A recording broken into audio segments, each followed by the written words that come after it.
Yes, he looks relaxed, but like I said, the speed on Gesta is keeping him guessing. It's just a matter of him being able to take those punches and break down Gesta. Right now, he's getting caught with some good shots right now. That was an excellent left hand. That is. Nice left hand there from Gesta a moment ago as he rolls off the ropes. He eats a big sweeping right hook from ZEPEDA. Yeah, ZEPEDA just has to keep calm, man. I know it's a big night for him, but he just has to keep calm and stick to the game plan. The knockout is going to come if he just sticks to his game plan and stays calm and stays vigilant. If he gets a little too overwhelmed, he's going to get caught with unnecessary shots because Gesta is an experienced fighter just like that. ZEPEDA now digging down to the body. In the corner of ZEPEDA, they were telling him, listen, go underneath a little bit more. Don't stand straight up. And you see ZEPEDA leaning in a little bit more, targeting the body.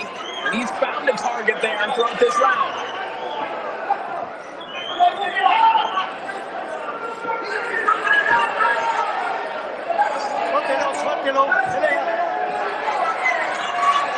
Nice shot on the inside there from ZEPEDA. Great work by ZEPEDA. He's not letting Gesta breathe. Gesta looking very uncomfortable right now already. Oh, good up though. Good up. Uppercut from Gesta, but the punches just keep on coming from ZEPEDA. Nice reply from Gesta. Man, this is a good fight, man. These guys are going at it. Some swelling already on the face of Gesta. And ZEPEDA opening up. Gesta tried to grab a hold. ZEPEDA says no, we have to exchange. Good body shots, man. Those body shots by ZEPEDA is really breaking down Gesta, man. You don't know what's coming. It's that constant pressure. If you don't get the respect that you can for ZEPEDA, he's just gonna walk you down and keep on throwing shots. Body language of Gesta changing already. Doubling over the ropes. Still firing back. The heart of Gesta being tested already here in round 2.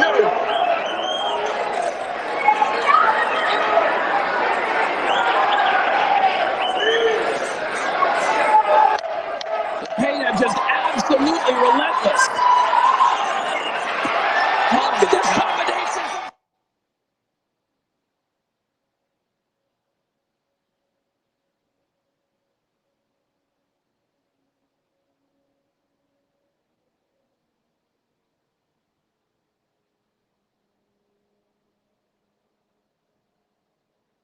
Thank you to Team Gesta, Golden Boy, and I wanted to fight with an experienced fighter, and he gave that to me. But first thanks to God, and we're going to keep on going on my way to be a champion.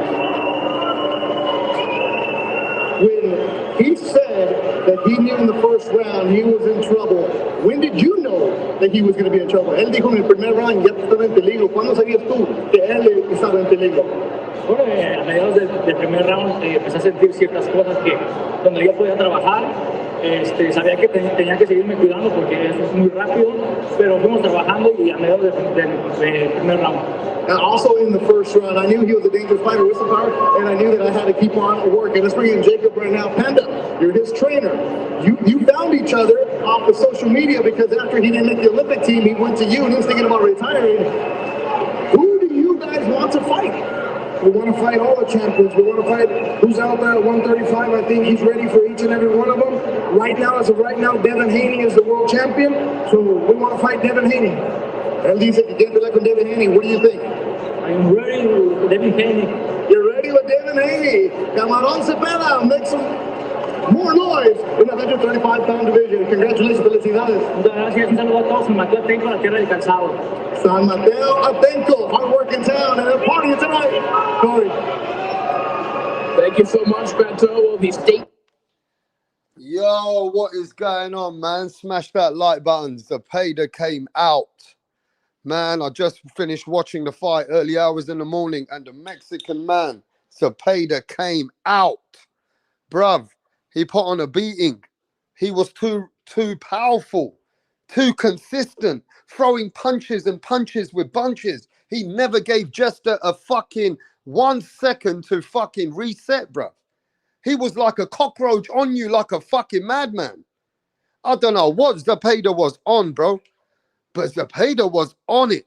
He was on it from the first round. He was hurting Jester. Mercio Cito Jester was fucked. He couldn't get himself in the fucking rhythm, bruv. He wouldn't even give Jester a fucking minute to relax. Give him 20 seconds to fucking reset. Bruv, Zepeda came out, man. You got to give Zepeda that he came out with a big win. Stoppage in the 6th fucking round. Big up, big claps. Shout out to the Mexican warrior, Zepeda. 135 division has got good fighters, and he's in the mix. He's at the lightweight division, mate. He's at where Shakur Stevenson, Lomachenko, Javante Tank Davis, Pitbull Cruz. These are the guys out there. I mean, Pitbull's on the lower tier than them guys, right? But they're calling out Devin Haney, man. Devin Haney's gone up to 140, bro. Everybody's looking at Devin Haney. Everybody who sees, oh, I want to fight Devin Haney. Devin Haney's the big fucking name, isn't he? But Devin Haney fighting Regis Prograis. So this guy's Zepeda. Yeah, I like it. I like what he's bringing after the Jojo Diaz fight. You know what I'm saying? See that Zepeda's moving in his right direction. He's beating Jester now in the 6th round. That was a big win, mate. Yeah, big up to Mexico. Mexico. They got another guy there at lightweight. Big him up. William Zepeda. Yeah, I like him, man. You know what it is about him? I like him because he's a throwback fighter. He's a fighter that's, you know, your Arturo Gatti, your Mickey Ward, a guy that loves to come to fight. Fuck all the skills, man. He's going to come. He's bringing that Mexican pressure. He's coming. And I like that about the kid. Yeah, mate, I like him, man. He's exciting.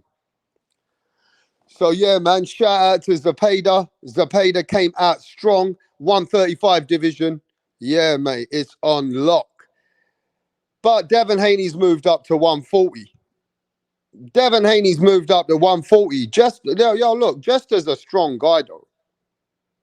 I want to give shout out to Jester as well, man. He didn't want to quit.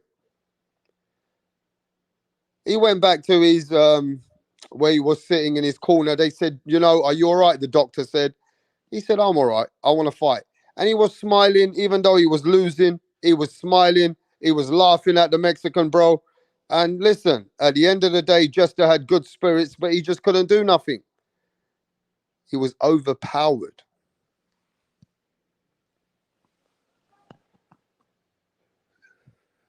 Jester got overpowered. You understand? He got overpowered. And yeah, man, Zepeda came out strong, bro. Zepeda came out big. I got to give it to Zepeda, man. He came out very, very fucking strong. Now it's who does he fight next? Because ain't going to be no Haney. I'll tell you that now. Devin Haney doing his own thing. What is Zepeda going to be? Who's he going to fight next? I'll tell you who I want to see him fight. I'll tell you who I like to see Zepeda fight. And this will be a good fight. I want to see him fight Pitbull Cruz. I want to see William Zepeda versus Pitbull Cruz. That would be a good fight. Pitbull Cruz, Zepeda would be a good fight. I think Zepeda's ready for another tear up now. I mean, you know, Shakur Stevenson said that he was ready to fight Zepeda. Shakur Stevenson said that he would fight Zepeda next, but Zepeda's team didn't really were talking about that at the time. But yo, at the end of the day, mate, I reckon this would be a good fighter for the winner of Shakur versus Santos. You know what I mean? This guy's in the mix.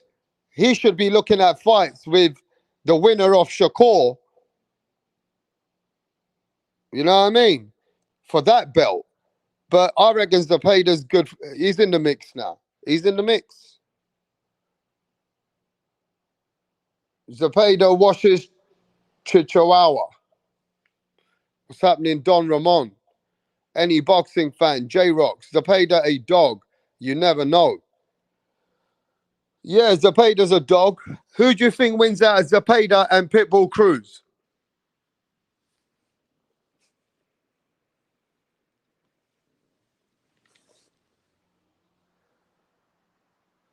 Who do you think wins out of Zepeda and Pitbull Cruz? Who do you think wins out of them two? Zepeda and Pitbull Cruz.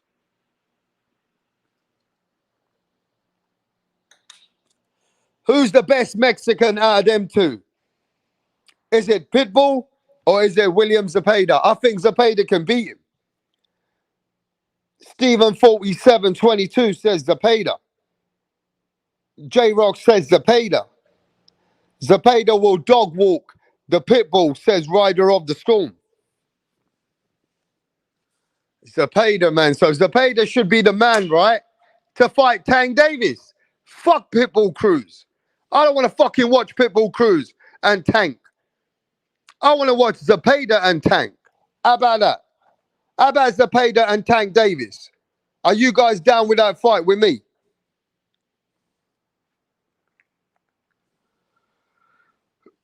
Are you guys down with that fight with Pitbull Cruz? Nah. The one I just said. Pitbull will catch him coming in, right? Wow, Chuck's got Pitbull. John McSmith. I think Zepeda beats Frank Martin. Running Shakur would be challenging for the Zepeda.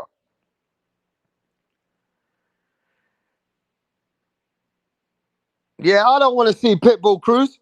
I want to see Zepeda versus Tank.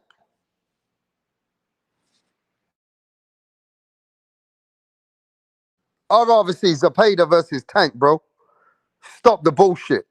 Fucking Pitbull Cruz versus Tank. That's some dumb shit, man. I don't want to watch that. I don't want to watch that, bro. And Pitbull didn't even look good at his last outing, bro. He didn't look good against Freddie Roach's fighter.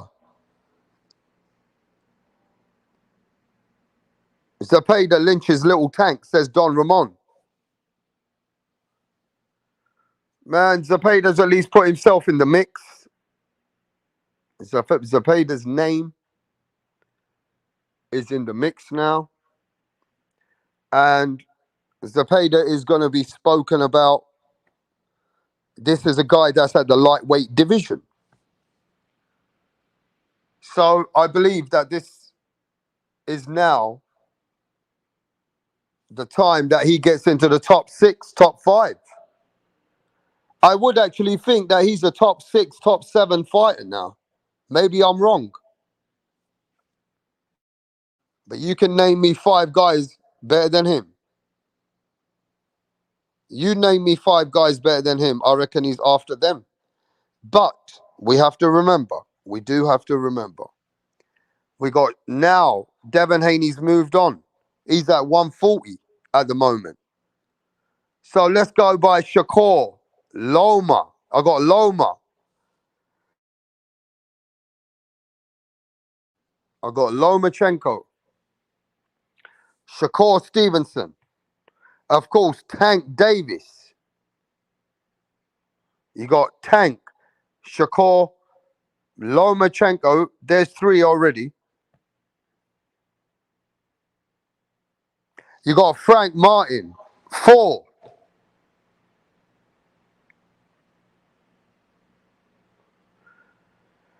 You got guys like Keyshawn Davis coming up. Then you got Pitbull Cruz.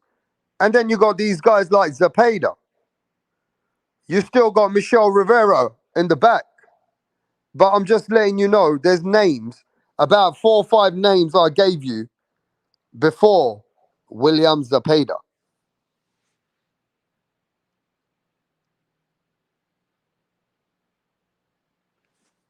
I just gave you 4 or 5 names in that division that are way ahead of Zepeda.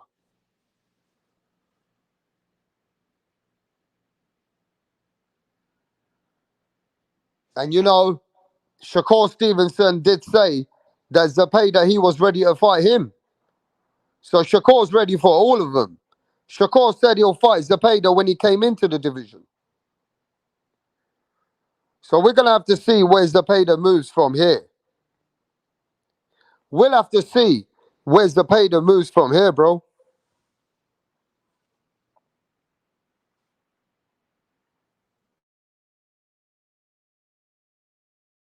But give me a second and I'll be back.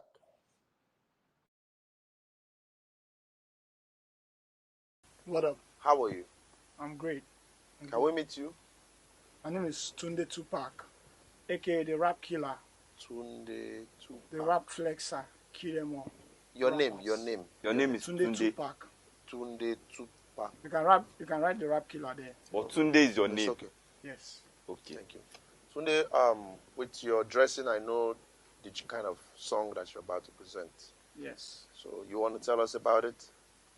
Just rap game. I kill the rap game because the haters want us down, but they're not gonna get us. You don't Calm need to down. tell us about the haters now. Rappers, right? You're a Yes. rapper. Rapper. Good. Let's hear you.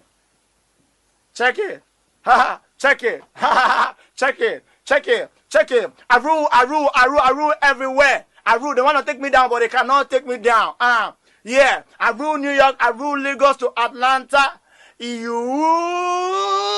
We go to Chicago. Check me out. Check my game. My game is tight. All the haters, I shoot them in the brain. Boom, boom, boom. I've been around with my guys, 50 Cent, Tupac, Biggie, Snoop Dogg. We're all in this game together because I kill them all. I kill Tupac and I kill Biggie. I kill them all because they can't contain my rap game. Hey! It's off the hook because I'll calm kill down. you all now. No, calm down. You killed?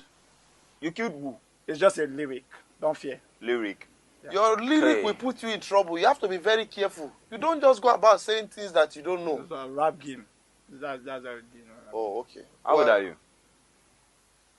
I've been in this game for more than 20 years. How old are What's you? it? I'm 15 years old. What? Just forget my age. Just focus on how long I've been in the game. And you know Tupac. You know Snoop Dogg. You know By the 50 grace of Cent. God, we met in the States. Oh. Which state? Akwa Ibom. This guy. You're just a joker. You know what? Just go. We'll get Just- back to you.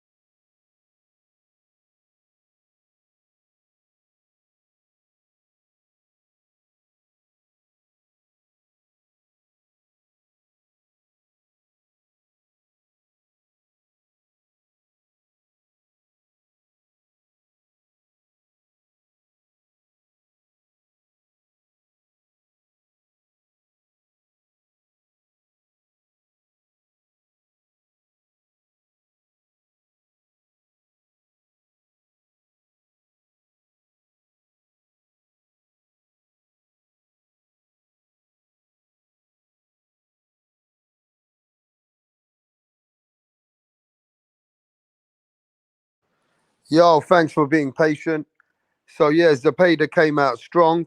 He came out big today. He stopped Jester in 6 rounds, overpowered him, overwhelmed him, never gave Jester that time, constantly put pressure on him, uppercuts, right, lefts, constantly coming to the body. It was just his volume. He was faster. And, Jester couldn't get, he was trying to counter punch ZEPEDA. He was trying to duck and dive, use his rhythm to try and counter punch, block, but he was getting hit a lot. And then he couldn't get his rhythm going. After a while, he took too many blows, and that was it. And Jack Reese stopped the fight, bro. Good stoppage. Good stoppage from the referee. He was taking too many shots, bro. Total pressure. You're right, Blitz Spain. It was relentless. It was so much pressure. I'll tell you what, I was very impressed in the way that ZEPEDA was able to keep that gang from round 1 until round 6. He was constantly with that pressure. I got to respect that work rate. ZEPEDA came out with so many punches. It was hard for Jester to get in the rhythm or reset. Every time he tried to move, ZEPEDA cut off the ring.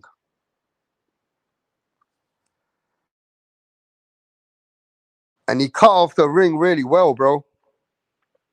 And then every time he took Jester onto the ropes, he was coming out with 6, 7 punch combinations. That was mad.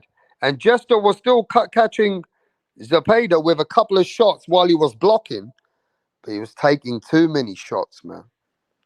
Too many shots. And that's what you call a pressure fighter. Aggressive. Come forward. Now, I want to match him up. I would like to see where we're going to go with Zepeda now in the near future. I would like to match him up with certain fighters. You tell me who wins in your eyes. What about Zepeda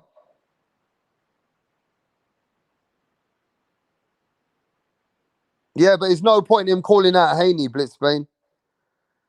Everybody's calling Haney when Haney's gone up to 140 pounds. That's stupid, bro. I don't even know why they're calling Haney right now when they know that Haney has got a fight with Regis Prograis. Everybody knows that. So, I'd rather talk about a logical fight for Zepeda.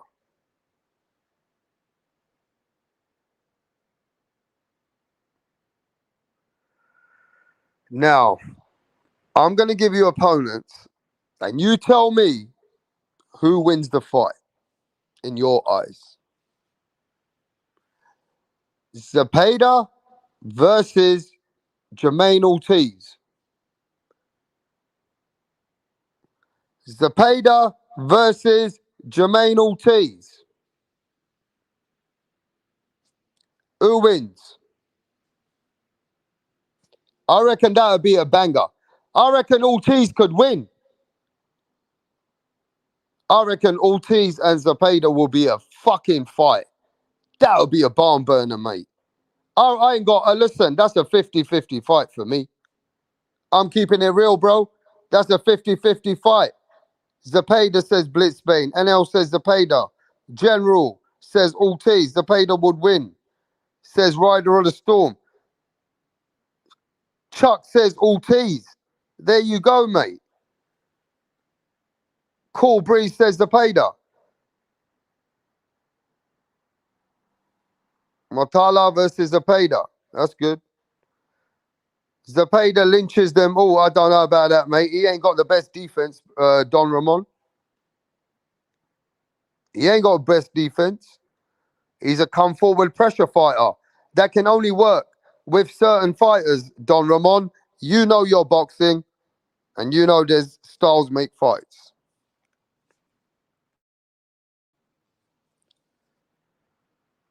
I would have liked to see Zepeda versus Maxi Huge. I would like to see Zepeda versus Maxi Huge. But I guess there's going to be Zepeda versus George Kambosos. Right? Jermaine Ortiz, Maxi Huge, Kambosos.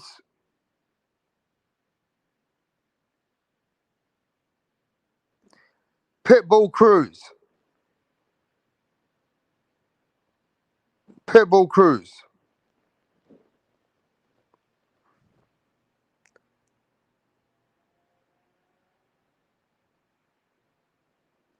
I mean, look, Zepeda's in the mix.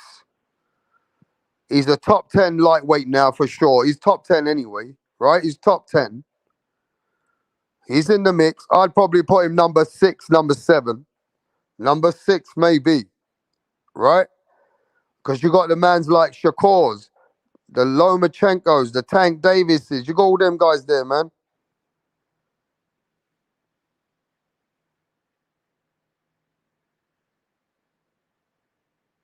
But yeah, man, Kambosos will fight Loma for the vacant IBF. Is it?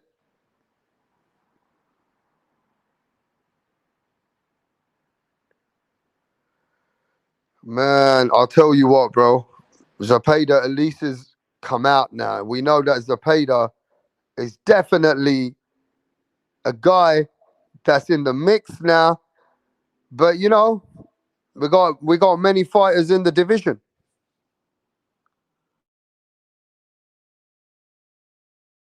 Now fucking smash the like button. Support the channel. Yeah? And smash that like button. You know what I'm saying? And support your boy out here, mate. Rap star out here still watching these fights with ZEPEDA, GESTA. I know it's not a big fight around the world, but it's still boxing, mate. And we're hardcore boxing fans. We can't be talking, it's not Canelo fight this week. At least we had some boxing, bro. And it was a good fight, man. I enjoyed it. I enjoyed the fight, man. ZEPEDA came out. And Jester ain't no fucking walkover either. He didn't want to quit. Jester didn't want to quit. He was laughing, smiling, even he was getting punched up. He was still smiling, mate. All right? Jester was still smiling. They stopped the fight in the 6th round, didn't they? They stopped the round in the 6th round, right? I think it was sixth round, bro. Mate, he came out strong. You know, just because I'm speaking about ZEPEDA, right? He ain't a big fighter. He's still a Mexican fighter, yeah? Support the fucking channel, bro. You guys don't want to support rap star boxing, yeah? Because it's not a fighter that you want to support. What's up with it? You know what I mean? Yeah, mate. ZEPEDA's a good fighter.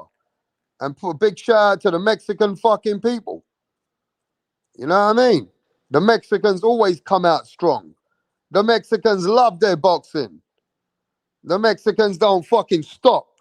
And that's why I love the Mexicans, because those Mexicans, mate, without them, there ain't no boxing all the time. They're consistent. They're always working hard.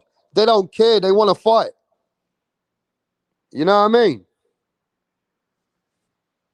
They want to fucking fight, bro. And ZEPEDA came out, man, with consistency, pressure. You know what I'm saying? Pressure. Yeah, man. Big up. Salute to the Mexican warrior. You know what I mean? It's not only the Mexican Independence Day. Salute to the Latinos. You understand? Just like Khabib said, bro. I smash your boy. I smash your boy. I smash your boy. You understand? And real boxing TV has come to kill the Mexican vibe. He's saying that ZEPEDA is a B minus fighter. ZEPEDA is a B minus fighter, says real boxing, bro.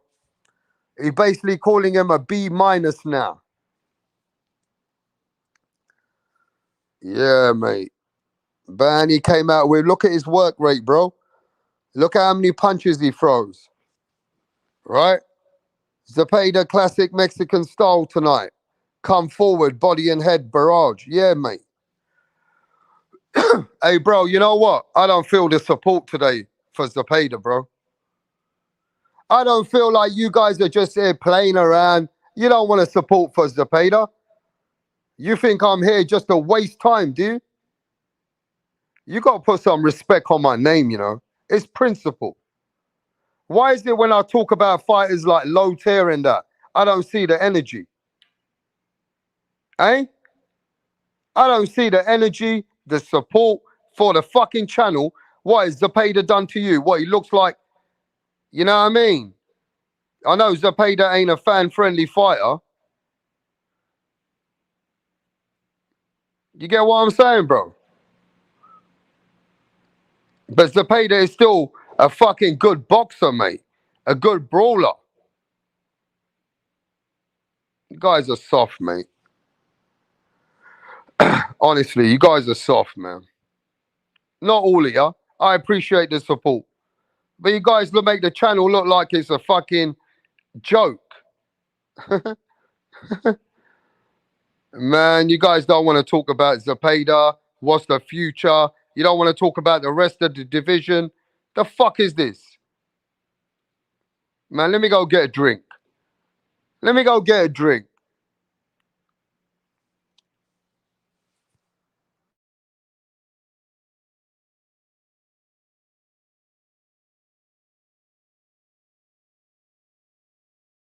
Right, what's going on here, Donny's on the next? Barry's actually going to propose to Sandra. Sandra has been giving Barry mad head lately, and he's whipped, yeah? He's doing this behind the back of the boys because they know, yeah, they would have cussed him out for proposing to Sandra. Tracy had one job to do, and that was to record it, but she's all over the bloody place. Barry's clocked that she didn't get the footage, so he's going to propose to Sandra again. Oh, for fuck's sake, Tracy! What's going on?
Yo. See that, Don Ramon?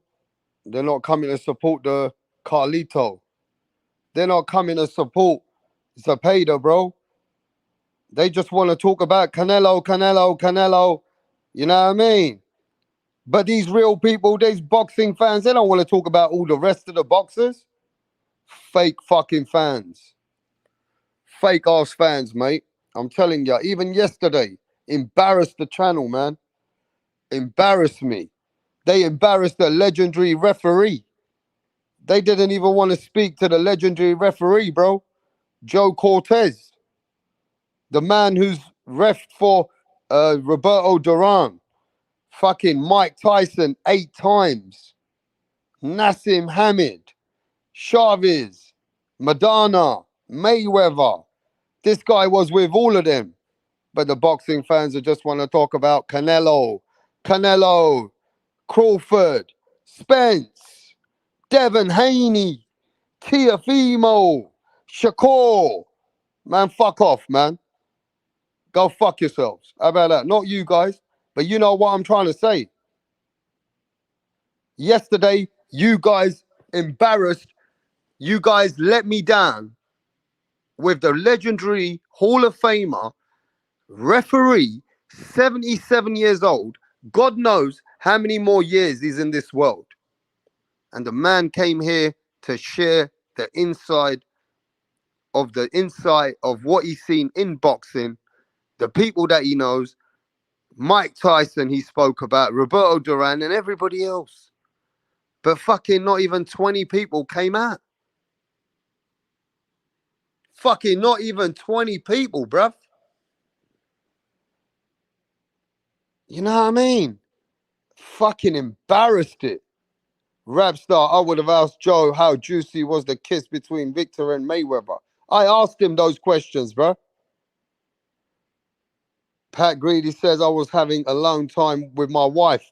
Maybe Pat Greedy, but believe me, if there was any smoke with Canelo versus Benavidez, then believe me, you probably would have waited and give it to your wife after, like you did last time. But just because it's the hardcore, see, the more hardcore and the more boxing we really get the hardcores here, people ain't in it, bruv.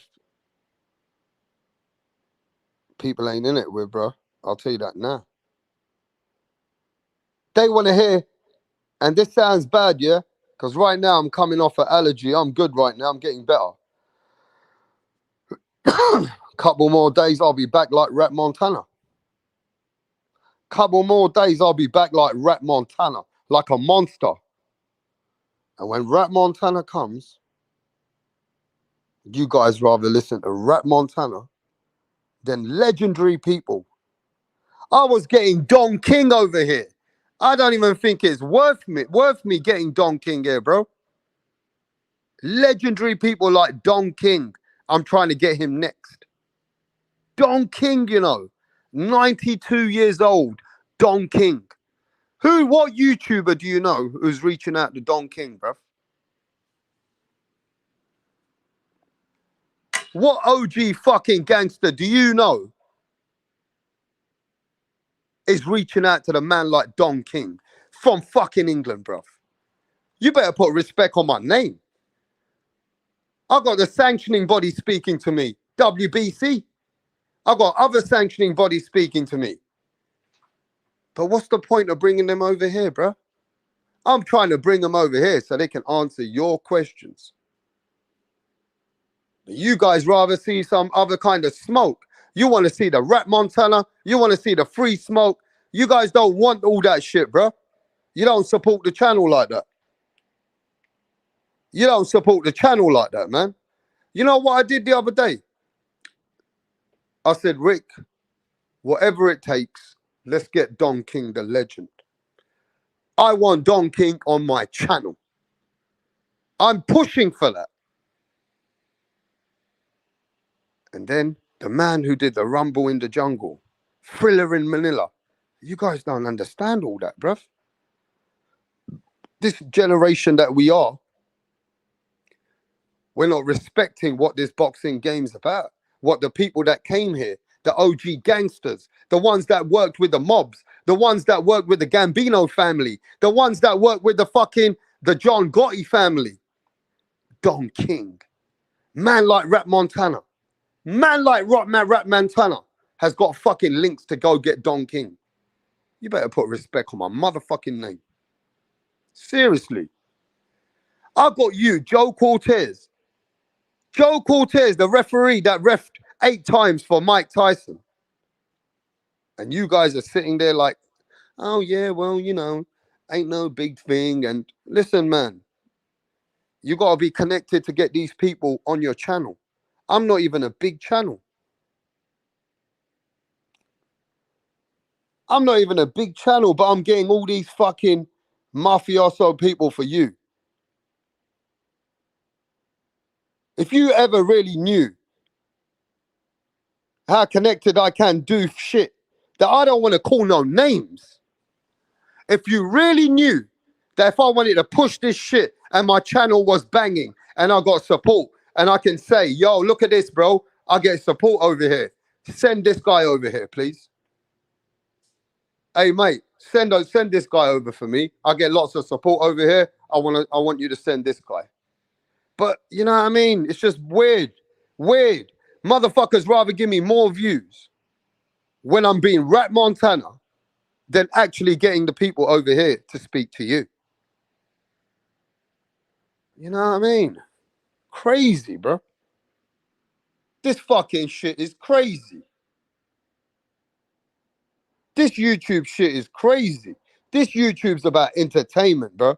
Ain't about the realest motherfuckers.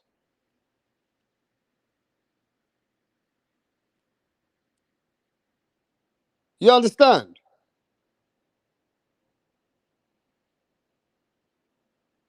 Just because your boy Rapstar's not so popular on the YouTube, if you ever knew the interviews that I'm getting and the people that I spoke to, ain't no joke, you know. How many channels you know across this YouTube? There's about 1,000 channels. There's about 1,000 motherfucking channels on YouTube. I can phone Mauricio Suleiman, WBC, right now in front of you, and Mauricio Suleiman will pick up my fucking phone. I can phone people in boxing right now. They'll pick up my phone and they'll talk. But you guys don't even see that, bro. You know, there's not many channels that can bring people like that. Rat Montana in the game. Rat Montana's in the game. But Rat Montana's international. You got to remember this, mate. What guy do you know from England is bringing you American and Mexican and all the world boxing? Come on. What guy do you know from England on this YTBC that's bringing you boxing in America, in Mexico, and everywhere around the fucking world? Even Australia. I bring Australian people here, bro. I got Australian boxing gyms and people in Australia, which are managers, matchmakers, that I know. I got people in boxing that I just need to make one phone call.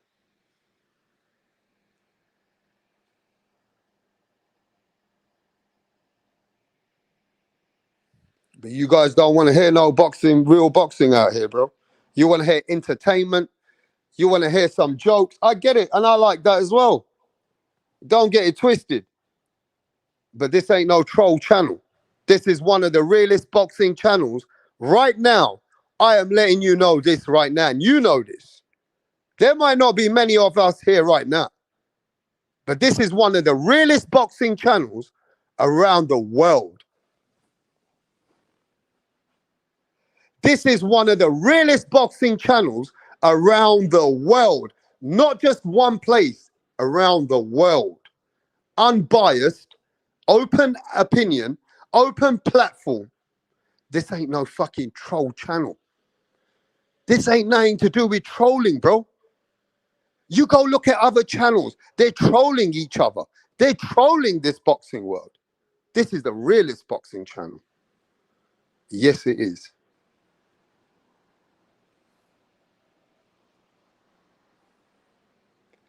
But the troll boxing channels are the biggest boxing channels. Is if you're a big troll, if you a troll motherfucker, then you the biggest boxing channel on YouTube.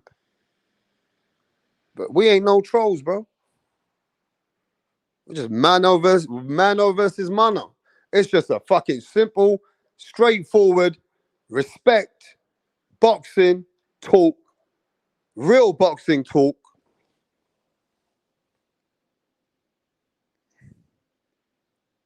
But that's not what people want.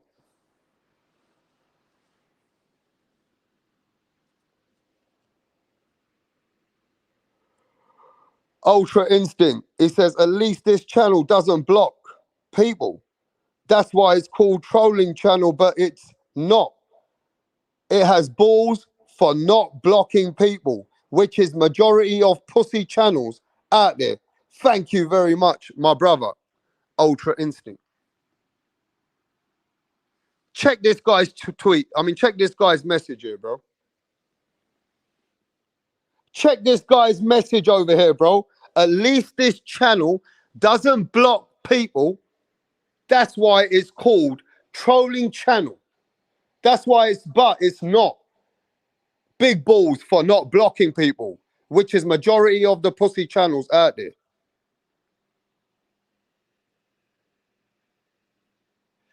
Yo, big up to my brethren. One of the realest OGs. One of the nicest brothers I've ever met. And I can honestly say, Andrew Tucker World is one of the realest motherfuckers I've ever met on the YTBC. He got a passion. This man loves the sport like your boy Rapstar loves the sport. You know what I mean? He's all about every fighter. I'm all about every fighter, whether a fighter's Chinese, Dominican Republican, fucking Australian, English, fucking Japanese, American, black brothers, African American. Doesn't matter who you are. We're going to support you. We're not here to make some narratives and be biased because a man's color of their skin or where they come from or what country they come from. That's all about trolls. That's the trolls. That's the troll channels that the world of YTBC are they're into trolling each other, bro. They're into trolling the boxing community. They're into trolling the boxers. They're into trolling each other. And that is what sells on the YTBC. You get me?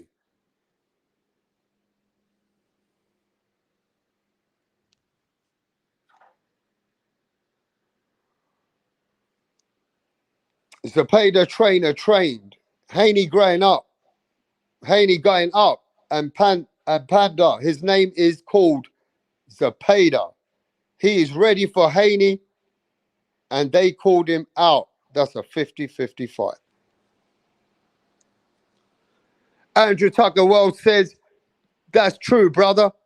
That's how we become brothers. We different, bro. That's right. And you know what? Real recognizes real. A man that don't want to sell their soul and they don't want to hustle and they don't want to troll for the sport that they love and they come with that integrity. Real recognizes real.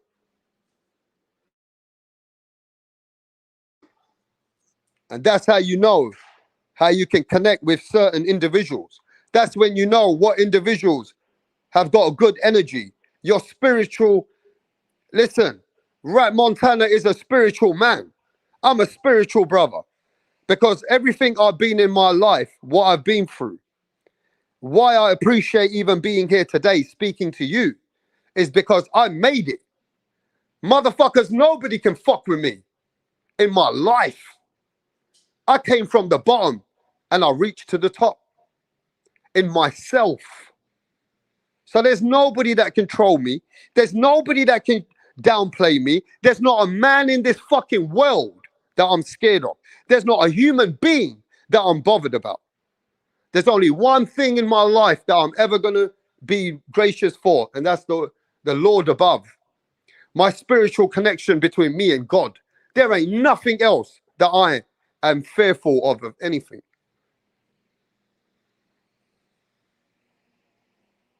You understand me? When you got God in your life, bro, you don't worry about the devil. The devil's going to keep knocking on your door. He's going to keep sidetracking you. Remember that. The devil's going to keep sidetracking you. That's where the trolls come into it because there's bad energy out there. And bad energy is what people like to push. But that's some deep topics. That's some deep talk.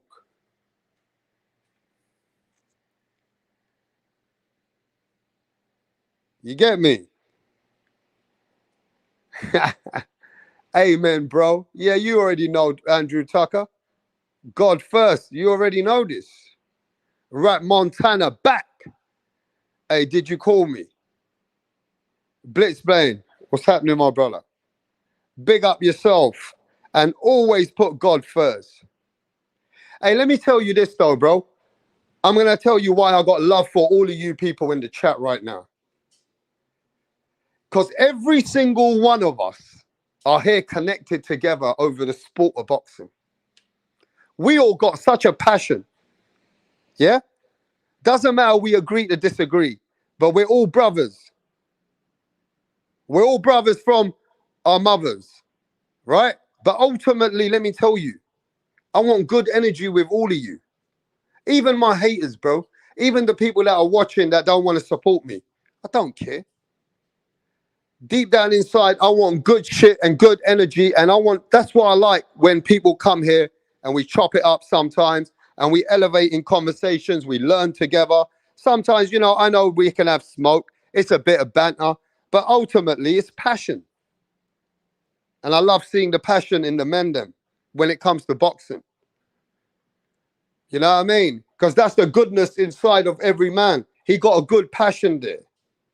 Sometimes passion can turn into a bit of people can get heated up, but it is what it is. Why I love this channel as well, yeah? Man from the United States, man from Japan, man from China, man from Australia, man from England, man from Ireland, man from New Zealand, man from everywhere. And we come here and we're talking about saying that we got something in common with, that we're all in common with one thing, and that's the sport of boxing.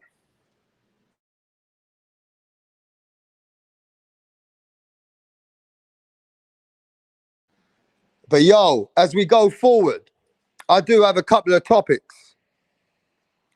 As we go forward, I do have a couple of topics. And we're going to have to chop them up in a minute. But you guys going to have to give me a minute now. Let me get my shit together. All right? And I'll be back. And we got a topic to talk about.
It was nice to see Teofimo Lopez.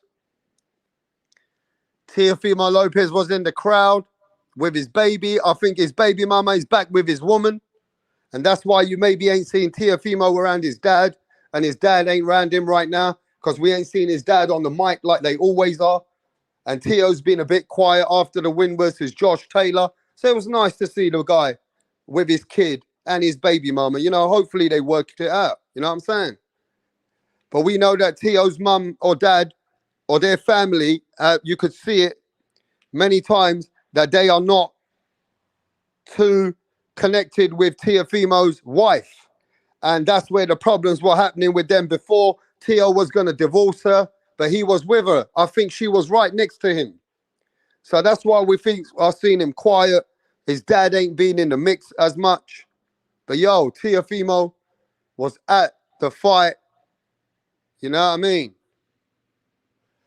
And we're going to see what's next for Teofimo soon. We're going to see what's next for Teofimo soon. You know? The takeover is coming back. Teofimo came back at 140 and beat up my boy Josh Taylor. Big up to Teofimo. Right? Teo's back in the mix. WBO champion, super champion. So what's the super champion going to be doing next? What is Teofimo's plans after now beating Josh Taylor, mate? He's out there. You know what I mean? Teofimo beats Haney and Shakur and Regis if he's special. We'll see. We'll see what Teofimo, but I will say this, mate. Teofimo's a live dog. Teofimo live with every one of them. And I'm going to say this right now. I think Teofimo with his experience and when he's on point and when he's sharp and the same Teo that came against Josh Taylor, the same Teo that has some fear and is on the sharp edge and is mad and he's ready for Lomachenko. That Teofimo can beat all of them. That Teofimo, for me, he can beat Shakur Stevenson. He can beat a Haney. He can beat all them guys, but he needs to be at his best. Because we ain't seen Teofimo isn't that consistent. When he's at his best, he's live. He can beat any of them. But because he's not as consistent, sometimes he has off days. Sometimes he's just not as, fired up for the fight with Sandor Martin. Right? But we know that Teofimo is in the mix and he's a live dog between him and every one of them guys. So I want to see what Teofimo's coming with next. Nobody else. I need to just let you know, this is my brethren. When you know that I have guests on my channel, this ain't no guest. Because me and Andrew Tucker, we go back a long time now. And you know that Andrew knows. My energy has always been the same for Andrew Tucker. And he knows that with me. What's happening, Andrew? My brother Ralph Star, the one and only UK's finest, one of the kings of the YouTube boxing community. Man, you're so kind, bro. Much love and respect, man. I had to come through for a few minutes to show you love, man. I know I've been inactive, for a good little minute. I'm in and out, I'm pretty much like a ghost, I'm in and out. You never know when Andrew gonna pull up on your platform. For all my brothers, of course, that show me love, and I show love to y'all back, because y'all my brothers and y'all pretty much like family to me. So yeah, you're right, man. Teofimo Lopez is a monster. He's a beast. Rap star. I'm not gonna lie. I had Josh Taylor to win that fight, and I was so wrong. But it was a great fight. But Teofimo Lopez showed in that fight that he is at the top, at the very top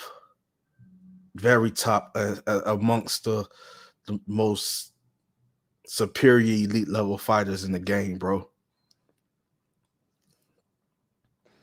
Man, Teofimo Lopez has also shown us whenever we felt that he might not be up for the task, right?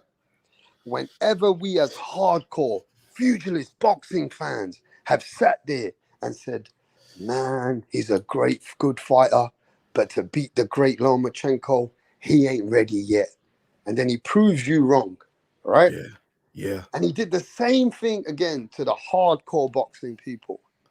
Man, Teofimo, I just don't think he can pull the trigger with an elite, a great of like Josh Taylor. And he did it again. It's like, let me tell you what Teo's like. This is how Teo gives me the goosebumps as a fighter, yeah? If I throw him in, if I throw Teofimo Lopez in the hardest fight of his life, and you think he can't do it, he's going to fucking do something. Yeah. He's going to rise to the game.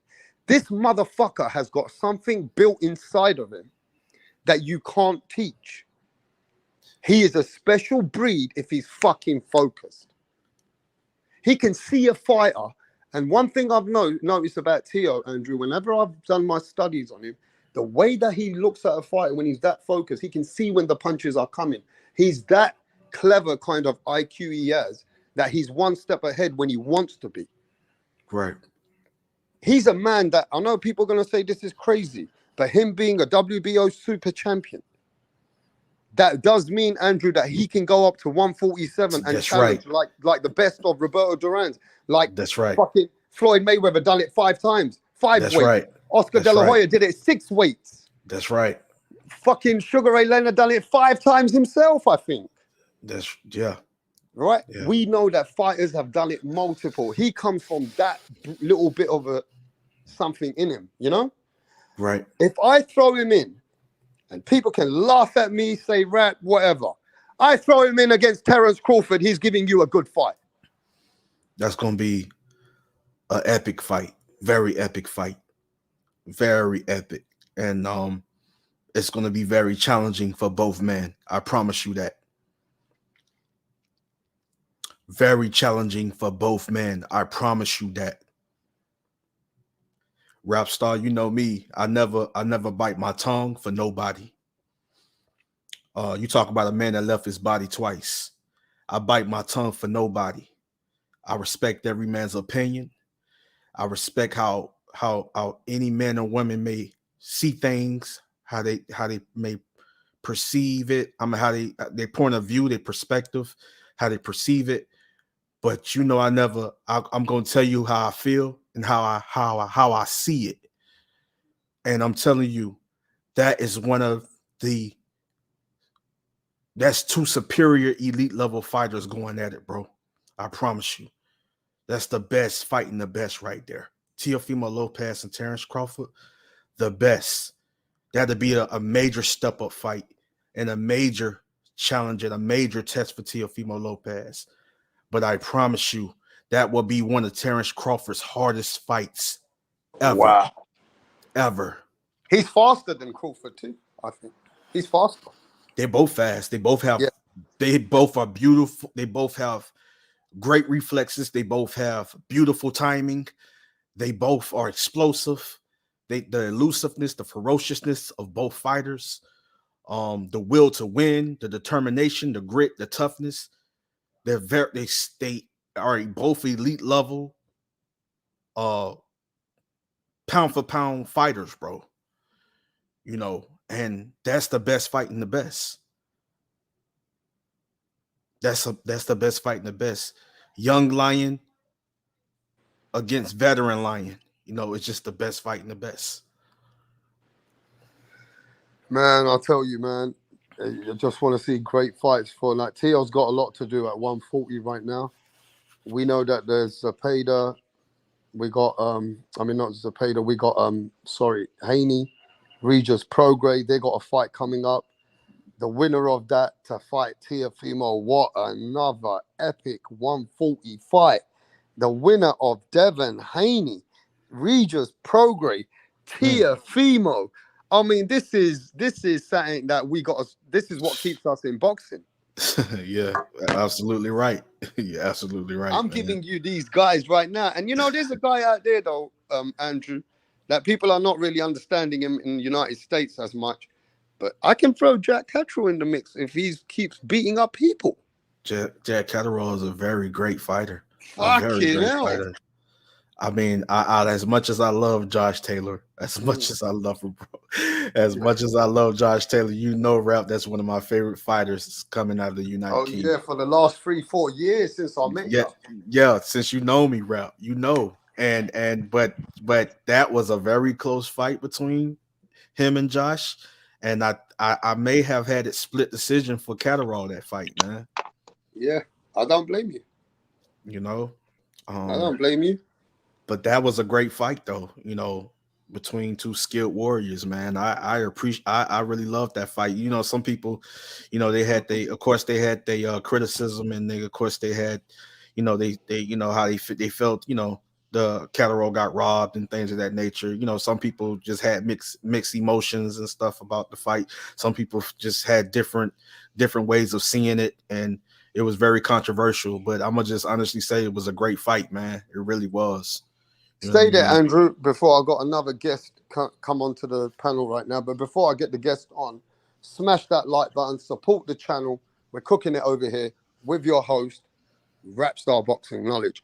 We're going to talk about Teofimo right now because we saw Teofimo sitting there with his kid. He looks in good spirits. I want to see good fights coming up for Teo. But Teo did show the world again with the doubters and the people that didn't think he could pull the trigger. They were saying that he ain't the top guy anymore. Maybe they were even saying that Haney could beat him before he had this fight after the Sandor Martin fight. Teofimo fans also came on my channel and said, Rap, I got to be honest with you. This Teo, we think Shakur beats him now. But when Teo came and showed us what he's like when he's on point, what he did with Josh Taylor again after Lomachenko, now they've all changed their mind again. Now we think this Teo can beat them all, and this is the Teofimo that we knew did exist. But Low Nose Boxing, what's going on? I told everybody. Yo, what's up, man? Yeah, we got Teofimo Senior interpreter here. Teofimo Senior's here. And but Teo Senior's been really quiet, Low Nose Boxing, for a long time now. Yeah, I know. Let me ask you a question. Do you know why he's been quiet?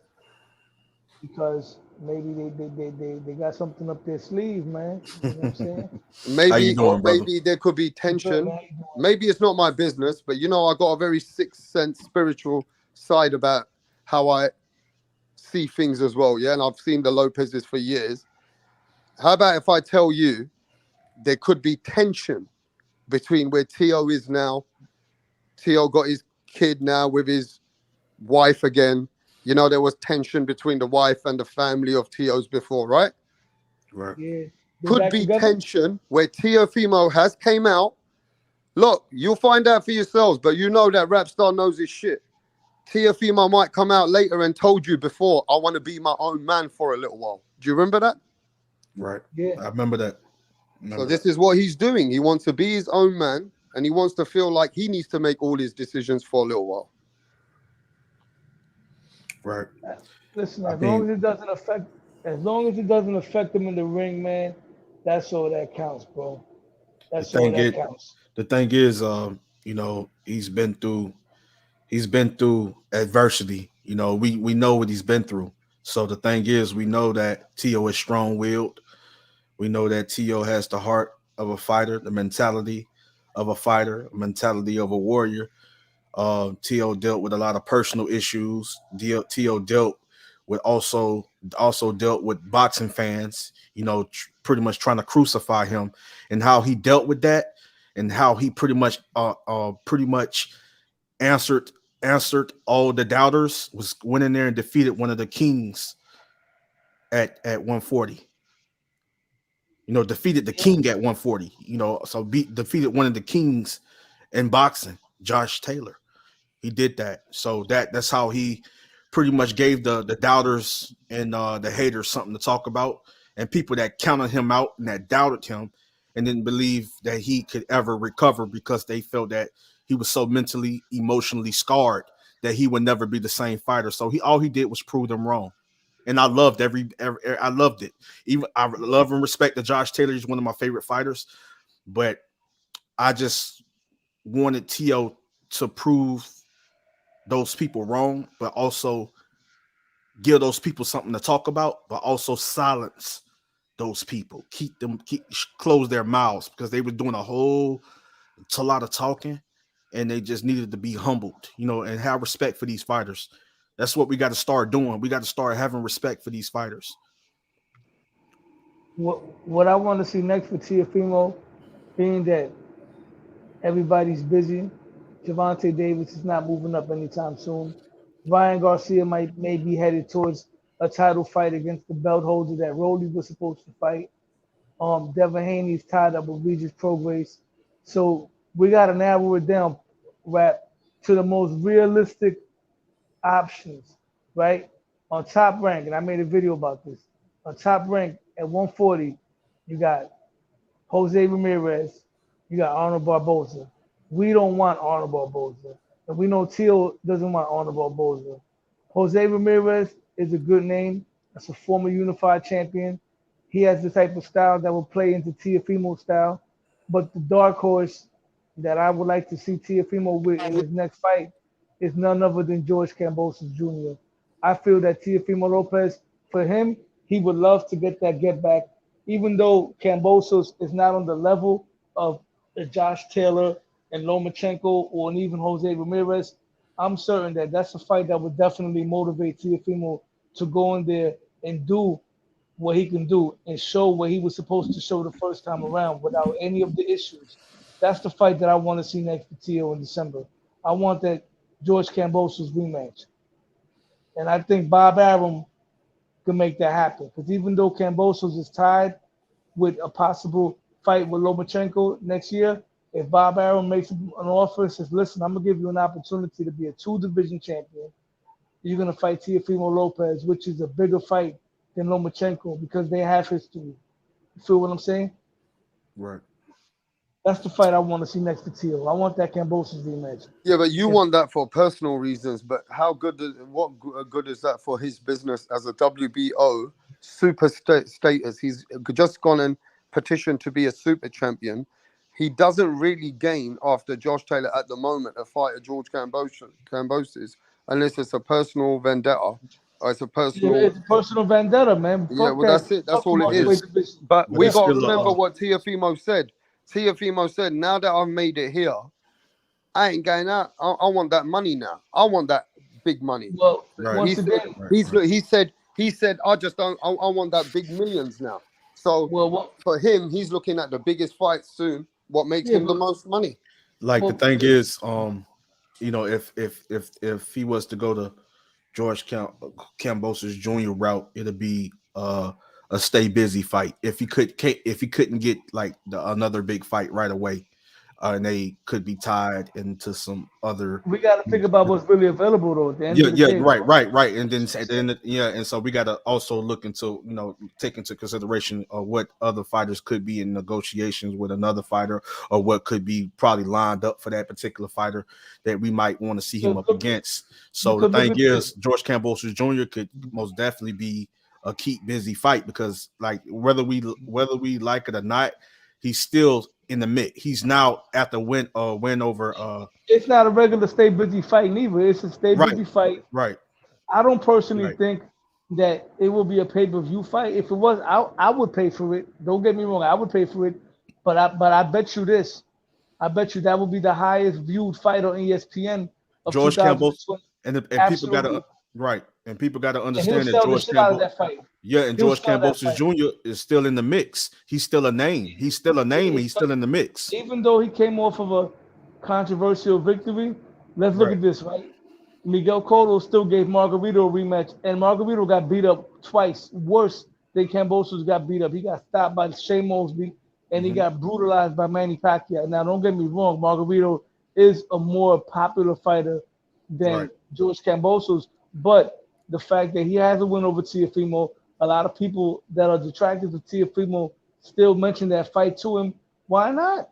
Why not? That's a stay busy fight, but you don't want Teofimo to go in there and look at it as a tune-up. You have to take that fight serious, and I think that Teofimo, with the motivation of getting that get back, he's gonna go in there and take that fight serious. Right. And if he goes in there like Gordo, the way he's supposed to fight, I can see Teofimo doing Kambosos the same way Floyd Mayweather did to Rugatti, bro. Right. And the thing is, the right way. Right. And the thing is that people got to take into consideration that George Kambosos Jr. name is trending. And even if he did get a controversial win, you know, over, the UK fighter, which was a great fight, and I felt he won the fight. Even though he did get that controversial win, it's trending.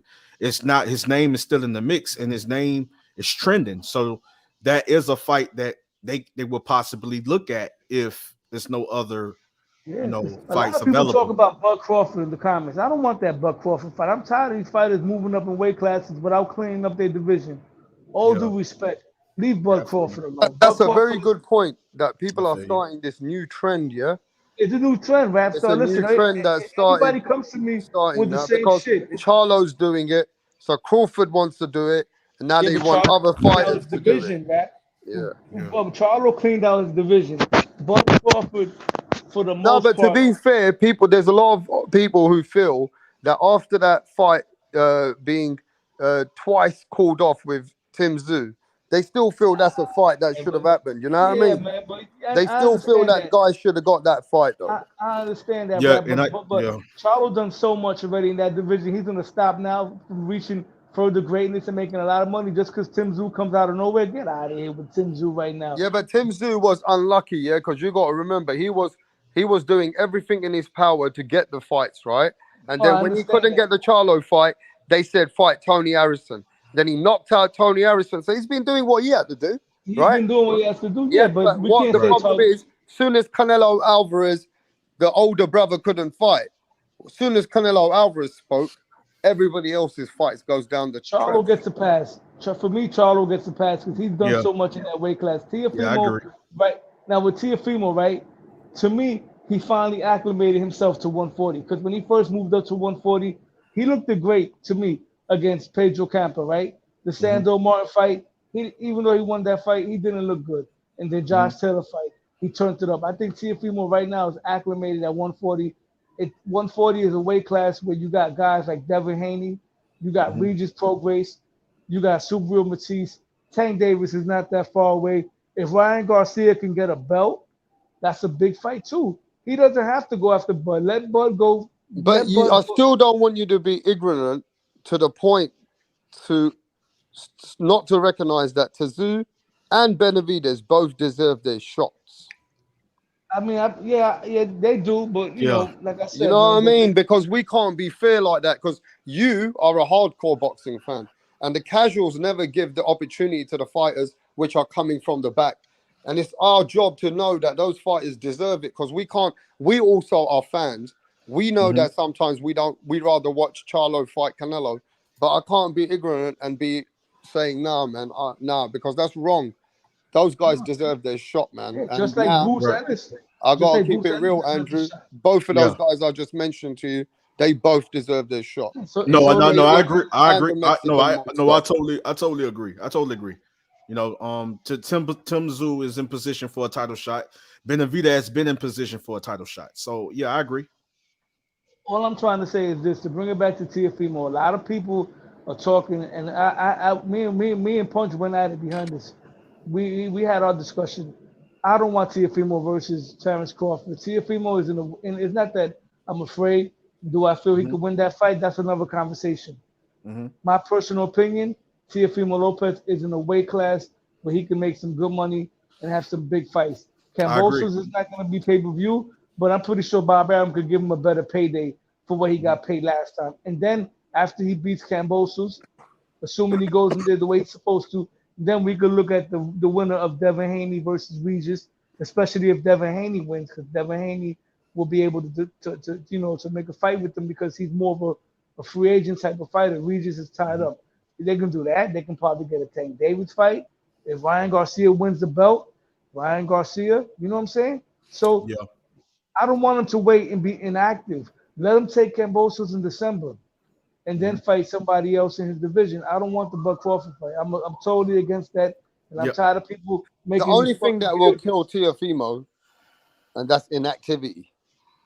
I don't want that. That's what I'm Yeah. That's saying. the Till. only thing that will kill that Yeah. guy again. That's Yeah. what I'm saying. I don't want that. Um. That's why I would like the Kambosos fight because right now he fought he fought Pedro Campa I think in June or July, right? And then Mhm.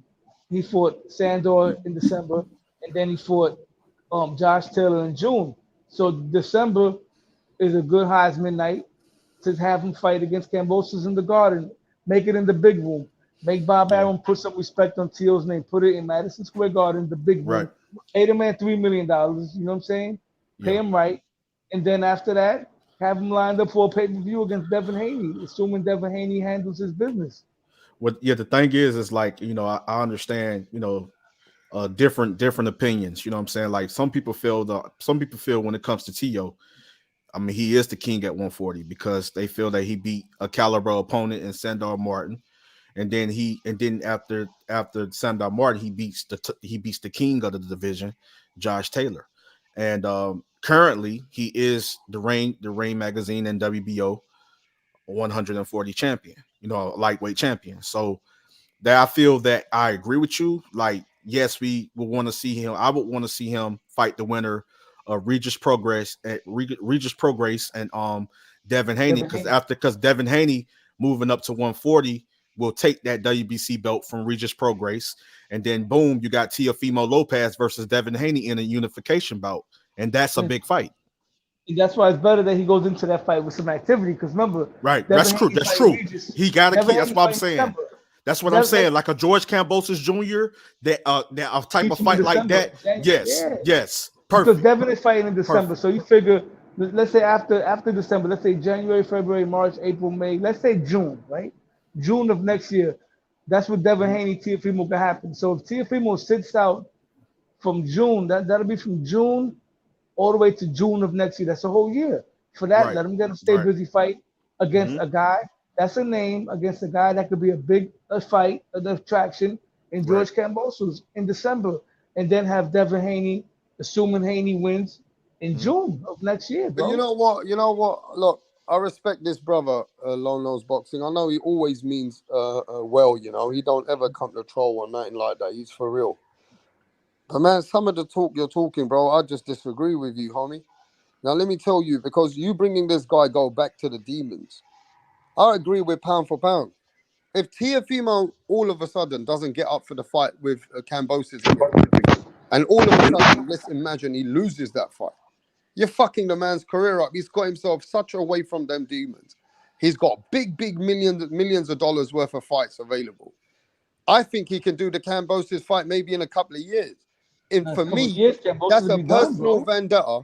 Personal shit doesn't get you forward in life. He's got opportunities now to go big or go home. Yeah, I Yeah, want to but see him go big.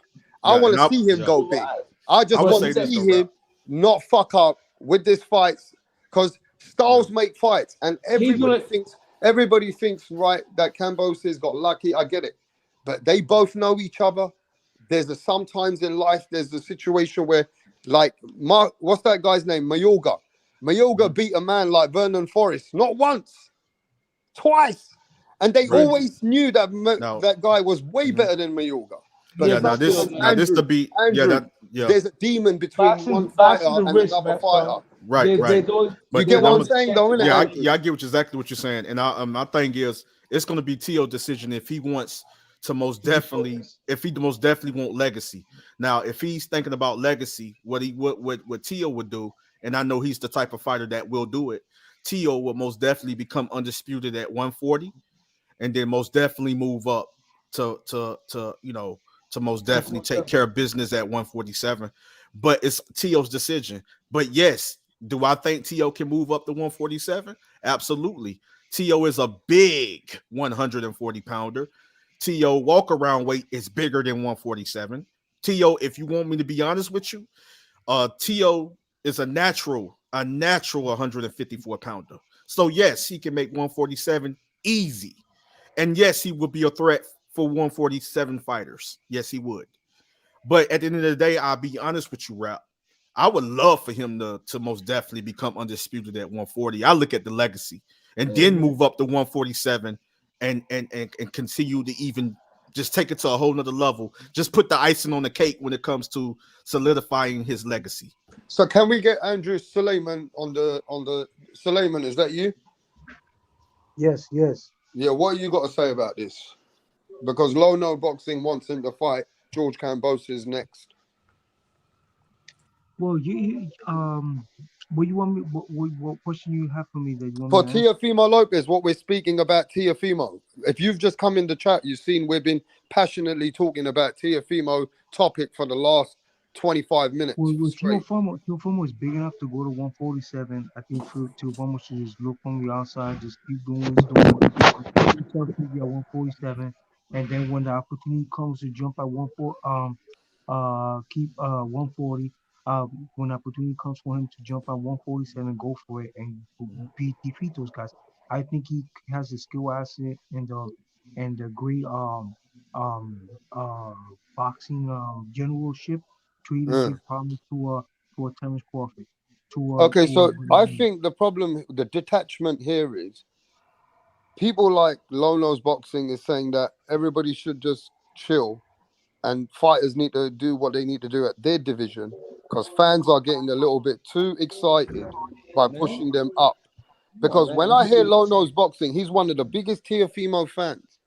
But one thing I can hear But I'm realistic. from I'm his voice, realistic, man. I can hear from his voice that he knows it's best for Teo to stay at 140 because 147 he don't feel like right now is a good time for him to No, fight man. He Faisal. just got acclimated, bro. He just got acclimated at Yeah, 140. You but want these to put guys him up don't there? agree with you, bro. Everybody has their opinion, bro, and I respect yeah, everybody's but opinion. one thing is I'm that we going have to by admit, me. gentlemen, one thing we have to admit Speak up louder, that bro. Speak up okay, a lot louder, of these please. fighters, okay, a lot of these fighters are getting on a lot of media attention, but you have a lot of other talent that's not getting media attention, and they have their accolades and they have their skill. Like there's a fighter in Puerto Rico right now that he's fighting in Colombia, and 1 year ago, now he's 18-0 with 18 knockouts. Jesus Escalera. Jesus Escalera is the UBO champion. Okay, he's the UBO champion. He's cleaning house. He's knocking out Colombians, all kind of people. And he's a southpaw heavyweight, and he's knocking out dudes. Okay, he's not getting the exposure. So what I'm trying to tell you is that you have athletes that need to be scouted, athletes that need the opportunity That's to get the true. publicity that these Yes, fighters are sir. getting, because Yes, Escalera, sir. nobody knows about Escalera. Everybody talking about only Berlanga because Berlanga's was top rank and now he's with Eddie Hearn. But you got all the Puerto Rican fighters, man, that are knockout artists. They're achieving Tysonistic ring generalship and skills, and they're not getting the opportunity. Right now, I'm happy that Teofimo is getting those accolades here and the publicity. But he himself had even said it that there's fighters out there, man, that we don't even know about, and they're stunning the world, bro. They're knocking the daylights out of the world. You know what I'm saying? Everybody's all into the Tyson Fury guy. Tyson Fury's not the best, man.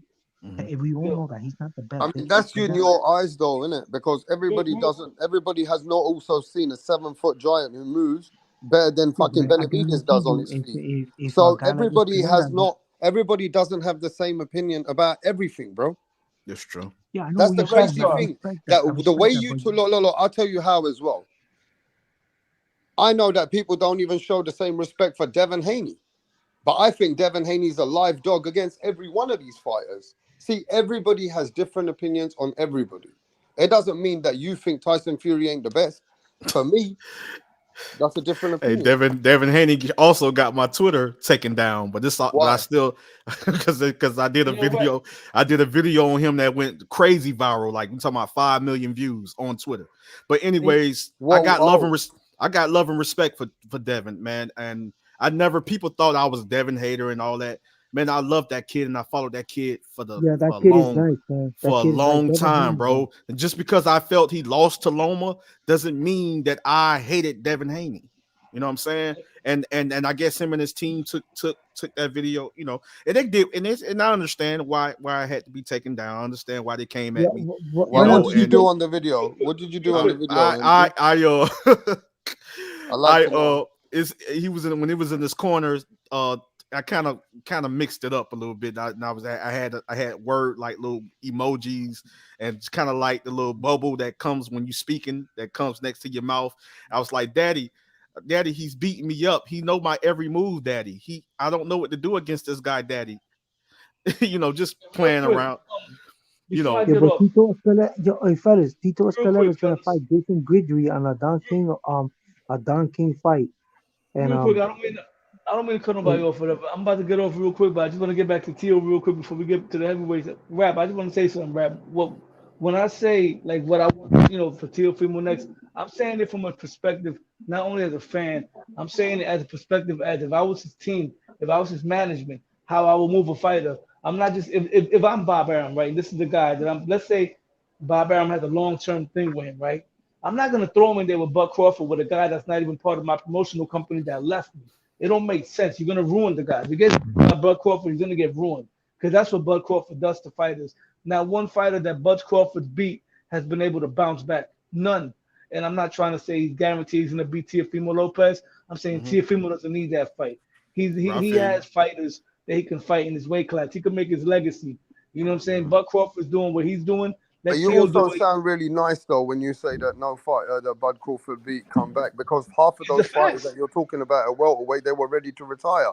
Amir Khan, Kell Brook, Sean Porter, they were all on their last fights. It don't matter. So was Teofimo look what happened to Teofimo Gamboa, Yeah, though. Lopez, I'm not saying that Teofimo. Crawford ain't a good fighter, but I'm You look saying what that happened to Crawford Gamboa. didn't retire though. Those guys were ready to retire He anyway. destroyed. He destroyed Gamboa. Gamboa was young. He destroyed him. But Gamboa Teofimo still fought another Lopez, 10, 15 fights after. Teofimo Yeah, he was Lopez. destroyed though. He was destroyed after that. I love Crawford and I love Tio, but Teofimo Lopez is one of Terrence Crawford's toughest fights. He I is. promise He you is. that. I promise I'm you gonna be that. real. I'm gonna be real with you. I'm the I biggest promise you Teofimo that. guy.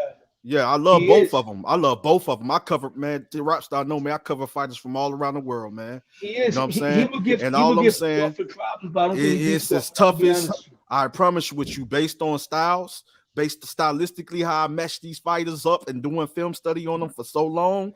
It's his toughest fight. I mean, do you It's know a why, Andrew? See, I respect you, Andrew. listen, man. You know why I know that Andrew watches boxing different.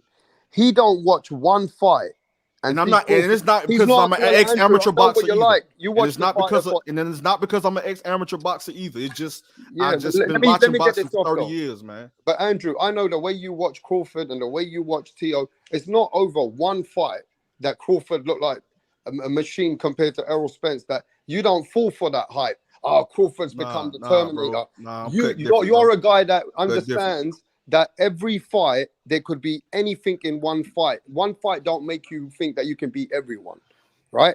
Because the Crawford fans are really hyped and they're feeling themselves right now in America, but you know they don't keep. They're gone a bit too extra right now. Yeah.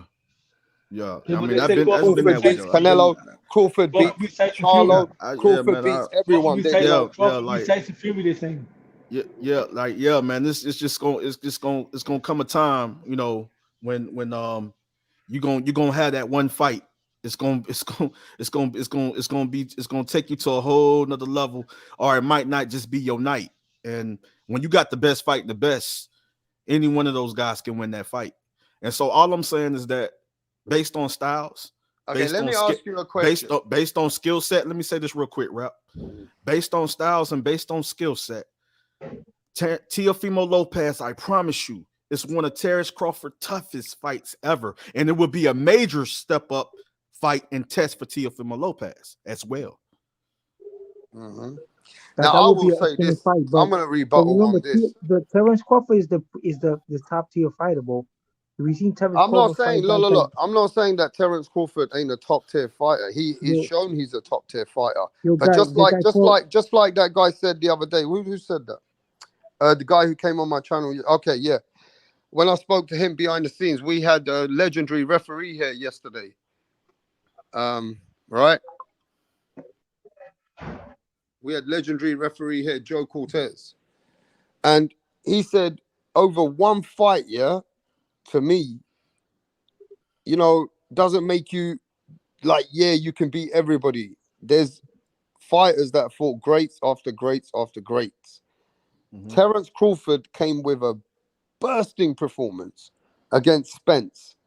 And to me, I gave Crawford all his flowers. But Crawford was doing can that I finish, all the time, bro? man. I understand what you say, but he was doing that all the time. Then I'll let you go. Yes, sir. Can I finish? Something didn't look right in that fight for me. I've been watching boxing for many, many years. Something was off. Something just didn't click. And for me, I see one fighter who was just getting toyed up from the first round. And I said to myself, in the second round, when I see the second, I said, listen, bro, something's fishy here, bro. What the fuck? I'm just going to say this and you guys can cook. I'm just going to go on mute. What if you get that one fighter? What if you get that one fighter that's not going to be off? It's not gonna be off. That's right. What if you get that one fighter that's not gonna be off? That's gonna be at his best. That's gonna make it competitive. That's gonna make it challenging. It's gonna be a war, turns into a chess match back into a war. What if you get that one fighter that's gonna push you beyond how you ever been pushed ever before? See, the thing is, when we say Crawford had a great performance, he did. But the best version of Crawford I seen was against Victor Postol, Gamboa, and also Ricky Burns. So all I'm gonna say is this: the one that knocked out Dongo, bro. That was a monster. So all I'm gonna say, Dongo, the Dongo fight he dominated. But I'm just talking about, you know what I'm saying, as far as his performance based on how he just clearly dominated. And you can say now the Earl Spence Jr. fight was one of them. But I get what Rap is saying, you know, and we're not making no excuses and none of that. It's been a month. I've not said nothing. We're not making no excuses. None of that. But I'm just saying I'm not either, Rap. I know you're not. And all I'm saying is that yes. But bro, can I say this to you, bro? Go ahead. I'm gonna let you finish though. Go ahead. I know you're gonna get at. I want to say this though, yeah. There was a point when Errol Spence threw the jab and threw a looping right hand, bam, and it hit Crawford. And I see Crawford come with a timing shot. Listen to this. I see it every man. You guys are forgetting. I was at the fight with Kell Brook and Errol Spence. I've met Errol Spence. I've seen what Errol Spence is about when he came to quickly in England, done his training where we were, VIP at Peacocks. You understand? Mm-hmm. I understand that Errol Spence come with some serious strength. when I see Crawford just took the punch and just timed him at the same time, and Errol Spence was on the floor sluggering around, his balance was off. Hey, bro, when I see a man like Spence take a jab and his whole body was moved to the other side and he fell all over the place, I said to myself, yo, bro, this is the same man that went in with a fight with Porter. Porter was in and out of this fight with this guy. Velasquez was making a fight with him where he couldn't keep that distance and he had to keep the fight. It was a fight he had to be in, right? So I've watched this guy grow as a fighter too, Terence Crawford, but I never seen the way I saw that fight. Something just wasn't right. Something just wasn't right, and that's why I say we got to see the rematch. Everything will be over after the rematch. We know that Terence Crawford's the biggest favorite, but on this fight, I ain't making excuses for Errol Spence either because he ain't making none for himself. But saying is fishy, bro. It wasn't right for me. I'm not taking away from Crawford's one of the greats. Oh yeah, Crawford that's one of my favorite Crawford's fighters. One of the best fighters one of the greats number now. one. He's my number one pound for pound. Gentlemen, but we have to be honest. My number one pound for That pound. we ourselves are to blame for what happened because the hype that Errol Spence received was outrageous. People were saying, put him to the third. All the LGBT guys, bro, all these guys, like, they were just making Brother, shows it and wasn't just shows hype though. about Did he Errol. not deserve more respect than David Avenesian? Did he not, Errol Spence, not deserve the hype more than Yo, people they such gave as an Avenesian Velasquez? opponent, bro. How That you was know an what I mean? excellent It's not like opponent. we had hype. We just knew that he But was a better fighter than those the guys. opponent that he fought, David Avenesian, was an excellent opponent, bro, for either one. That guy, he got paid $10 million for that fight. That guy knocked out Josh Kelly, bro. That guy is a monster puncher, but they He also even got stopped by Velasquez. He's a good yeah, fighter but though. He's a good fighter though. they were saying that he wasn't a good fighter, that he was a club fighter. They was Yeah. trying to downgrade him. That Mhm. they did a show. One guy made a show on Terence Crawford's resume and downplayed every opponent he fought. Okay, they really hated Terence Crawford, bro, and they got caught with their foot in their mouth, bro, because you know what happened? Terence Crawford was the real deal. Only the real pro fighters were saying that Terence Crawford is going to win this fight, and he went in there, and I was one of them because I saw what he did to Ndango, bro. What he did to Ndango was big. Ndango was knocking out dudes early, bro. When he became a champion, and he True. went through Ndango like a monster, bro. He cut through him like a hot knife through butter, bro. So we all knew that Errol Spence telegraphed But his shot. I'm We all not know that. taking nothing away from him. I'm not saying that he ain't a Yeah, great fighter, yeah. but we got to remember this. Errol Spence That don't a lot slip of punches fighters either, have an bro. off day as well. We got to remember Tio had an off day with Kambosos. We know that fighters have off days as I know what well. you're saying. And I we know what you're also know, saying, man. that when Spence was coming in, man, the man looked like he was gazed. Man, this Nah, guy was inactive for a long time as well. He was really wanting to he make was the cutting biggest way fight too of his long. life. And then He was cutting way too all of a long, sudden, bro. the man comes in. He's like looking glazy eyes. Listen, the Spence that I know, that motherfucker's eyes like a hawk, Andrew.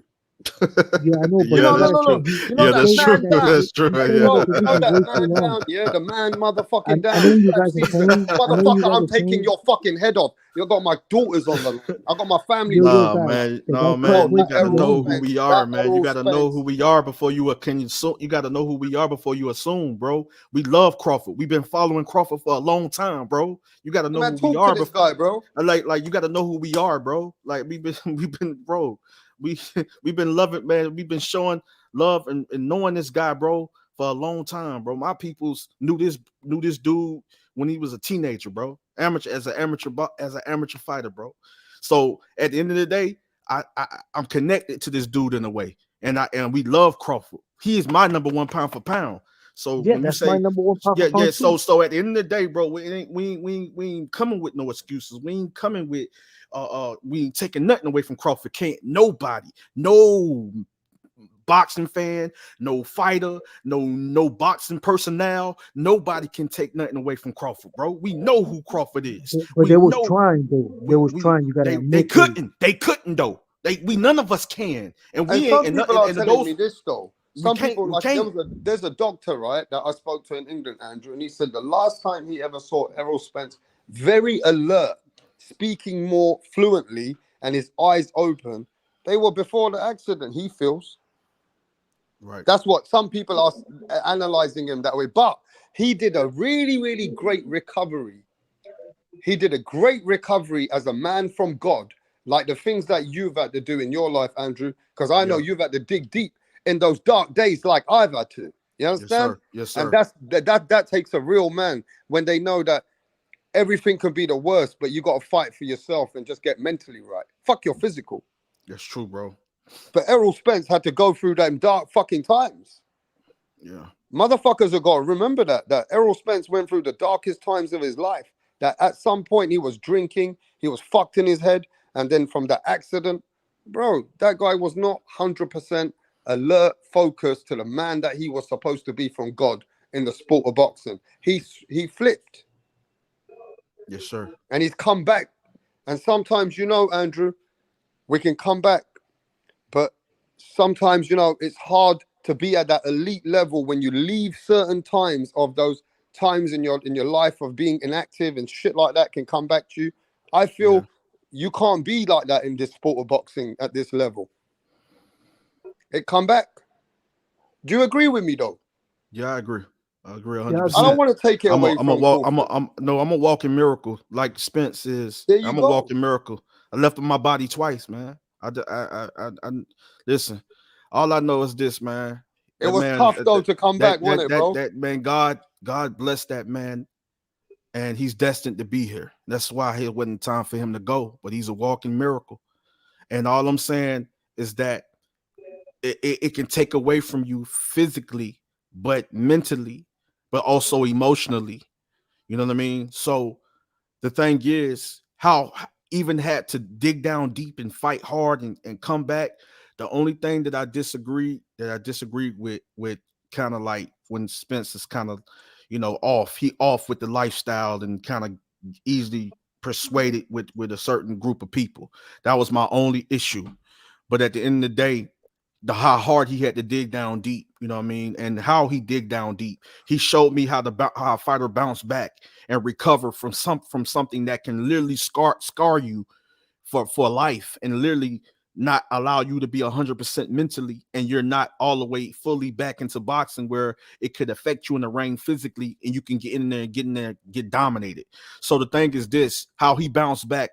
It was good to see how he bounced back and he beat Danny Garcia. It was good to see how he bounced back and he dominated your Dennis Ugas. It was good to see how he got back and the Spence that we was able to witness and how we saw him, outbox a guy, go to war, be technical, be a boxer. I just want to keep it real with you guys right here, right now. Okay. Yeah. Yes, Errol Spence. He's dug deep. But I'm telling you now, bro, I don't want to take this away from Crawford. I don't. But you see our boy Danny Garcia, the one who's coming to the end of his retirement soon. See him? Yeah? If Danny Garcia came in that ring, on that day, Andrew, he would have done way better than Spence. Remember my words. He would have done way better than Spence.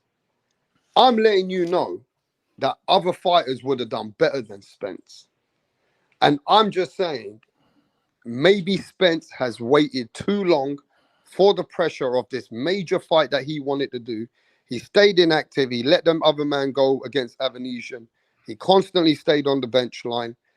The Ugas fight should have given us some kind of a definition to show that his durability is there. But when he gets caught, he's getting moved, he's getting wobbled and off balance, right? We got to remember that sometimes people say that after these things that you've dug deep in your life, if you're not so consistent, and you stay back, then there's shit that comes back to you after the injuries and the shit that you've been through in your life, unless you're fighting through them and being way more consistent. Right. And the thing is, Rasta, I'm going to say this he real isn't, quick. I'm going to just say it as it is in my heart. Yeah. Errol Spence was not who he was, bro. I'm not saying that he would have ever beaten Crawford. Nah. He probably wouldn't. But he would have done way better, and he would have stood there like a prideful man because he would have defended better, and he would have found ways to be more durable. He wouldn't have been stupid to constantly come forward. He would have tried to hold back a little bit and then fight and then kept his self-pride.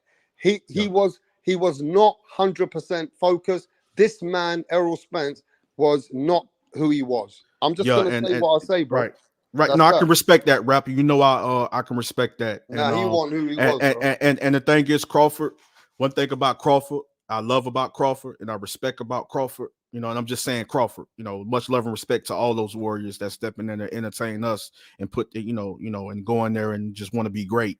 But one thing I can say about Crawford, he's a disciplined fighter. He stay ready mentally and physically, and it was just he's always prepared mentally and physically, but he always go in there and have fun and know and believes in his skills and his abilities. That's what makes a great fighter, rap. And Crawford, he doesn't overlook any opponent. He don't.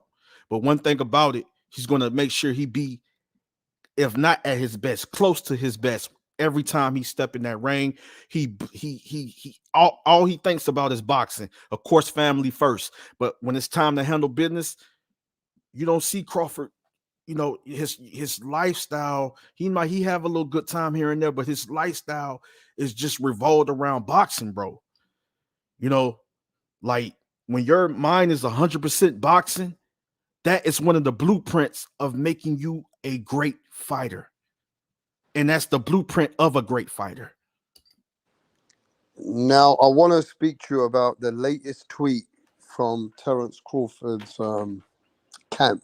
Is that people around him? They're saying that Crawford's going to make this rematch harder for Spence. He wants to demand more money now. He wants to get, add to the deal what he was doing, right?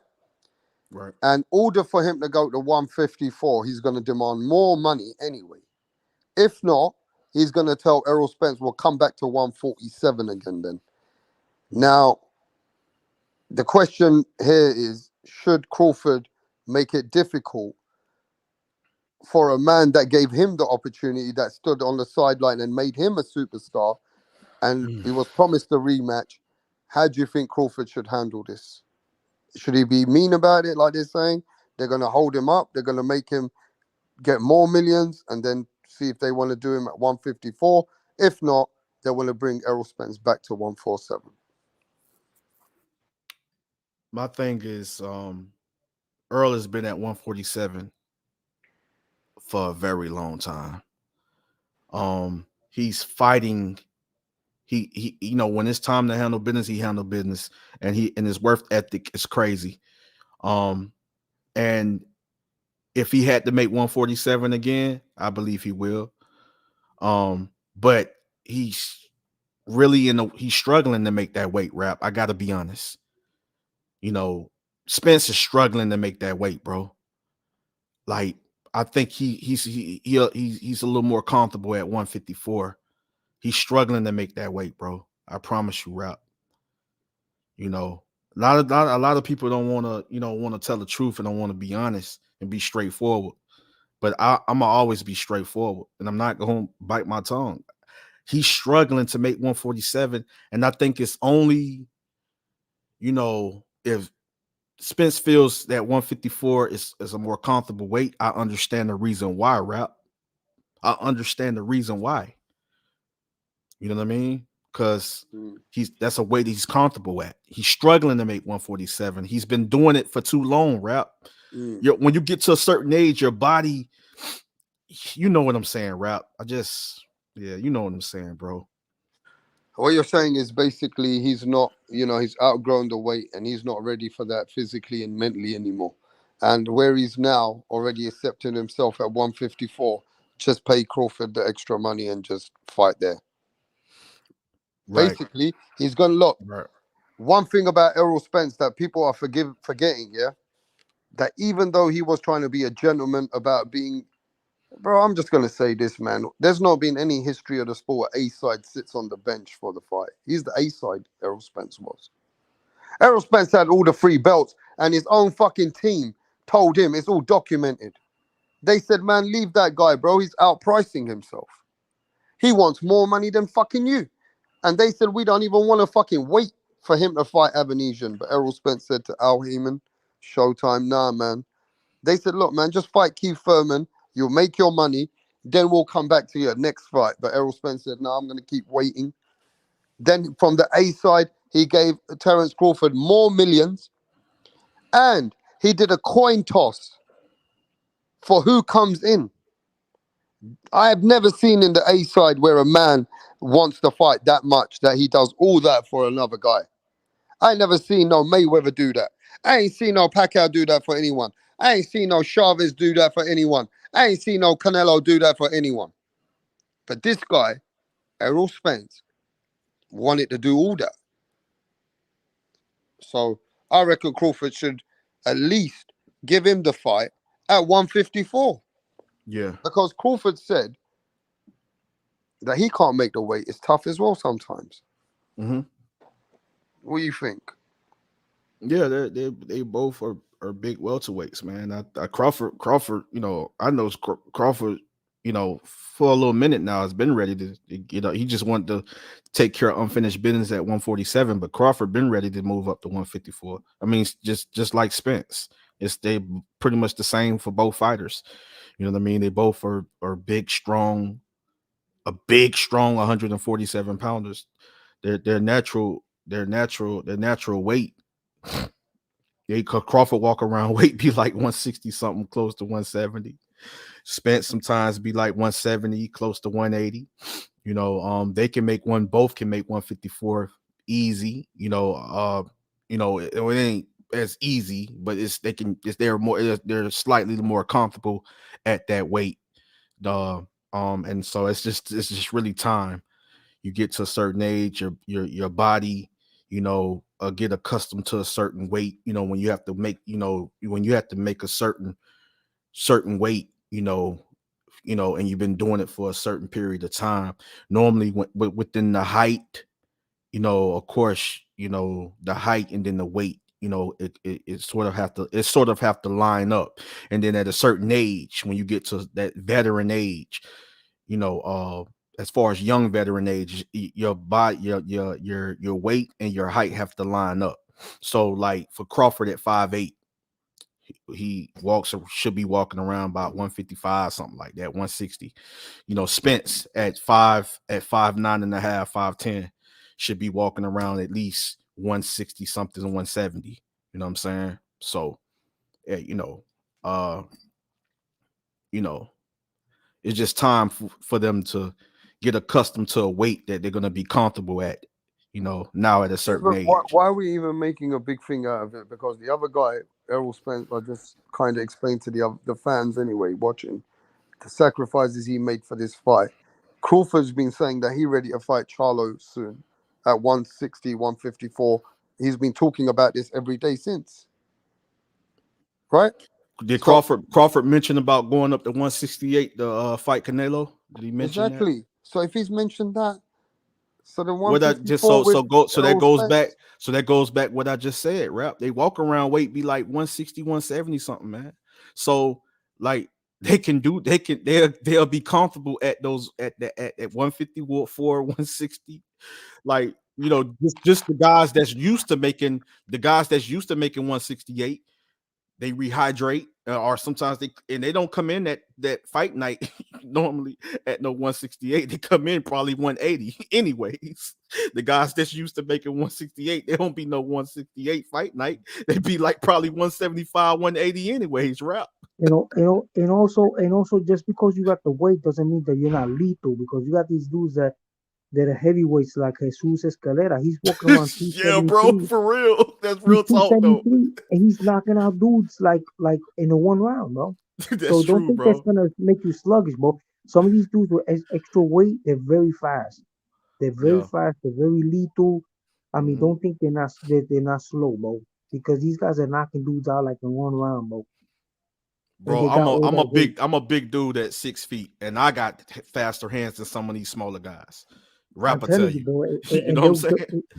You blink and you're knocked out. That's how it is. And they're heavyweights, bro.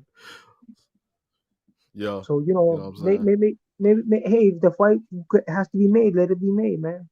Yeah, that's true, bro. Made, man. That's true. But I can't wait till this Jesus Escalera starts knocking out all these dudes in the Don King, and then they start signing them up in the other mainstreams. You know, people think it's only Berlanga. There's a whole bunch of Puerto Rican dudes knocking out people now. It's a lot of great Puerto Rican fighters out there, bro. I try to scout and discover these guys, man. That's why I like, just You be gotta like check him when out. He's 18-0 with 18 knockouts. Escalera, a yeah. big heavyweight southpaw. Oh, I think I've heard of this guy. Yeah, I don't know if I've seen him fight before. Yeah, bro, I be trying to look for all the up and coming young talent, bro. I be giving them the recognition. And If I he's only been a pro for 1 year, and he yeah, accumulated that record in 1 year, bro. wow, And, bro. you know, like you could, if you really want to move up in these ranks, you can, man. Yeah, it's true. It's very true. It's very true.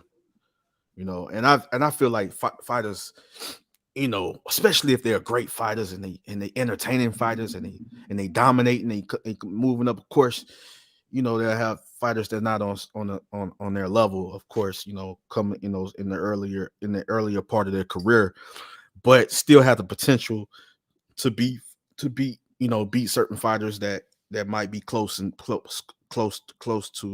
their skill level, and they might eat or they might go in there and dominate. You never know. But I feel like these young fighters, up and coming fighters, deserve the recognition. I don't think they should be, you know, they have favoritism as well. It's just what I'm talking about, bro. It's a lot going on. It's a lot of foolishness and corruption going on in the sport, and that's the part of the sport of boxing I don't like. You know, when fighters get mistreated and things of that nature as well. You know what I mean? Like I don't.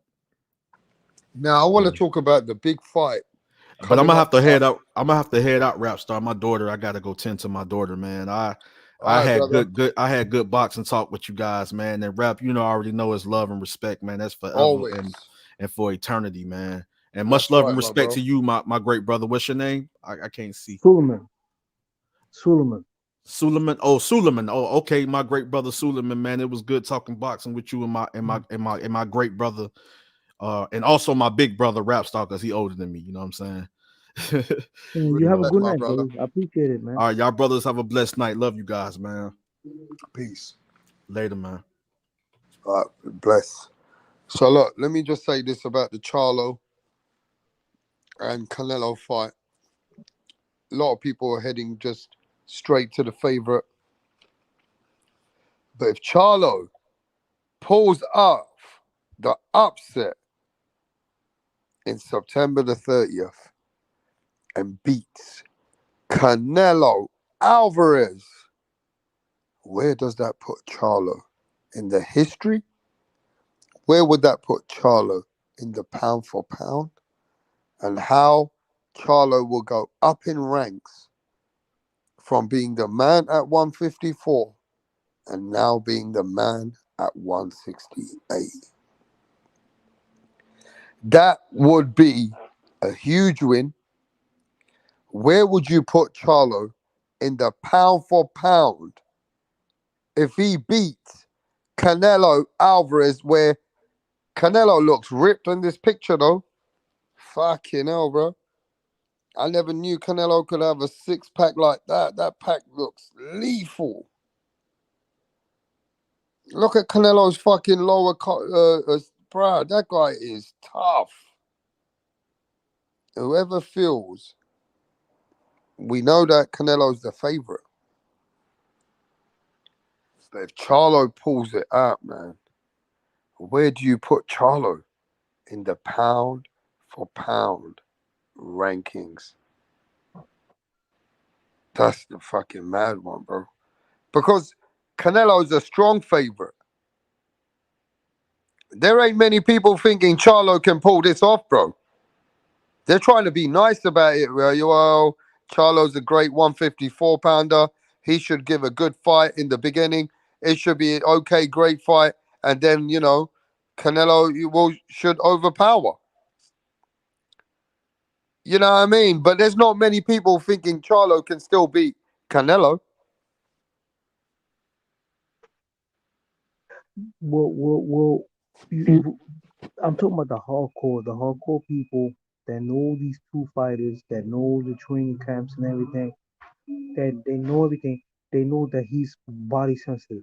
They know Charlo's body sensitive, and he's coming up in weight. He's fighting a guy that hits much more harder. there's a key acclimated to 168 that's 468 pounders and beat them. And we know that Charlo is body sensitive. We know that the game is becoming a more power play game. Guys are using a drop style type of fighting now because they want to produce more knockouts. We know that Canelo is an expert at the body attack. He's also the shorter fighter. He likes to fight small. Um, he has beaten tall fighters with body shots like Rocky Fielding. He tore a bicep on Callum Smith, who was a monster. Um, so you're looking at a guy that is an expert body attacker, a body puncher. He's lethal in there. And I respect Charlo when he's standing up and he's boxing. He has a ferocious right hand.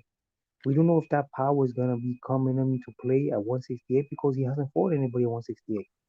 But we also have to look that Canelo, he's the type of dude that he's like a Camacho in a sense that he when you fight him, he really takes your career away because you're never gonna be the same after you fight him. We saw that with several of his opponents, like that Kirkland guy, when he knocked him out. And this is the type of guy that I won't be surprised he knocks out this guy Charlo and Charlo goes into retirement. I think Charlo's gonna hang up the gloves after if he gets knocked out by Canelo. I don't think he's gonna be going to 154. He knows he's body sensitive. That's why he's avoiding Tenzu. Tenzu is also a huge puncher, But a right great now, finisher. that Canelo you're talking about right now, Canelo couldn't even stop John Ryder. No, but you're talking about John Ryder, a 168 pounder that defeated Callum And Smith with stopped his it. He's lobbying already attack. lost 5 times. Okay, sir. But he's Respectfully, a good sir. fighter. John Ryder, the gorilla, beat Callum Smith. They took that fight away from him. Mm. John Ryder was an interim WBA champion. John Ryder beat Danny Jacobs. John Ryder was coming back. He was coming back in the fight with Canelo. He was hitting Canelo back, even with a broken nose. He's an excellent 168 pounder. I have much respect for that young man, Mr. John Ryder, the gorilla. Mm. So he's an excellent opponent. But He was John ranked Ryder, I number one. like John Ryder too. I've been watching him for years. I know John Ryder, right? When I was a younger guy, I met John Ryder back in the day. But he's got limited skills. He's a come forward pressure fighter, strong fighter. He's got okay defense, but John Ryder doesn't have the most lateral movement. So it was a fight that was made for Canelo. So people felt Canelo could have done better with that fight. The old Canelo would have stopped John Ryder. What do you think? I have to talk a little more about John Ryder. So we could change the aspect of this conversation because John Ryder got caught off the ring excellent. He's a southpaw. People tend to forget he's a southpaw, huge southpaw. He fights. He cuts off the ring excellently. He's very very durable. He's very strong. Maybe his punching power is not as strong as his durability. He has great constitution in there. I mean, the guy could take punishment. Um, and he improves in the later round. He takes power, his strength, his durability in the later round. Even if you saw in the Canelo fight, Canelo was spent. Canelo was exhausted in the later round. The guy is very strong. The guy comes to win. Hey, he doesn't give up. Uh, he doesn't get frustrated later in the rounds if he's not winning, like Jerry Coney did when he fought Larry Holmes. He's there to win. He's there to fight 12 hard rounds with you. So I believe that was an excellent opponent. He was a number one ranked contender. I don't think Canelo was enthusiastic to fight this guy. I think he fought him because he didn't want to get stripped. Um, and when he fought him, he did the best he could to win the fight. He couldn't Mm. knock the guy out, so he did the best to his ability to win the fight. But unfortunately, Jamel Charlo doesn't have that durability. He doesn't have that constitution. He's not acclimated to 168. I think what he did was a cash out. He knew if he would have fought Temzu, he would have lost by knockout.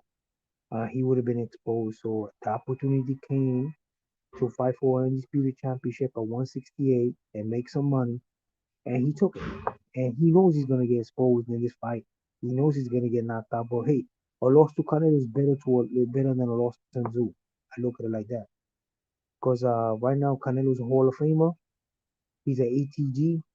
And Tszyu is becoming an ATG in a Hall of Fame. So at the present time, he took the cash money. He took the cash money fight, which is the Canelo fight. But he's gonna lose. And then just look at this. This guy's a PBC fighter, just freshly signed, got a three contract fight. They're giving him soft touches. He's gonna get the soft touch. Don't be surprised they put the other brother in a secondary soft touch, and then God knows who they're gonna give him the third fight.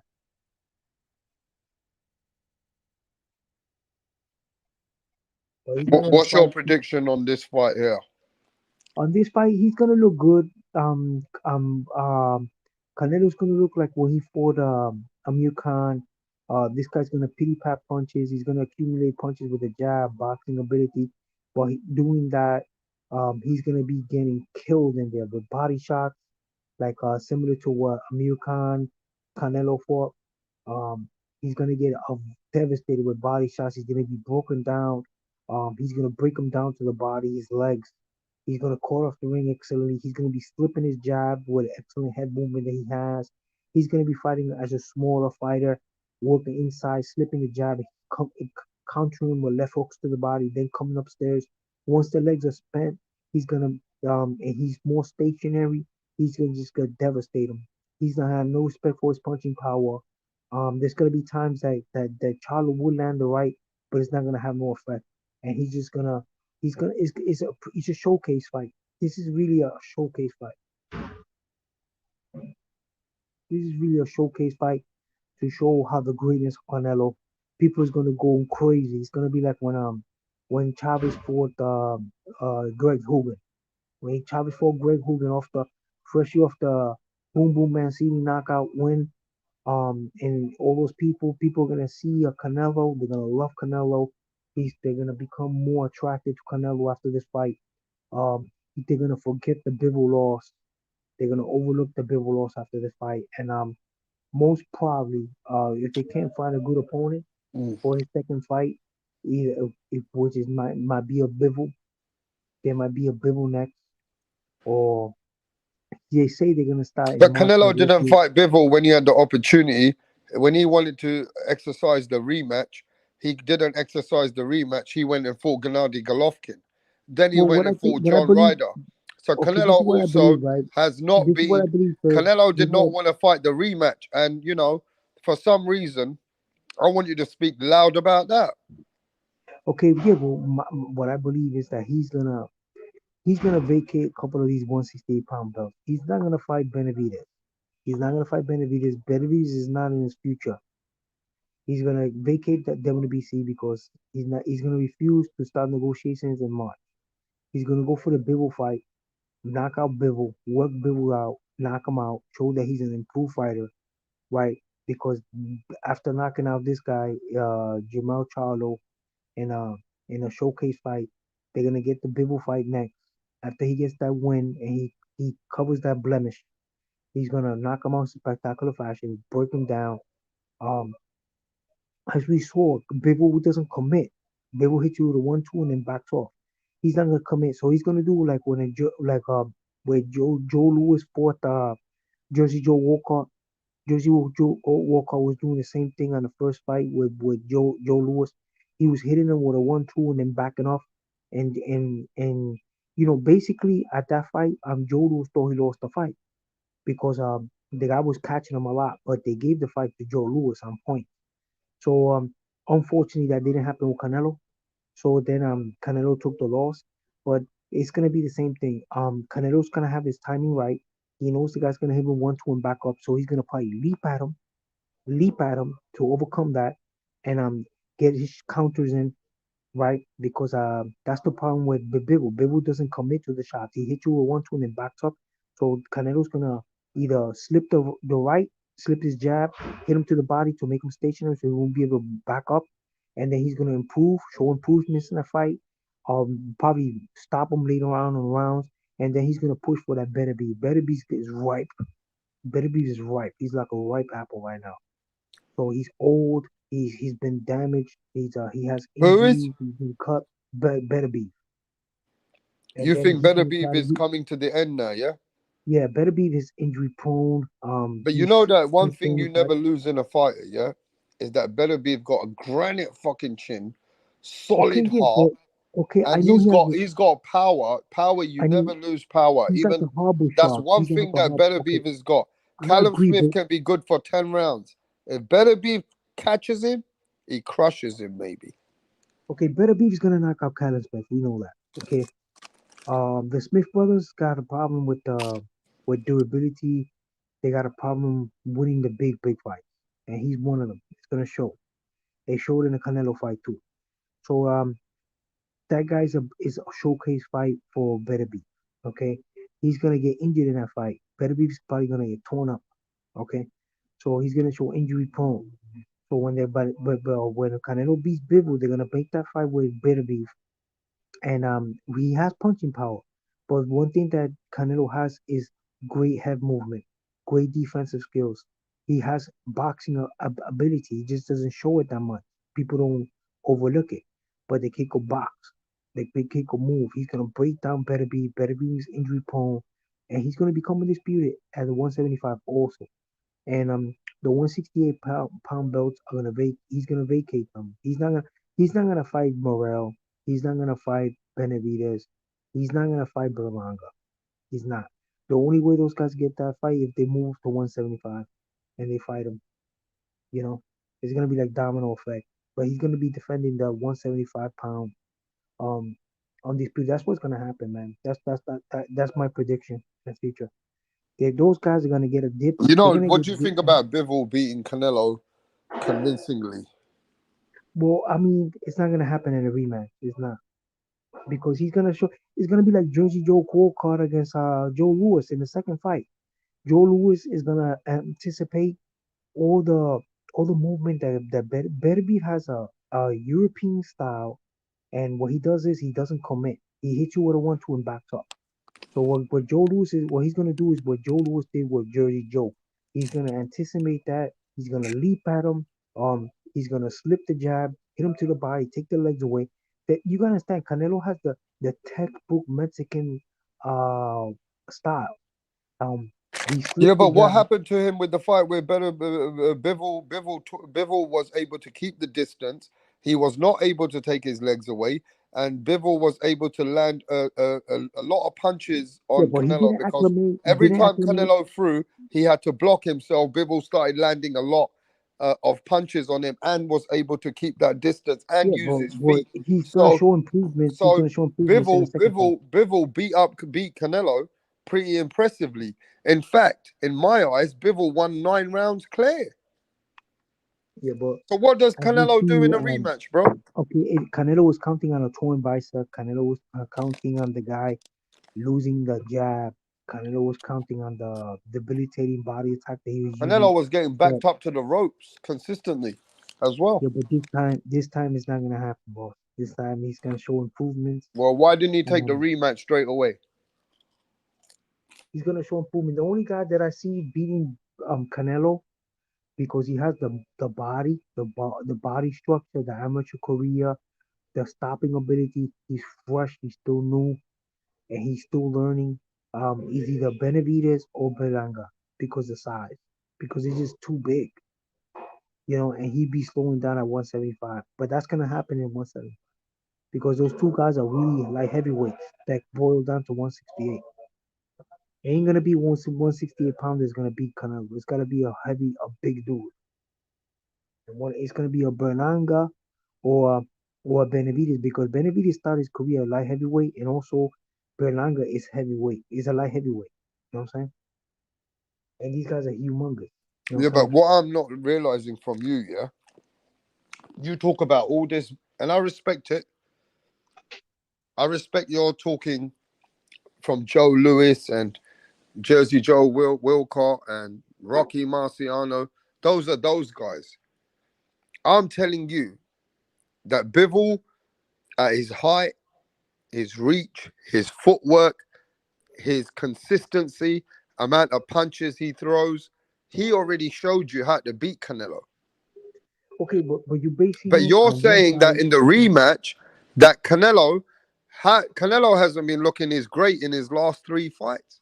You look at the fight with Bivol, then you look at the fight with Gennady Golovkin, you look at the fight with John Ryder.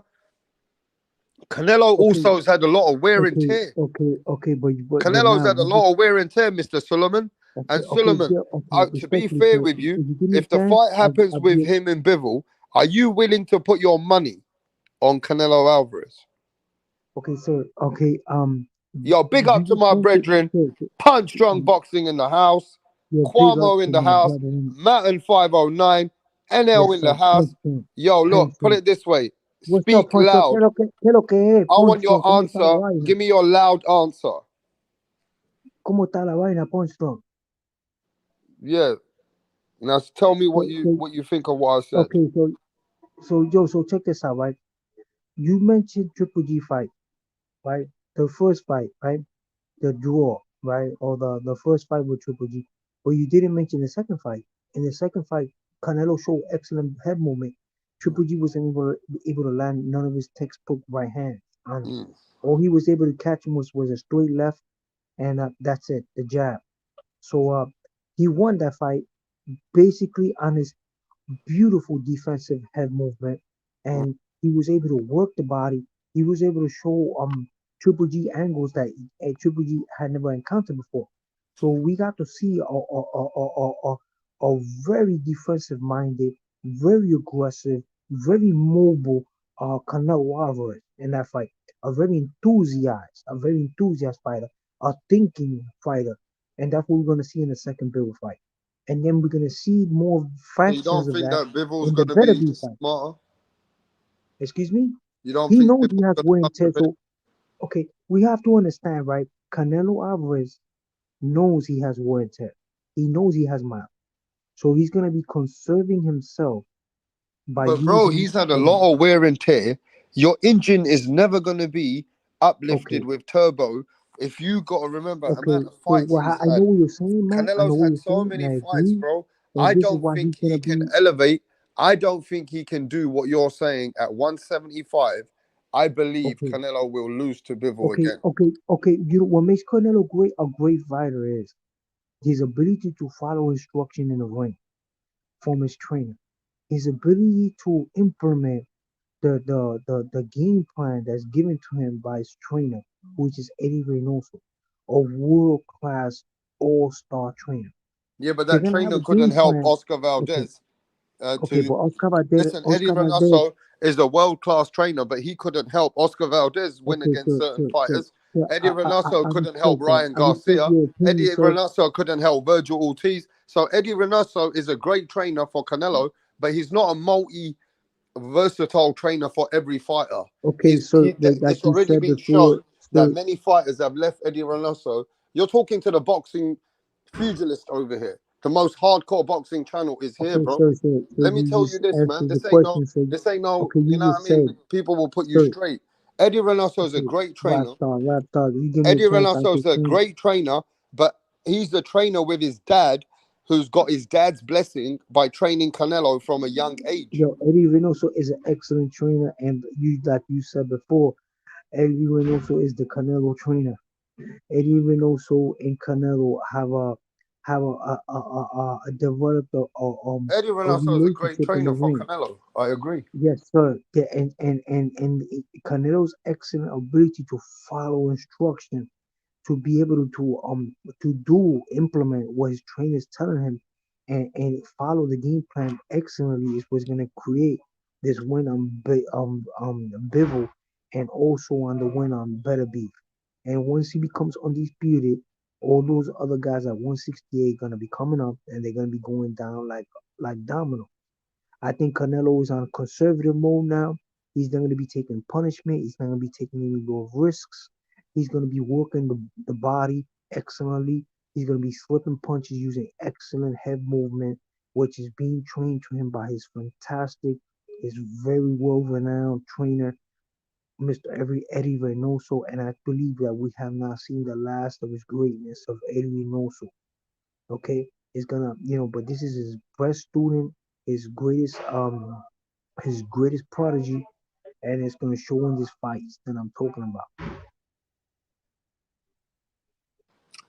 Yeah. Okay, so yeah, so big shout out to Tito Escalera, the new the UBO champion, heavyweight champion of the world. Okay, from Puerto Rico, living in Riverview, Florida. Jesus Tito Escalera, el boricua número uno. 18-0 with 18 knockouts. Hey, what do Okay, you think you about gotta the give Zepeda fight? the Cepeda fight. Cepeda is beautiful, man. I think he's an excellent fighter. I think he does everything beautiful. Did you know that was his fifth title defense of the WBA in Continental America's Championship?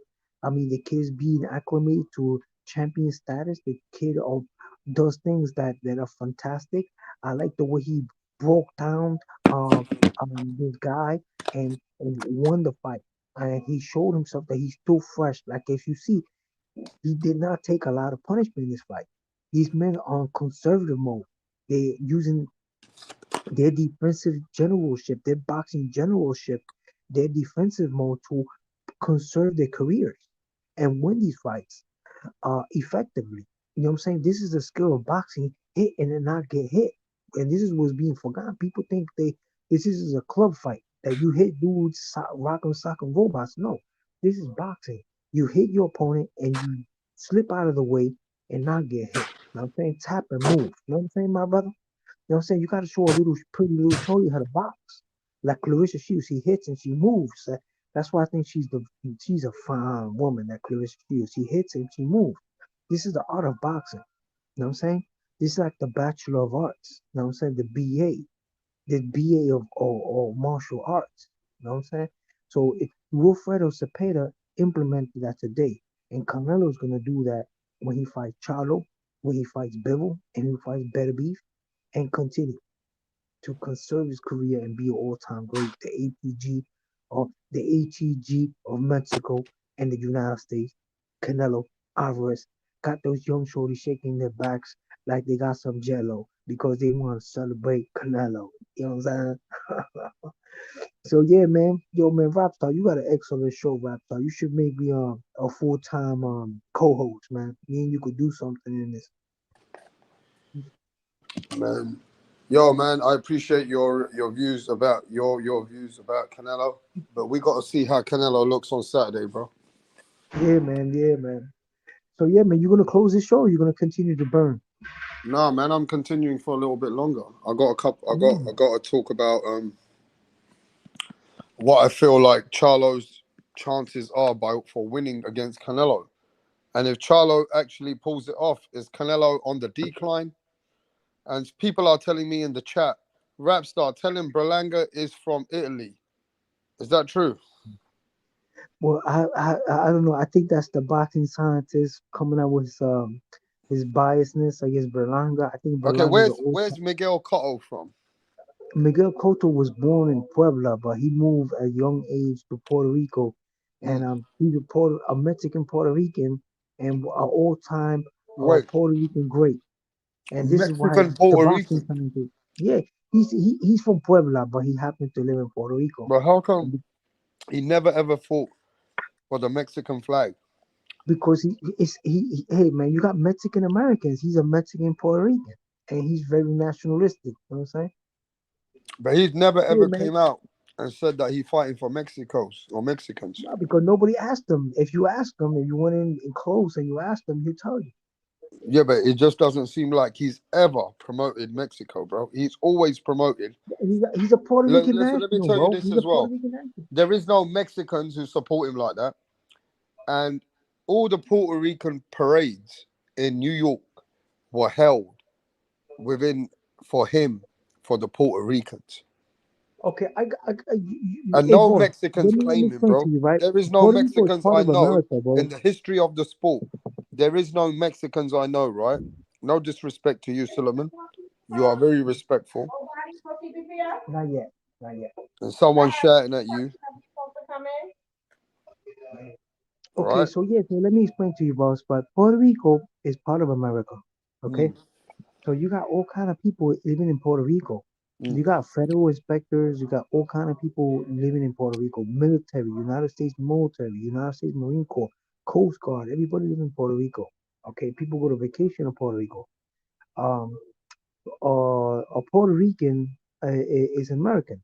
Okay, so these gentlemen happen to live in Puerto Rico because the national language in Puerto Rico is Spanish, and the schooling systems and everything is Spanish. So it's very easy for them to acclimate to American culture in Puerto Rico. So a lot of Mexicans, being that they're so highly skilled in construction, agriculture, forestry, you name it, they go to Puerto Rico and they find work. You know what I'm saying? They take care of these mansions and stuff. So their children go to schools there and they become part of the culture. He became an Olympian. Did you know Cotto was an Olympian representative of Puerto Rico? He fought in the Olympics.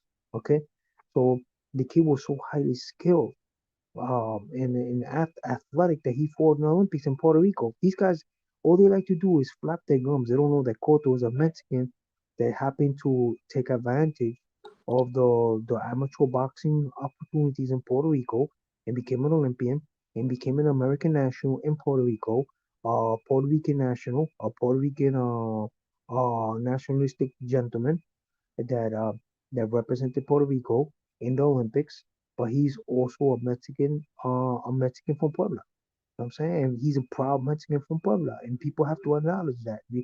Mexican people have done a lot of great You're work the for our only one country. who's claiming them. No other Well, Mexicans have claimed well, him. these guys are very ignorant. If they had if they would leave their biasness to the side, they would be like me. You know what I'm saying? I have nothing against Mexican people. I think the greatest thing that our president, our beloved president in our country, Mr. Joe Biden, has done is open the doors and open the opportunities for our national brothers come over and um enjoy the benefits of being a United States American citizen to work in our country, to enjoy the benefits, the greatness of our nation, to to achieve the American dream. I think our president, Mr. Joe Biden, is an excellent president. He is the blueprint of presidential status for not only our country but all North America and the entire world. I think people should applaud for Mr. President Joe Biden for giving the opportunity for Mexican people and other people from South America to come to the United States and achieve greatness and excellence and becoming an American citizen. Yes. And yeah, man, I'm here hanging out with the rap star, the one and only, in his show, talking about this beautiful sport of boxing and other things that we like to share to the people. You know what I'm saying? So TBS, the boxing scientist, big shout out to my little brother, the TBS. Big shout out to my other brother, Alonzo, from Alonzo Boxing. Big shout out to Punch Drunk. And big shout out to everybody else for known international boxing. Big shout out to the boxing voice with Nesta Gibbs and Danny Alvarez. Yeah, man. Stop. Yeah, let's stop promoting the world. Yeah, but I want to know. I want to know what do you think about Berlanga? Oh, Berlanga, the chosen one. That's why they call him the chosen. He's nothing but the future for professional boxing. I think the chosen one is pretty soon is gonna start to show us what a Puerto Rican excellent boxer he is and a national icon he is for our sport.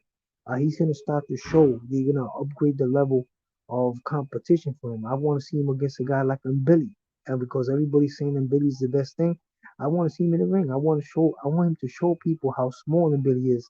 I want to show people that he's the true chosen one in the division, and put him out early. And Billy's been defending that WBC Continental America's Championship for a while. I want to see him knock out a guy like Billy, and then go against Beck the Bully and get that WBO global belt, and then from there use that as a barometer to see if you could get Canelo in there with him, or most probably Canelo just vacate the belt and you get that he be do like a Tim Zoo, get the WBO and start knocking out all the competition. You know what I'm saying? You're And very get a high on couple of the. Berlanga, yeah? Yeah, I'm very high about him because he's an excellent You fighter. think Has Berlanga can beat? You 172 think amateur Berlanga fights. can beat the other guys like David Morrell Jr.? David David Benavidez. Morrell These has 9 guys are fights. looking way more established, way more He has skilled, an extensive way more amateur career. smarter. They're not getting hit as much. So how does Berlanga put Okay, himself against those let's guys? look at the resume of David Morrell Jr. David Morrell has an excellent amateur career. But I'm David just saying, look Morrell, how good he looks. yeah, he looks good against subpar opposition. He looks good against fighters that basically don't have the skill asset that the opponents that Mr. Berlanga has fought. Mr. Berlanga has fought guys like Steve Vole, excellent Canadian fighter, Haitian Canadian fighter that boxed beautifully. Has gone rounds with Triple G. Has continued to excel in his boxing career.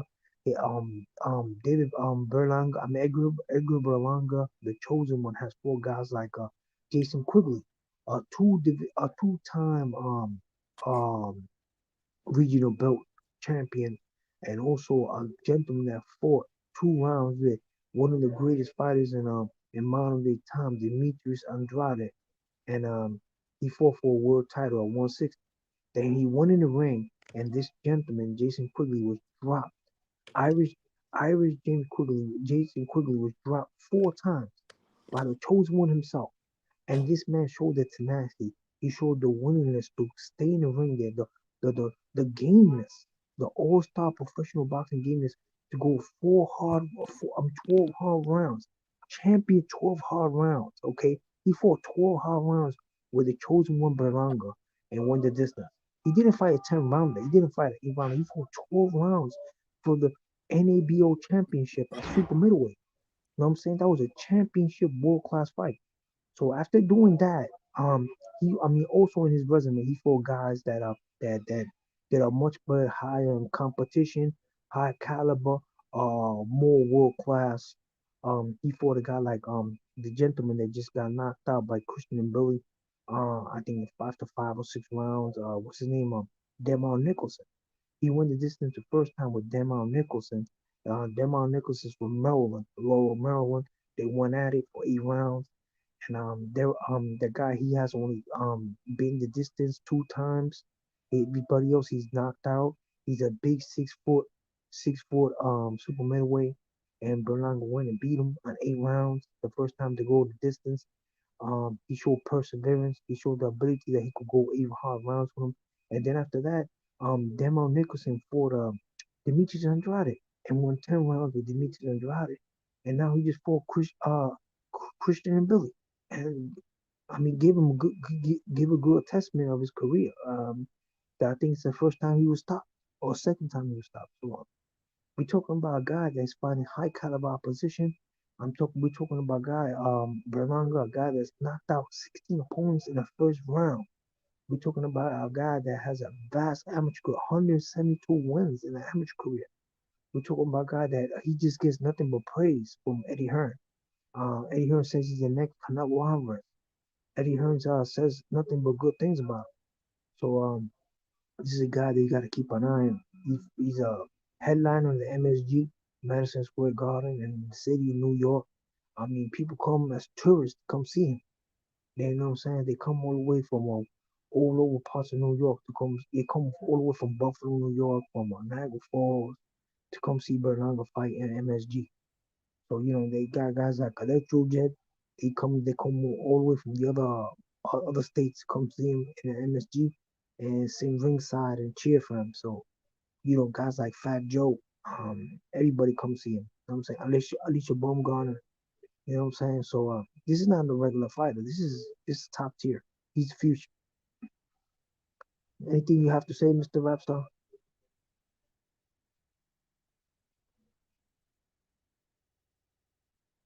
Mr. Rapstar, are you there? Hello. So Mr. Rapstar is probably having some tea. You know what I'm saying? Keep going, bro. I see you're very high on Berlanga while people have given up on He's having some tea. But hey, I'm enough talk about Berlanga. I want to talk about this new Puerto Rican dude. Jesus Escalera, 18-0 with 18 knockouts. Southpaw heavyweight, standing around like Mike Tyson, 5'11".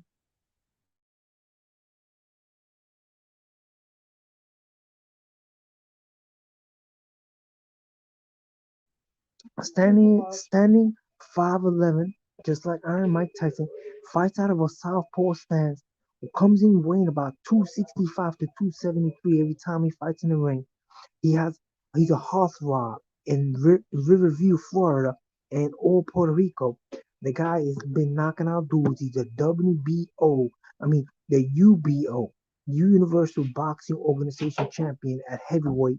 The guy is already a world champion, ladies and gentlemen. You know what I'm saying? For the Universal Boxing Organization. You know what I'm saying? And he's thinking about right now he's gonna fight Jason Quigley, a Don King promoted fighter, also the Diamond USPA champion. And if he puts him away early, oh my goodness, it's nothing but the stars for him.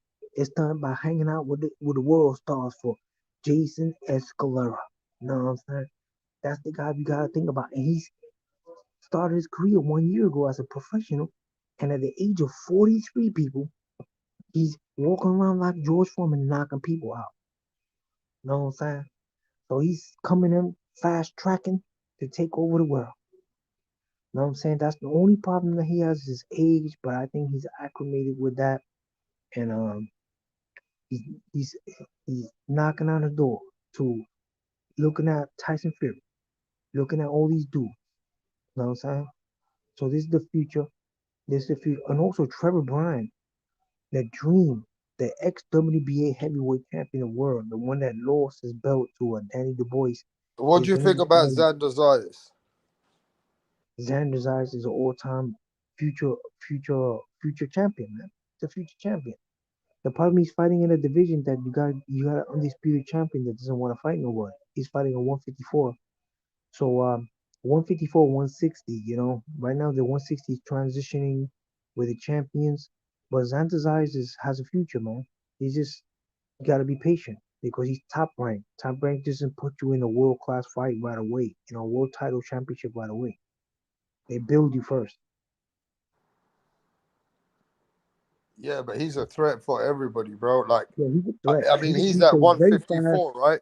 He's at 154. I mean, He's very fast, and he's I'll tell you also what, Xander a great Zayas. finisher. But I want to know about the future of Xander Zayas and Tim Tszyu. Well, okay, right now the 154-pound division got an undisputed champion. It's very top heavy, but some of them guys are aging. I think Xander Zayas, and if he takes his time and follows instruction, I think Xander Zayas will clean house. Um, right now, Tony Harrison is playing good. Tony Harrison, I think after getting knocked out by Tim Tszyu, I think Xander Zayas will knock him out in 2 rounds.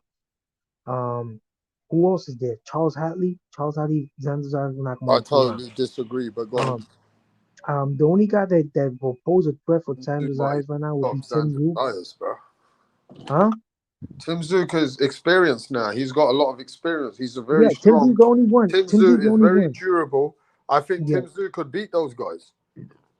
No, I think Tim Tszyu's the only one that could give Xander Zayas problems. But Of course he does, Tim bro. I Tszyu, reckon Tim Tszyu can beat all those guys. But anyway, go on, keep cooking. I'm just gonna get my. I'm just no, but made I'm myself. saying, but Listen I'm to this. saying I made Xander Zayas. myself an egg McMuffin with a Wow. with a medium egg, salt and pepper, slice of cheese. Oh my gosh! You keep talking while Yeah, man. For Rapstar lunch, keeps I had eating. some chicken tenders with rice and peas, yellow rice with peas, and a coffee, right? Because I work.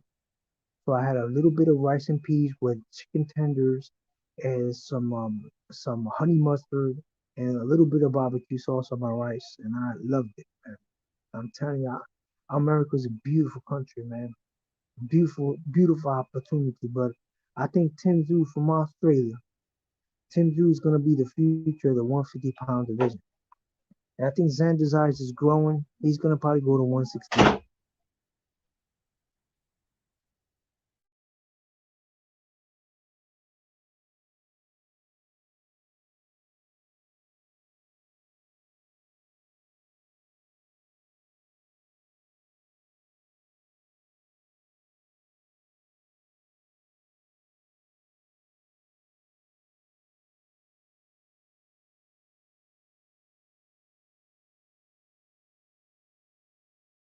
Yo, Suleiman, you there? What happened to Suleiman? Mate, he's in the back. I don't know what he's Yeah, doing. give me a chance, Papa, because I'm taking care of somebody here. All right, mate.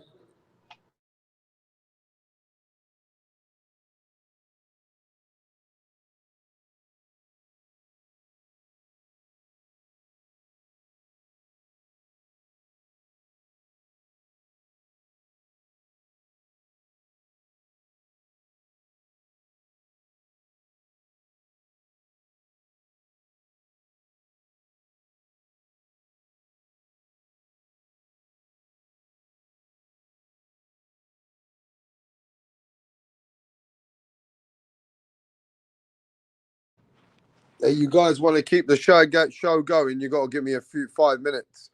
Let me know if you want to keep the show going. I want to see at Yeah, least about I five keep or the ten show going, yeses. man. Okay, I'm over here talking to what's your name? Say introduce yourself. Say hi. Oh, wow. Oh, you don't want to say hi to the guys in the panel here? Got a girl fresh from Guyana. She working security with me right here. Say hello. Say hello. Say hi. She don't want to talk. She's very shy, man. She don't want to talk. So everything's quiet here. Okay, people. So yeah, so let's continue about this boxing, man. Tim Tszyu is the future of the 154-pound division. I think Xander Zayas is growing. I think Xander Zayas is gonna have trouble making that weight. I think people's learning on Top Rank that Xander Zayas needs to move up to 160. This 160 be a much easier championship run for Xander than 154. I think the 154 opponent that for him will be Tim, and I don't think he should keep clear away from him because he could derail him in his championship run. So what he could do is move up to 160, have a better chance of becoming a champion there. And one of those belts because one WBC champion is aging. Also Carlos Adamas, I think he could handle Carlos. Carlos does get hit, even though he's a combination puncher. It'll be an exciting fight too.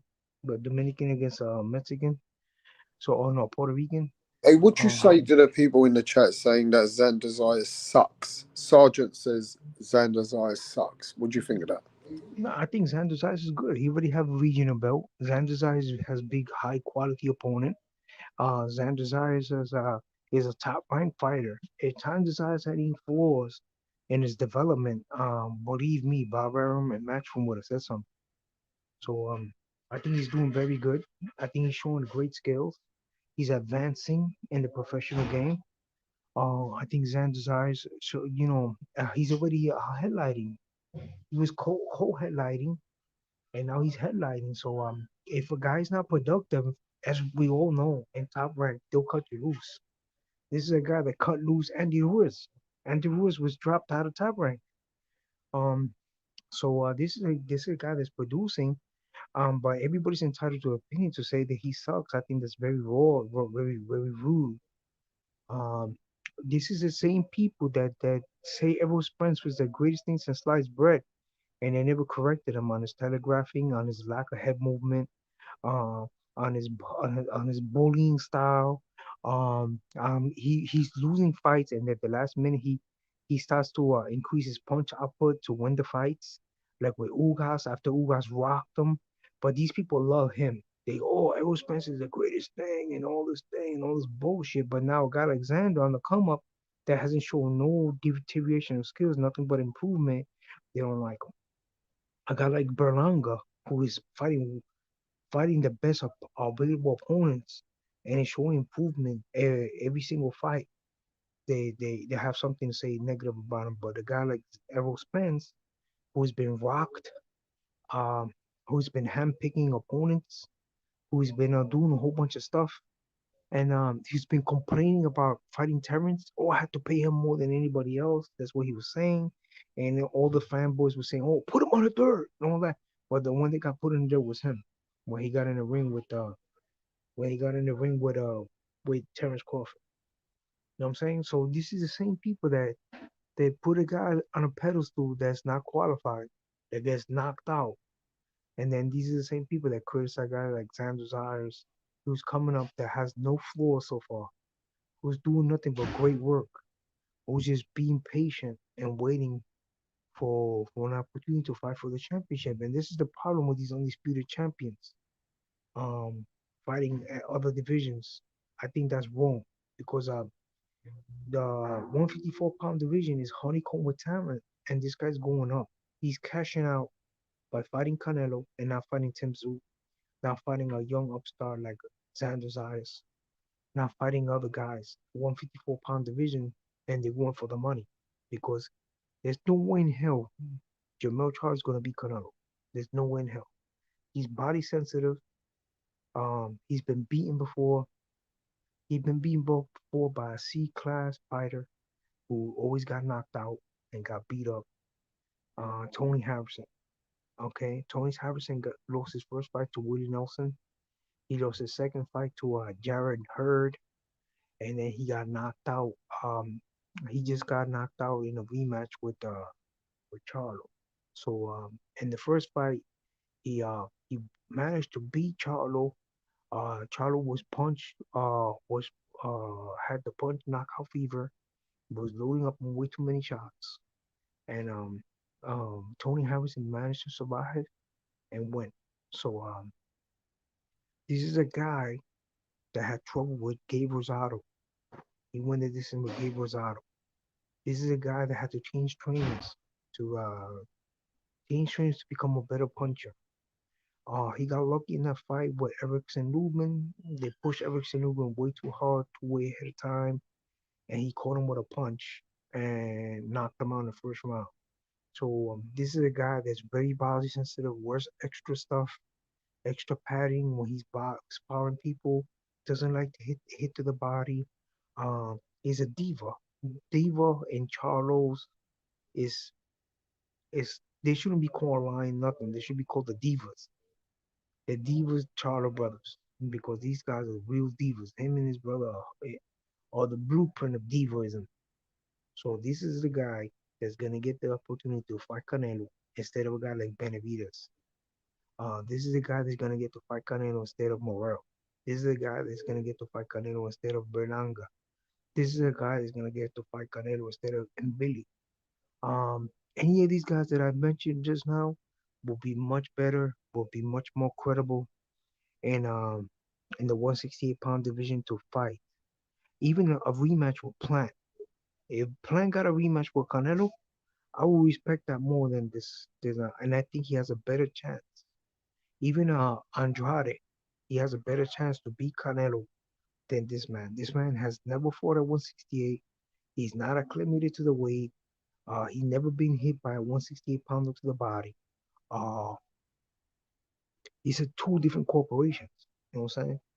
They should make a rule against this. I think this is wrong. I don't know what that's gonna do to a legacy for Canelo. Knocking out a guy that was undisputed at 154. I don't think that does any great. That's just icing for the cake, maybe. You know, just making the icing for the cake, making the cake look nice, making the cake look pretty. But it's not gonna do nothing for his legacy. Just pat up his pockets and put a little icing on the cake. But the guy that he's clearly avoiding, in my opinion, and everybody's seeing is Benavides. Benavides got cut off the ring. Benavides is a volume puncher. Benavides shows a lot of learning ability in there. Benavides started his career at 175, had a vast amateur career, is trained by his father. Benavides has a great rapport with his father, something what Canelo has with his trainer. He follows his father's instruction. Um, he knows how to slip the jab. He has unbelievable amount of stamina in the later rounds. He knows how to cover the ring excellently. He has beautiful boxing generalship in the ring. He knows everything about the ring there to win the fight. We saw that in the Caleb Plant fight. Caleb Plant was boxing circles around him in the first, and he was able to systematically break down Caleb Plant and and beat him in his own game. He made the boxer into a puncher, and he became the boxer. He became the volume puncher. He hurt that man in there. He broke him down. He did that also to Anthony Darrell. He did that to Ronald Gavrell. He beat him twice. Okay, this is a guy that could box, could move, could do it all. He's big. He's 6'2". He's the future of the 168 and 170 pound divisions. I think this guy right now, if they put him with Bivol, he will beat up Bivol. If they put him with that dude better beef, the injury prone better beef, he Who will will beat beat him up up. Bivol? Right now, Benavides, if that fight was made, he will beat the shit out of Bivol. But That means Benavides will beat Canelo. no, I guarantee you, Bo. I guarantee you, Benavides will beat those two dudes. But they don't want to fight him. He's been blackballed. He's been blacklisted. He's been You know he's been Benavides comes to this channel, don't you? Yeah, well, Benavides, big shout out to my boy Benavides. Benavides, the red flag. I think you're the future of that division. I think you just hold your head, my dear brother. You know what I'm saying? You're the future of the division. I feel like you should do a grievance against the WBC for allowing this farshada, this wrongful doing to take place because you're the true contender to the 168-pound division. You're the true 168-pound WBC champ. You was wrongfully stripped twice, and you have to be given that opportunity to attain that belt respectfully. And the EWBC, Mauricio Suleiman, has to make his amends with you real proper, like, you know what I'm saying? Because I think that's wrong. I think that's wrong. I think David Benavides should not have been stripped the first time for not making the weight. He should be given the proper amount of time to make the weight So you want to and fight. speak to Benavides when he comes on the channel next? Yeah, I want to chit chat with Benavides all the time, man. That's the future. That's the real contender in that division, the real champ. That's the guy that Berlanga has been getting himself ready to fight. That he knows that them two are the future. That's called the twin towers of the division. You know what I'm saying? Berlanga Benavides. But Berlanga is not being called out like on that level. People are not high on Berlanga at the they moment. high in Berlanga, bro. The things that you're looking at a different stream, the Colombian stream, the Puerto Rican stream, they're So all let's into ask Berlanga, bro. everybody in the chat. There are over 30 people watching you around the world right now, okay? Let's ask Yo, these 30 people. yo, Are my you brother. guys high and think Berlanga is the one? Yes or no? Answer this guy's question, bro. Is Berlanga the one? Or is this guy wasting his time and energy speaking about Berlanga for hours? Yes or no? Now look at the chat.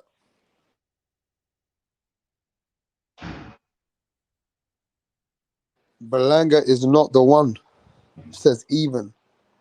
Cuomo XX says no. Fuck no. James kills him. Jaime kills him. Wow. Berlanga is not the one. Yes, See, yo, Berlanga is Berlanga the. is the Listen to chosen one. this. Suleiman, you're the only one in the chat says Berlanga is the chosen one. He is okay. I got a guy saying he's okay. Not Yo, one Berlanga. person agrees with you. So I want to know who you're talking to, son.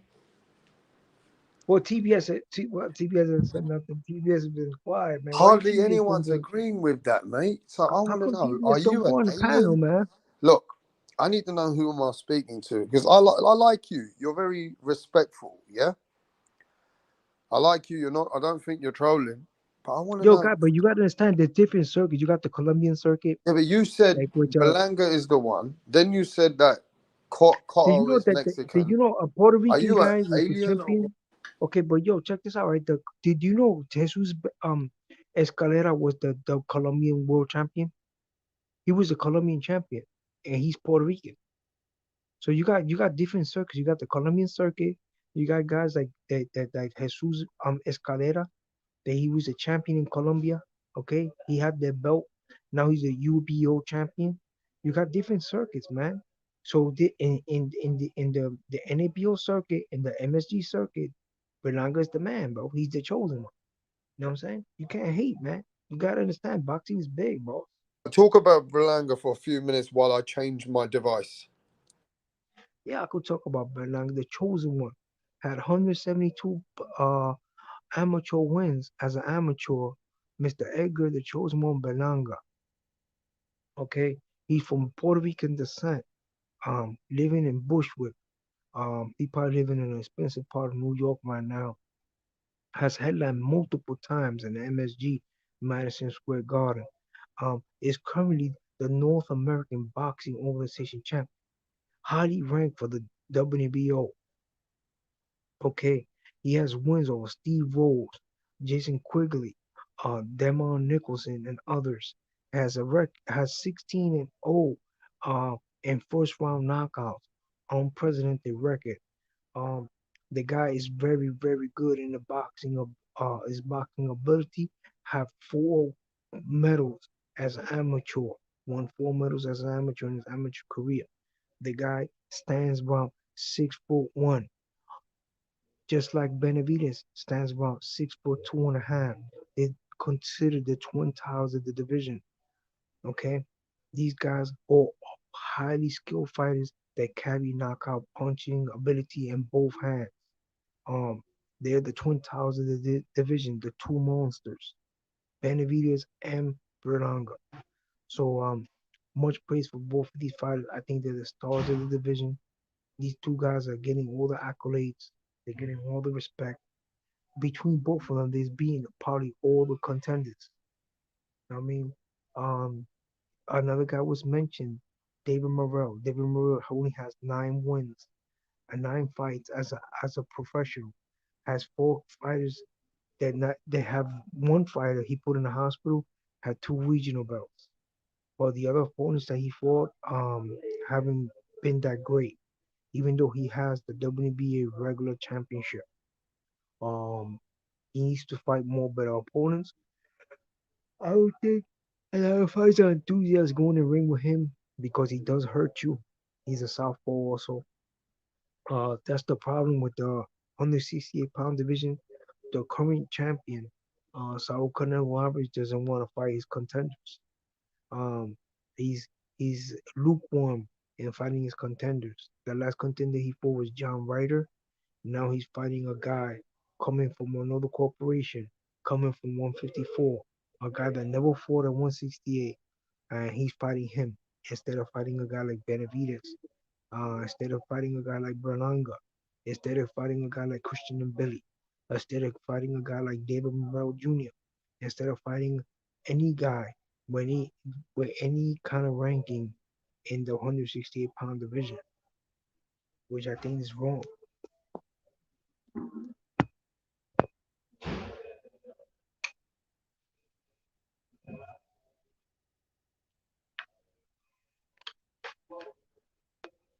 Which I think is wrong and shouldn't be done. Okay, now we got these guys.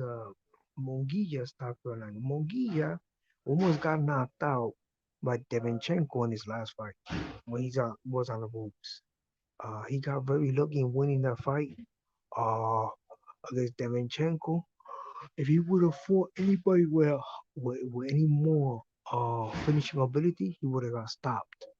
Um, Monguilla is probably he's a Oscar is a Golden Boy fighter. I don't think De La Hoya is gonna put him in there against anything that could knock him out. Being that he's not doesn't have any more stars in there. Him and Virgil Ortiz are probably the only stars he has left. So I don't think he's gonna put him in there to get knocked out. So any hype behind the Berlanga and Munguia fight is nothing but hype. I think Berlanga will knock him out early.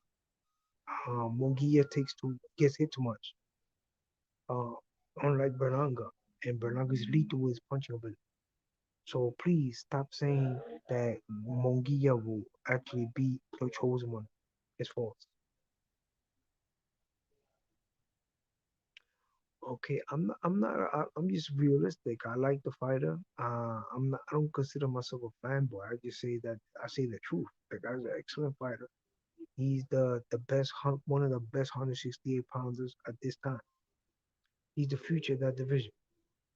Okay, Edgar Berlanga has a padded record. Yeah, I don't know how you're gonna call a padded record. 16 knockouts in the first round. That's not padded, bro. That's skill. You can't pad up a guy and have 16 knockouts in the first round. Okay, Golden Boy has the he was okay. Well, Otto is saying something there. Okay, Mario. Well, got so Okay, he got dropped, but he closed the guy's eye. The guy caught him with a Hail Mary shot. He knocked him off balance. He fell down, and he got up and closed the guy's eye. The guy looked like I haven't heard anything from that fighter ever since. He gave the guy the beating of his life. He beat him up real bad. Okay, and he won every single round. So that's the only round the guy lost. The round that Berlanga got dropped, and Berlanga closed his eye. The referee didn't want to stop the fight. The guy had a completely closed eye, and hey, the guy lasted the rounds because the referee didn't want to stop the fight. The guy had a completely closed eye. He was game, but he was getting toe tagged all over the place. So I don't know what fight you guys are basing on. Just because he got dropped, he lost his balance. Please.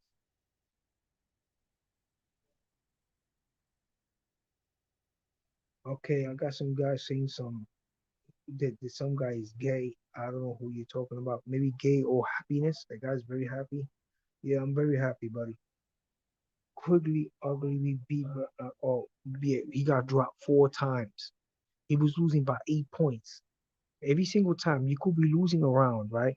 A guy could be punt. This is boxing, okay? Let me tell you the rules. If I'm losing I'm being completely outclassed in a round by my opponent, and I managed to hit the opponent in the chin cleanly and create a knockdown, or hit him with a body shot and put him on his knees and for 8 count. Okay, even if it's a flash knockdown, the guy gets dropped and gets up in the count of two. That's a flash knockdown. I'm winning the round 10-8. Okay? It's a 10-8 round in my favor. So this is boxing. This is a skill of boxing. Okay? You could be beating out class and you could drop the guy. Okay? But you won that round because you got a knockdown. Okay, people?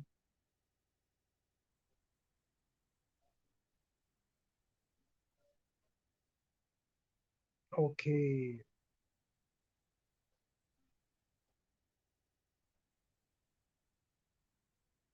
Yo, Ultra Instinct, bro. I wish I could block you, bro. I'm gonna talk to Rap Star when you come back. Rap Star, you gotta block this guy. Ultra Instinct is saying some liberal gayness stuff. He's saying that Berlanga's having sex with people. That's disgusting. Ultra Instinct. Just when Rap Star come back, I'm gonna have to block you.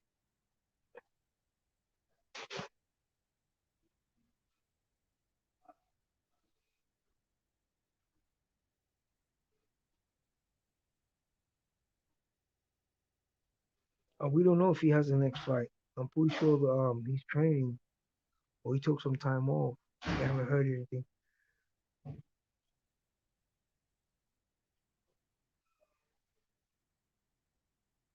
Yeah, I'm gonna talk to Ultra Instinct is gonna be blocked. I'm gonna talk to old rap star block you. You're very unprofessional. If I don't see an apology there coming up soon, most probably you're gonna get blocked.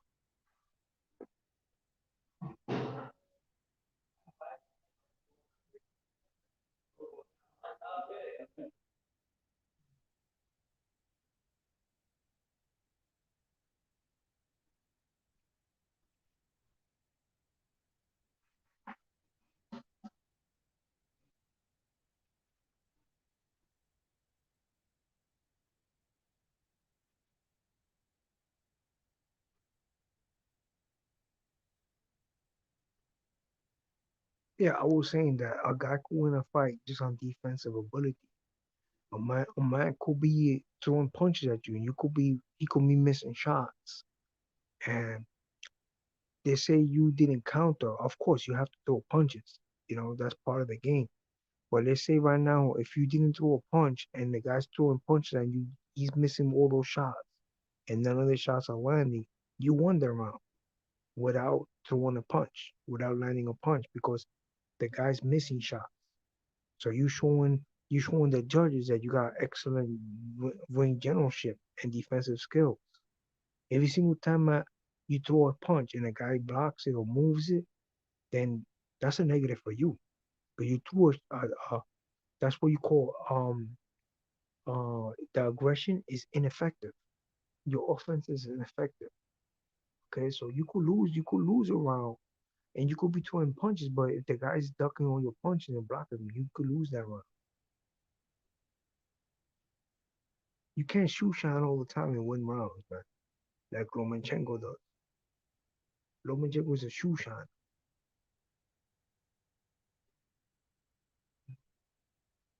Well, all need to get along. Uh,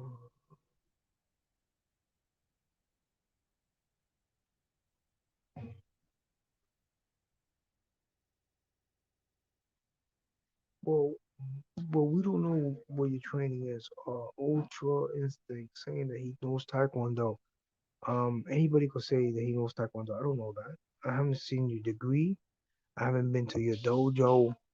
Uh, as per what you're saying that you know Taekwondo, I don't know about your creds or anything. So please, uh, don't mention stuff like that because we don't know. I haven't been to your dojo. I don't know anything about your creds. So so you're saying that that Berlanga is not the one. That's your opinion.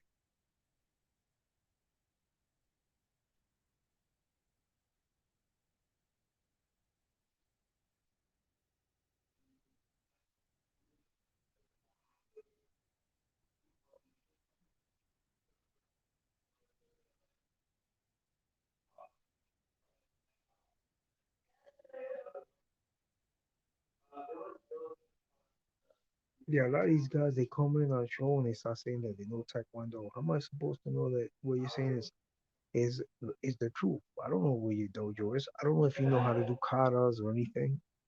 Do you know any katas, Mr. Ultra Instinct? You said you know Taekwondo. What katas? How many katas you know? What belt you have? You probably don't even have a belt.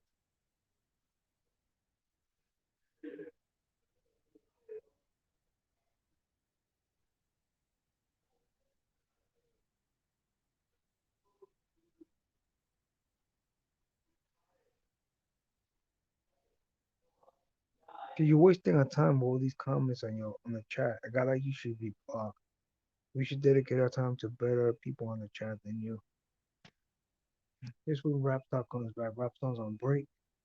But when Rap Talk comes back, we're gonna take care. So yeah, so now I'm gonna talk about this dude by Cassius Haney.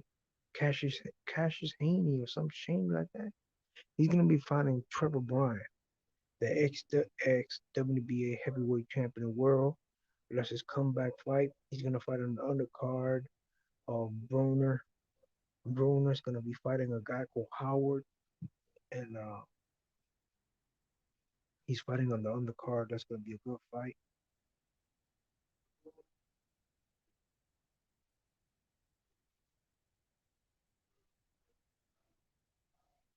He's gonna fight on the undercard. So if he could be able to beat this guy, Kashi Shaney, he might have a chance to become a rank fighter again and get a chance to win the opportunity. Yeah, win the opportunity to fight for another championship. Well, I just hope Ngannou knocks out Tyson Fury and starts defend that WBC belt. This guy Tyson Fury is becoming a problem.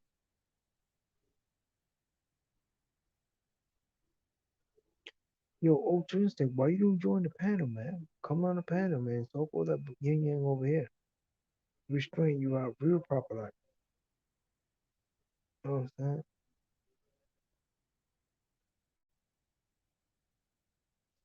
Okay, talking about Alonzo hates Mexican that ain't. Oh my goodness, you guys are ridiculous. See, all the same trolls, bro. They go into all these channels. These same trolls go to the tavern. They go to Black and Brown. These same trolls. You guys are boring.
Wow, man. So you guys really like on the chat talking foolishness. So I don't got time to talk this foolishness with you.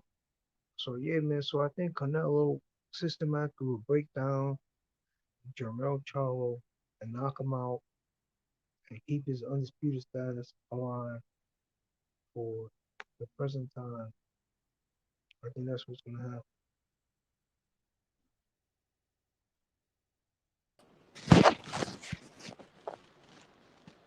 You're back, Repstar? Hey, Repstar, you back?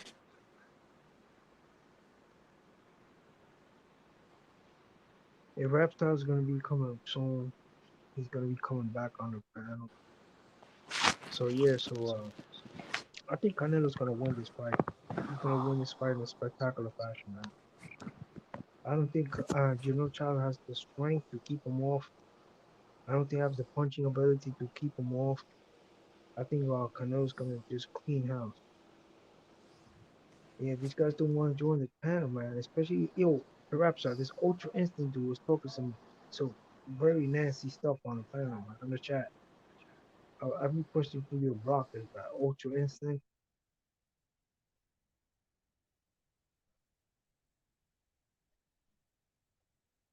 Yeah, Ultra Instinct was talking some derogative, very nasty stuff. I need to block him. I need to block Ultra Instinct.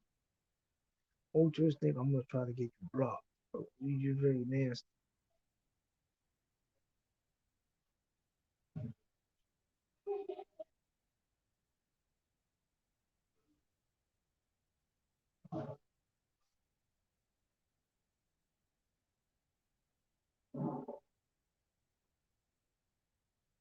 Yo, right now he's saying some derogatory stuff about me right now. And this is a professional boxing chat. I can't believe it. And you see some nasty, outlandish Yeah, stuff. but you know, over here, yeah, I just came back over here. It's a very heated channel. Like, if they don't agree Yeah, with you, but this you chat gotta got have Ultra like thick Instinct. skin. You Ultra gotta have Instinct thick was skin, calling me a and whole bunch of. you gotta be able to take You gotta the be able to block them, criticism. bro. You know, over No, here, because yeah, over here, there's no you got fanboys. all these guys in So your this chat channel, saying some Solomon, gay this stuff. channel is telling you, you better be able to take the smoke. You know what I'm saying? That you gotta stop blocking these guys. Like Ultra Instinct, No, he's I not want to doing hear what nothing. you got to say to these people in the chat, because these He's people in not the chat nothing. are hardcore boxing fans. They've been here for a long What is time, bro. hardcore? So I want to hear Okay, what you what is got to so say to them. hardcore? Yo, what is so Read hardcore? what they're Calling a saying man to gay. you. Ultra Look, I'll Instinct be calling back me in a gay. minute. Read what they're saying to you. Yeah, Ultra Instinct should be blocked, bro. I can't believe that you don't want me. You don't want to block this guy.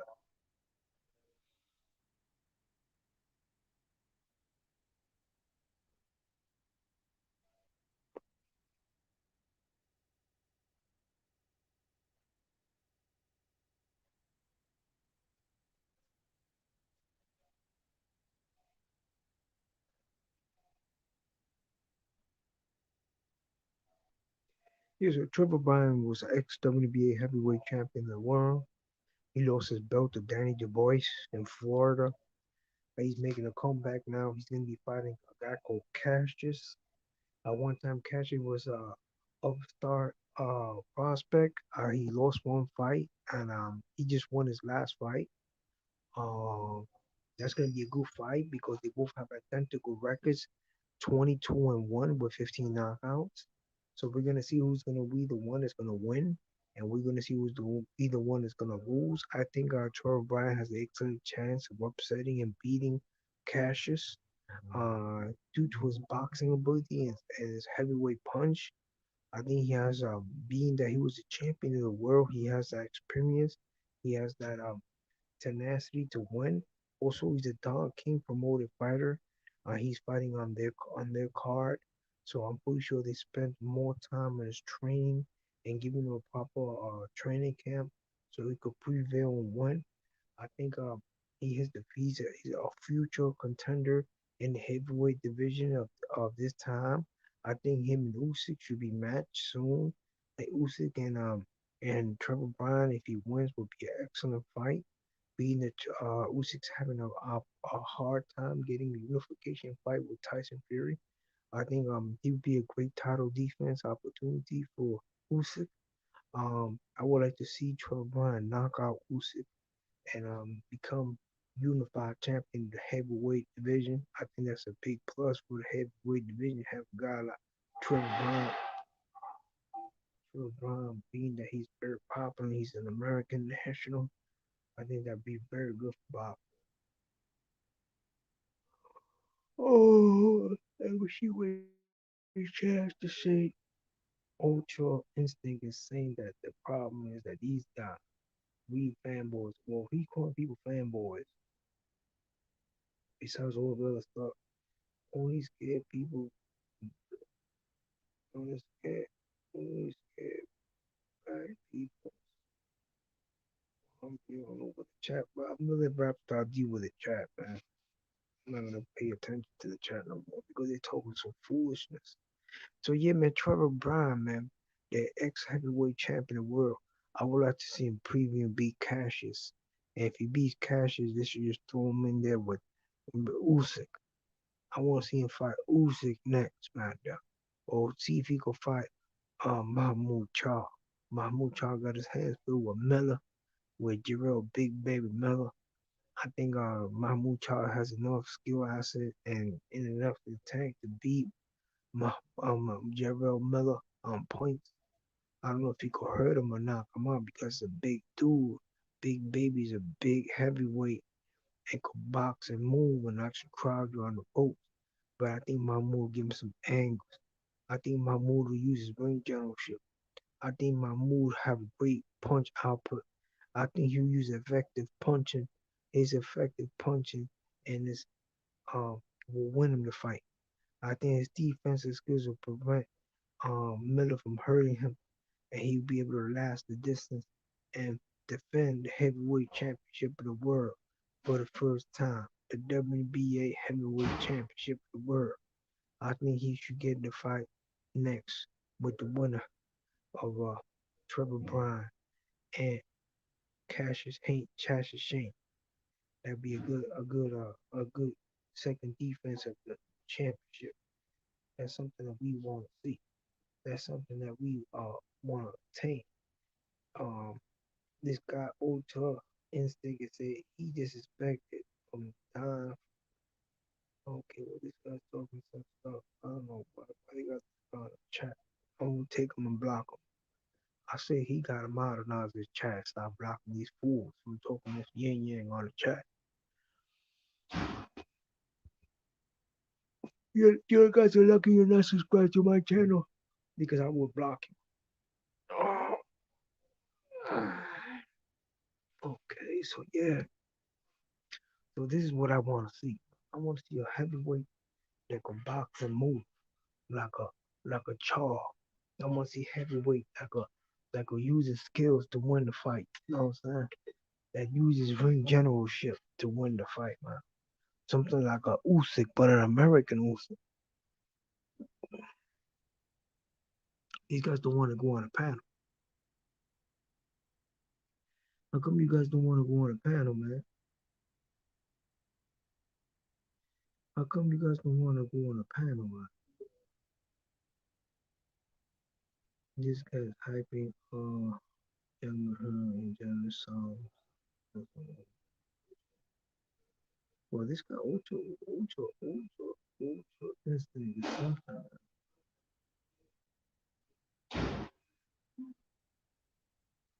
They block you because you be talking some stuff about homosexuality about on the panel. This is a professional boxing channel. We got little kids on this panel. We got little kids watching this channel. You know what I'm saying? You talking some homosexual stuff that you do in your bedroom. I don't want to hear about that. I don't want to hear you in the chat talking about what you do in your bedroom with your significant other.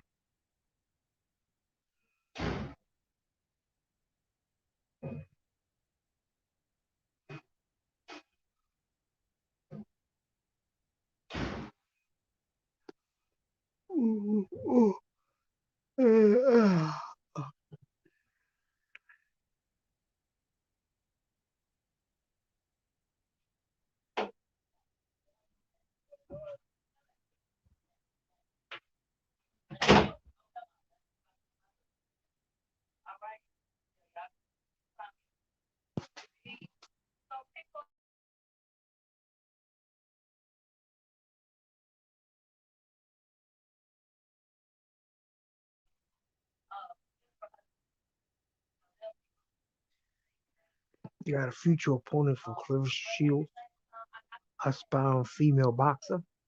You know what I'm saying? You got a aspiring female boxer right here that she could perform on the studio and on stage right.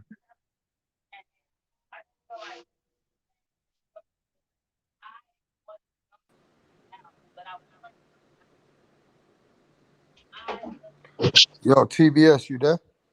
Yeah, what's up, man? Yeah, TBS, this brother here has been cooking. He says Berlanga is the chosen one. People don't see that. He also says that he believes Cotto's a Mexican in heritage because he's born there. A lot of people in the chat don't agree with this guy, but he been cooking while I'm busy. Can you please rectify the hardcore boxing channel while I come back? I will do that for you, rap. All right, so Suleiman, man, I've yet to find a source on Kodo being Mexican, man. You gotta at Okay, so least what name I'm a gonna do, source. right? Yo, listen, man. So what I'm gonna do is I'm gonna talk to a guy I know from Puerto Rico, and I'm gonna put him on the panel, on the chat or the panel, so he could answer the question for you because you don't take my what I'm telling you as real. So, but you like to talk about boxes, right? How come you never mention Jesus Escalera? How come you didn't mention the Puerto Rican Jesus Escalera, Tito Escalera, who's Hmm. unbeaten, 18-0, 18 knockouts? He's a Honestly, heavyweight. I haven't really. You never heard of him either? I'm not too familiar with him, to be honest. Wow, you're not too familiar with him. Well, yeah, but he's 18-0. He's a champion, and he's gonna be fighting on the undercard of Don King promoted fight. You know what I'm saying? Where Adrian Bone is gonna be headlining, and he's fighting against Jason Guidry. He's fighting against Jason Okay, Guidry. I'll keep an So eye out for him. Okay. yeah, but he's 18-0, 18 knockouts, man. You because that way you get more familiar with the Puerto Rican heavyweight. He's 5'11", and the guy's fighting on the Colombian circuit. In 1 year already, he has amassed an 18-0 record. So the reason I'm bringing that up is because boxing is big, man. There's a lot of circuits out there. You got a Mexican circuit still. If guys are fighting on Mexican circuit, I mean I know Eric Molina was fighting in that circuit. So what I'm saying is that you're gonna see a lot of guys come out of these circuits and go into the mainstream. So Cotto was an Olympian, bro. He represented Puerto Rico, bro. You know what I'm saying? And he used the Puerto Rican circuit to become a world champion. So there's such stuff that you just miss out. I just can't understand how come they haven't put that out. About him being Mexican and stuff. Yeah, he was a Mexican, but he happened to live in PR. You know what is, man? Sort this out, TBS. Yeah, yeah, no, I'm trying to, man. Like, look, here's the thing, like, if it talks like a duck, if it walks like a duck, it's a duck, right? And Cotto talks Puerto Rican. He is proud to be Boricua. I've never seen him wear Mexican colors, Suleiman. How come he never wears? How come other people, even Tyson Fury, other boxers, bro, that are not even Mexican, they'll rock the Mexican colors. How come Cotto never once wore Mexican colors, bro? He never did because he's a Puerto Rican national, bro. He's a Puerto Rican guy. He never did. But he was raised in PR, and he represented the Olympics for PR. So why would we wear Mexican flags if he's living in PR? I would be there doing the same thing. I'll be wearing the Puerto Rican flag too. But Okay, but if you some have guys black wear talent, both. Some guys wear both flags, right? Some but guys rock like the American flag and the Puerto Rican flag. Uh, you know, you got Shakur Stevenson. He rocks the American and the Puerto Rican flag. De La Hoya would rock the American flag and the Mexican flag. You can rock like multiple flags, right? How come Cotto never once rocked the Mexican colors, bro? well, he was supported completely by the Puerto Rican people, bro. You got a lot of Mexicans living in Puerto Rico, bro. A lot of Mexicans living in Puerto Rico. Over 38,462. Over 38,462. You got a lot of Mexicans living over there, bro, because they know Over that 38,462.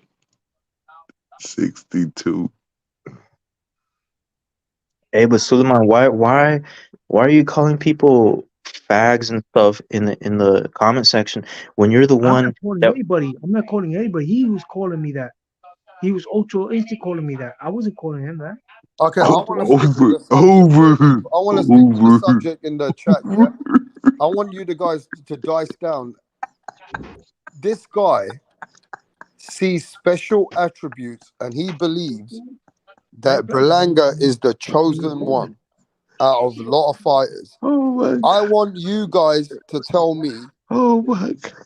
This guy says Berlanga is the chosen one.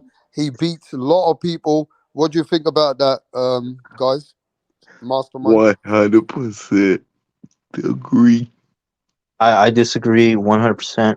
I think this guy's on. 100%. Tell us why you disagree with this man. 100%. Well, well, because I don't smoke crack. That's why.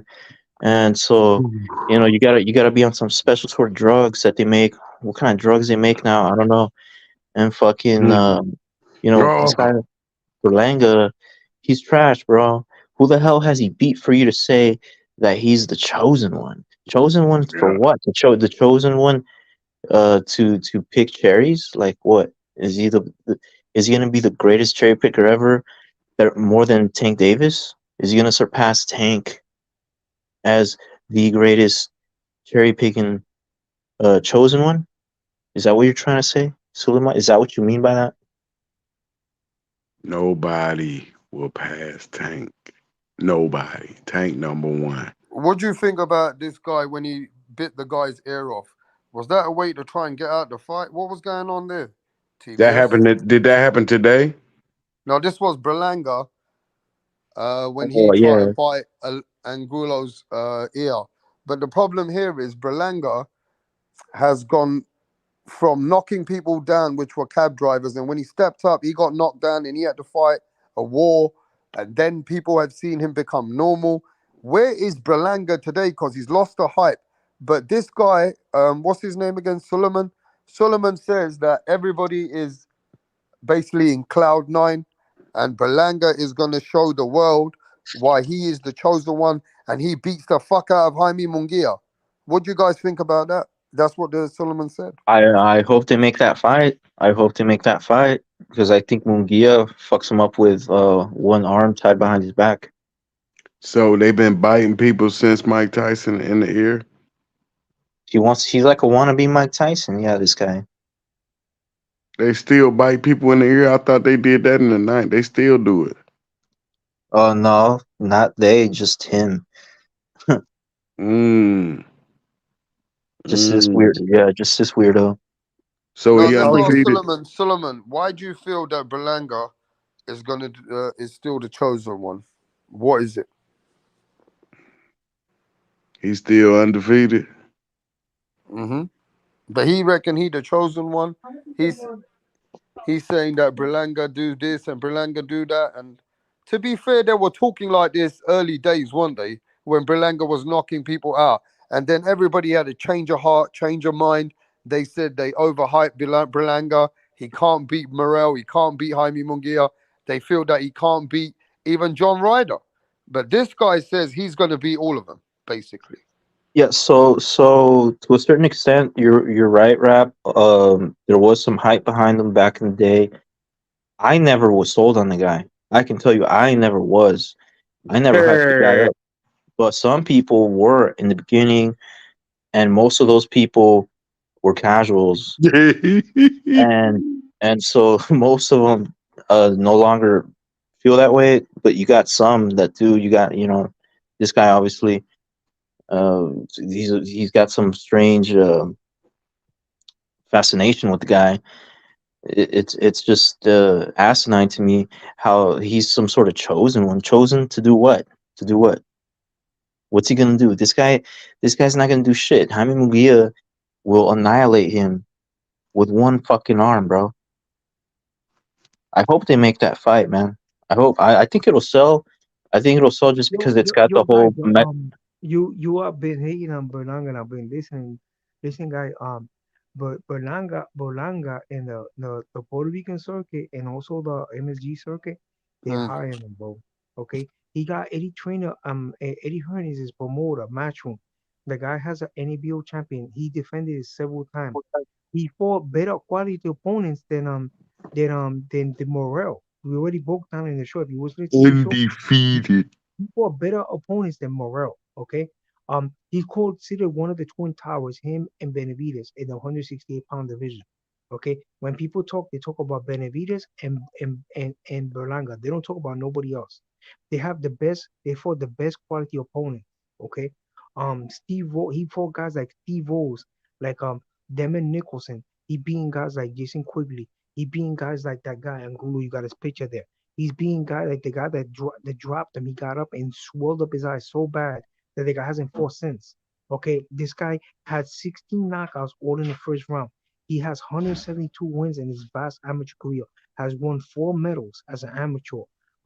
The kid is he gets nothing but praise from promoters and from all kind of people. The guy's easy to train. The guy's very well liked. He got rap stars all over the place. Like rap star here, real rappers that are his personal friends. Okay, the guys are like practically a model. Okay, so he is the chosen one. He's the future of the the super middleweight division. He has a regional belt. He's highly ranked by the WBO. Um, you've been talking about Munguia. Munguia got rocked in the last fight against Devinchenko. Got lucky to win. He gets hit a lot. I mean, I like Munguia. He was an ex-champion. But the problem is he's a big dude that gets hit a lot. Okay, and he's highly protected. He's also one of the last fighters that Escalera is promoting, and he's gonna protect his fighter. He's not gonna put him in the ring with a ferocious puncher and excellent finisher like Edgar the Chosen One Berlanga, and that's his name. That's his official nickname, the Chosen One. He's been chosen uh, by the elite to take over the super middleweight division. He's considered to be the replacement of Canelo Alvarez. If you ask guys like Eddie Hearn, okay, so I'm not making this up. I'm telling you what the media say. I'm telling you what the people say. I'm telling you what the heartthrobs, what the girls consider a heartthrob in New York City. You know what I'm saying? If girls say like, who you want to go out with? I would like to go out with that guy right there. I would like to have children with that guy right there. Edgar Berlanga. I'm not making that up. So Huh? if you want to say some comments about that, I'll listen. TBS. TBS, you there? The boxing scientist is amazed. He is gobsmacked. You have given him rebirth and the refeeling and rejuvenated fans to believe that Berlanga is going to be the chosen one and they shouldn't have given up on him. And And you see right now, you see the picture of the guy right there? I don't see that guy. That's the guy that Benavides knocked out. You know that? That's the guy that when Benavides couldn't make weight, right? This is to show you the quality of fighters he fought. This is a guy that was supposed to fight for the WBC 160-pound championship. You see that guy right there with the picture that he's hugging him? He was supposed to fight for the 168-pound championship, and Benavides got wrongfully stripped for allegedly not making weight. Was not given enough time to make the weight. Okay. Well, the WBC has given opportunity to they give like 6 hours for Sean Porter to make the weight. Okay. They've given other fighters the opportunity to make the weight. Okay. But Benavides, he got raw dog. They didn't give him the opportunity to make the weight. So then he knocked this guy out. That's to show you how great Benavides. He worked this guy out and knocked him out. Okay. Angulo. Then now Angulo, the same guy that people start saying, oh, he hasn't fought nobody. My boy Berlanga fought a guy that contested for a world championship. Okay, this Angulo guy fought for a world champion or a world champion. Yeah, and he bit his ear. He bit his ear Okay, though. and talk got that knocked talk, and got TBS. knocked I'll be back. and went the Yeah. distance with him. You know what I'm saying? And he went the distance. All right, And you and the reason, TBS and Solomon are keeping the show alive. Rapstar got to do some stuff, so I'll see you soon. Go on, keep cooking. Do your thing, bro. okay, yeah, man, we got this TBS and me. We're a great mesh. We talk about this boxing, real proper life all the TBS, time. you got to put this shit straight, bro. We're waiting on you. Yeah. I will. Look. You want to So Suleiman, some bro. TBS, smoke man. or keep the chat or listening to all of you, bro. So keep it real. Yeah, man, we I keeping got you, this right bro. vibe, right? So we Come on, holding you man. down, brother. I want to see Yeah, some so real yeah, so OGs this talk here. Benavides, man. I mean, Berlanga fought this guy. A guy that fought Benavides and got stopped by Benavides. He went the distance with him, and fought him because the guy was real game. And then he fought Jason Quigley, another guy that fight for a world championship, two regional world winner at 160, and he beat him. You know what I'm saying? Dropped him 4 times. And as we speak, if a boxing stand, you drop a man in 1 round. Hey, is that beeping sound coming from your No, background or? that's the background. That's the alarm I got going. Let me shut it off, okay? Yeah, Let me shut it please, off. please, Okay. and look, man. I hope you're right about Berlanga. I just don't see it, bro. I don't see the skills there. This guy struggles. He goes life and death with subpar competition. Yeah, well, this is what I'm talking about. You say That's that's right, Danny. subpar. That's exactly what I'm doing. Danny You knows my you style, said bro. you said He knows that's it's coming. He knows what's subpar. coming. You said that's subpar opposition, Can't believe as it. I want to see what's but coming soon because you guess say what? that's subpar After position, this, but it's maybe not we're going to subpar the position. boxing scientist. Yo, the boxing scientist, but that's not subpar position, bro. Boxing He's fighting scientist, we're guys that waiting fought for for you to world cook, championship. bro. Smoke. Yeah. Jason Quigley Okay. fought for world championship, Danny's bro. He's not waiting. subpar. Everybody's. I'm Yo, slow but marinating it, bro. I'm slow marinating it. he's a title. He fought for a title, bro. He's a title contender. He fought for a title at Wait. 160. You know what I'm saying? And Okay. also at Okay. Bivol. Okay. So you're praising Berlanga for going life and death with Quigley. Quigley got knocked out by completely washed No, by he didn't get knocked out. Andrade, bro. Okay, but he Andrade, didn't go dude. like that. He soundly beat that man. He dropped him 4 times. He soundly outpointed him, He bro. got hurt in that fight himself, bro. No, but he soundly outpointed that fighter. He completely outclassed him, bro. It was a wash. You know what I'm saying? So How come he couldn't knock him out? And Andrade knocked him out because the easily. guy's very game, bro. The guy is mad game. He's He very didn't well he didn't skilled. look game against Andrade. Why do you No, think that is? but Andrade, you know what happened was Andrade is a southpaw. Andrade is a very hard southpaw to defeat. And maybe the guy didn't know he was southpaw. Maybe he couldn't deal with Bro, the Andrade Oscar. sucks. Andrade is about to get destroyed by the Mexican monster, bro. And you're gonna see the hype. You're gonna see he's all hype. It's only a matter of time before these hype jobs like Berlanga and Andrade get exposed, bro. Yeah, I agree. I agree in that opinion. I can't I'm not gonna say anything negative about that because I'm a big Berlanga fan. And I think Berlanga is gonna cut off the ring excellently. He's gonna slip that man's jab and counter with a left hook to the body. And then when he takes the legs away from him, he's gonna start working upstairs with that humongous right hand and that beautiful way of his volume punching. You know what I'm saying? So eventually he's gonna win the fight. I just saw that fight with Quigley and Berlanga, and because that's his most recent fight, right? And he just looked so damn stiff, bro. Berlanga looks so damn fucking stiff. The only reason he won is because he had a better chin than Quigley, because they were both tagging each other. He has horrible defense. Oh, Anybody with power will fucking drop Berlanga, bro. And he's been dropped before, hasn't he? yeah, he was dropped by an opponent that threw a Hail Mary right hand. He closed the guy's eye. He broke his orbital. He devastated that guy, and the guy wouldn't go down. And he hit him with one shot, but he completely won every single round in that fight. Berlanga won every single round. The guy has never fought again. He retired, practically retired the fight. The guy is done. So everybody talks about these opponents, but look at the way he demolishes these opponents. Look at the guys that do last the distance. They get completely outclassed, outworked, technically Okay. devastated. So Sulema, is there any word on Berlanga's next opponent? Is it gonna be Munguia?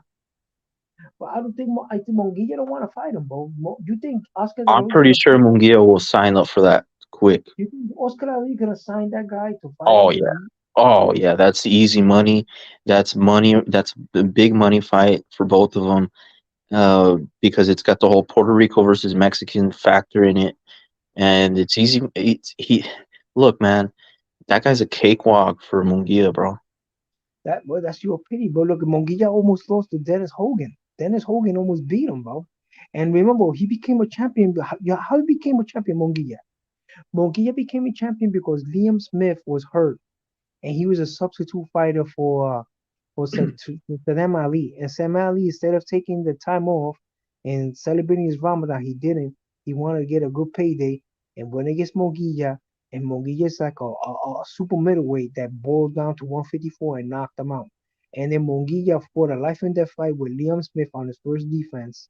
Um, he dropped Liam Smith, I think once or twice in that fight, but he fought a life and death fight with him. And then he defended his belt several times because they fast tracked him. But as soon as he had problem with Dennis Hogan, instead of staying there and asking for a rematch, decided to fight Jermel Charlo 160 and got knocked out. So Munguia easily So you're gets talking the about belt. Munguia fought Charlo? No, the guy the Dennis Hogan. Oh, Dennis Hogan. Hogan, Oh yeah, yeah, yeah, Hogan. Hogan Yeah. went up to 160 and fought Charlo instead of waiting there for a rematch with Munguia, and he probably would have beat Munguia. But Munguia, what he did was he vacated the belt because he knew that he was gonna get knocked out. So he started doing the No, same thing. he couldn't make weight anymore, bro. He remember like he's had problem making weight. Remember he's fainted before and He's like stuff. no, but Monguia is very big, man. Monguia, I remember they was gonna try to put him with Triple G as a substitute one time too. The thing I like about Monguia is that Monguia he's willing to fight these guys as a substitute. He's willing to come in. He's always training, but the problem is Yeah. he's very big. Monguia is mad big, and he does get hit a lot, bro. You gotta admit that. Oh He yeah, loads no, up a lot. I'm not saying that he has like the best defense ever, but he has pretty good offense.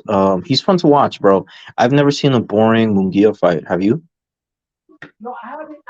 I like how Monguia fights. But he does get hit a lot, bro. And he's a type of guy that needs to have a trainer fix that problem. He should not be getting hit as much as he's getting hit.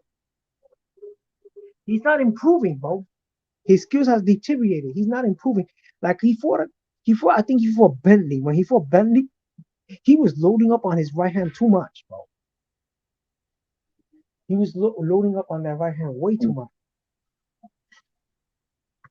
Yeah, well, his trainer is Eric Morales, and he is teaching him to fight behind the jab more. But I don't know. I just think there's not much you can do as far as improving his reflexes. I mean, you either have quick reflexes or you don't. I think that guy just doesn't have good reflexes, bro. And so it is what it is, you know. He's got a sledgehammer in both hands. I mean, especially that left to the body. It's a beautiful thing to watch. His left hook to the body, bro, is pretty devastating. He's got a great hook left upstairs, and I think he just has more offensive weapons than Berlanga, bro. Berlanga just has that right hand. That's it. He's there to be hit. They're both there to be hit, so it's gonna be a good fight. But I just think Munguia is just gonna fuck this guy up, dude. I hope they make that fight. I would actually pay to watch that fight. That's gonna be a good, entertaining fight.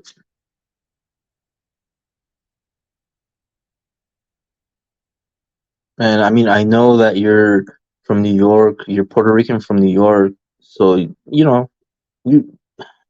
I get it. Like you want to see him do good. You want to see Berlanga do good. There's nothing wrong with that, bro. He's a fellow Boricua of yours, right? So I get it, Suleiman. I really do. But I think you just You overhyped the guy too much. You over here saying he's the chosen one, bro. Chosen one to do what? To do what? What is he gonna do? Say by some miracle he beats Mungia, bro. By some freaking miracle. What does that mean? He could fuck with Canelo now? Is that what you're saying? Because I'll tell you right now, on his worst day, Canelo destroys Berlanga, bro. I mean, there's levels to this shit, bro. It's not even fucking close. It's not even close, man. Wake up and smell the coffee, Suleiman.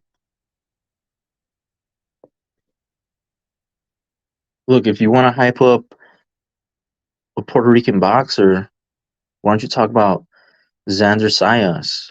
All right, because he's the best one you guys got right now. He's the best one you guys got. If there's Okay, if there we got better Puerto Rican fighters than that. We got Subio Matias, he's Puerto Rican. We got Xander Zayas, which is a good fighter. We got a heavyweight champion, the Universal Boxing Organization champion, Mr. Jesus Escalera, Tito Escalera. We wait, got a what lot of title? good What title does he have? Escalera, you said? Universal Boxing Organization champion, the heavyweight champion of the world. He has a minor belt, but he's a world I've never champion. heard of that organization. Yeah, But Look it up. Universal Boxing Organization. He's the heavyweight champion of that division. He's 5'11". He's 43 years old. He's a southpaw heavyweight, 18-0 with 18 knockouts. He's gonna be fighting Jason Guidry.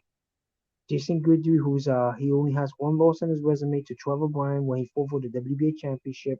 You gotta understand, man, that these people are creating avenues for themselves. They're not gonna sit down and wait. Like right now, what Benavides is doing, he's sitting down and waiting for Canelo. These people are not gonna wait for Canelo. Like if I was Benavides right now, I would have been fighting Bivol. I would have been fighting Bivol. I'm not gonna wait for Canelo to I March agree. I to see if agree. he's He gonna fight. should he should be doing something. Like Um, he's gonna fight Jason. He's gonna fight Jermel Charlo, and then in March, if he feels like starting negotiation, that's what he told Benavides. If in March he's gonna try to start negotiation. And the WBC is letting him do that shit to him. If I was him, I would have been champion already at WBA. I would have fought Bivol, knocked him the fuck out, and kept that belt. you know, See, that's why Benavides, mhm. Benavides Senior, because he was here on Rapstar's channel a couple weeks ago, and we asked him about the Andrade fight. He said it's pretty much a done deal, and that it was going to be announced.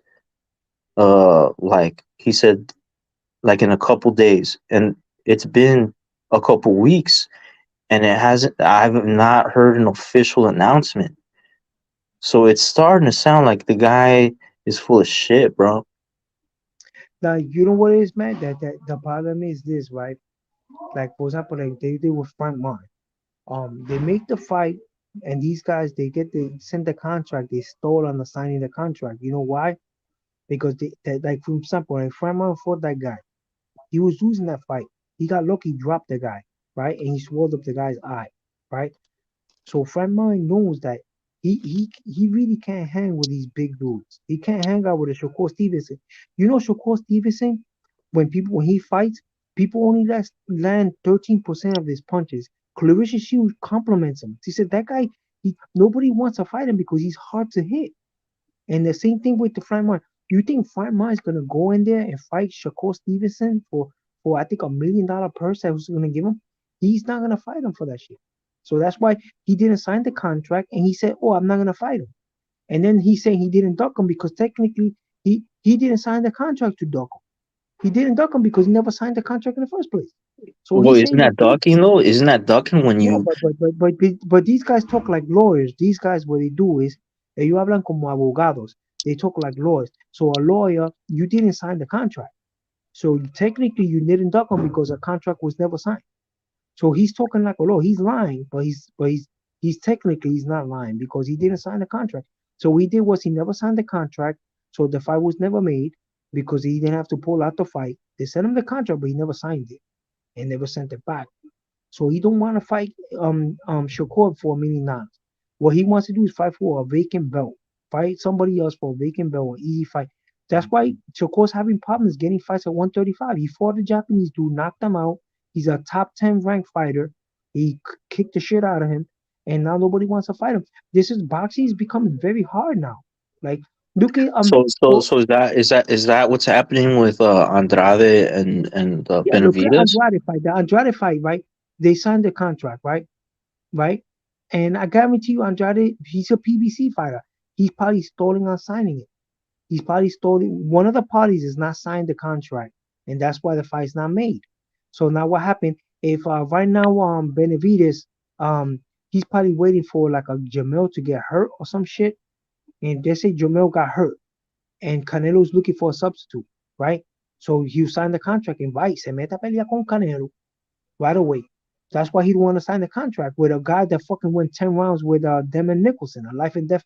He went in a life and death fight with Demon Nicholson, a guy that Christian Billy, who is very little for 168 knocked out. Yeah, Look at his yeah, resume. He fought Jason Quigley, knocked him on 2 rounds.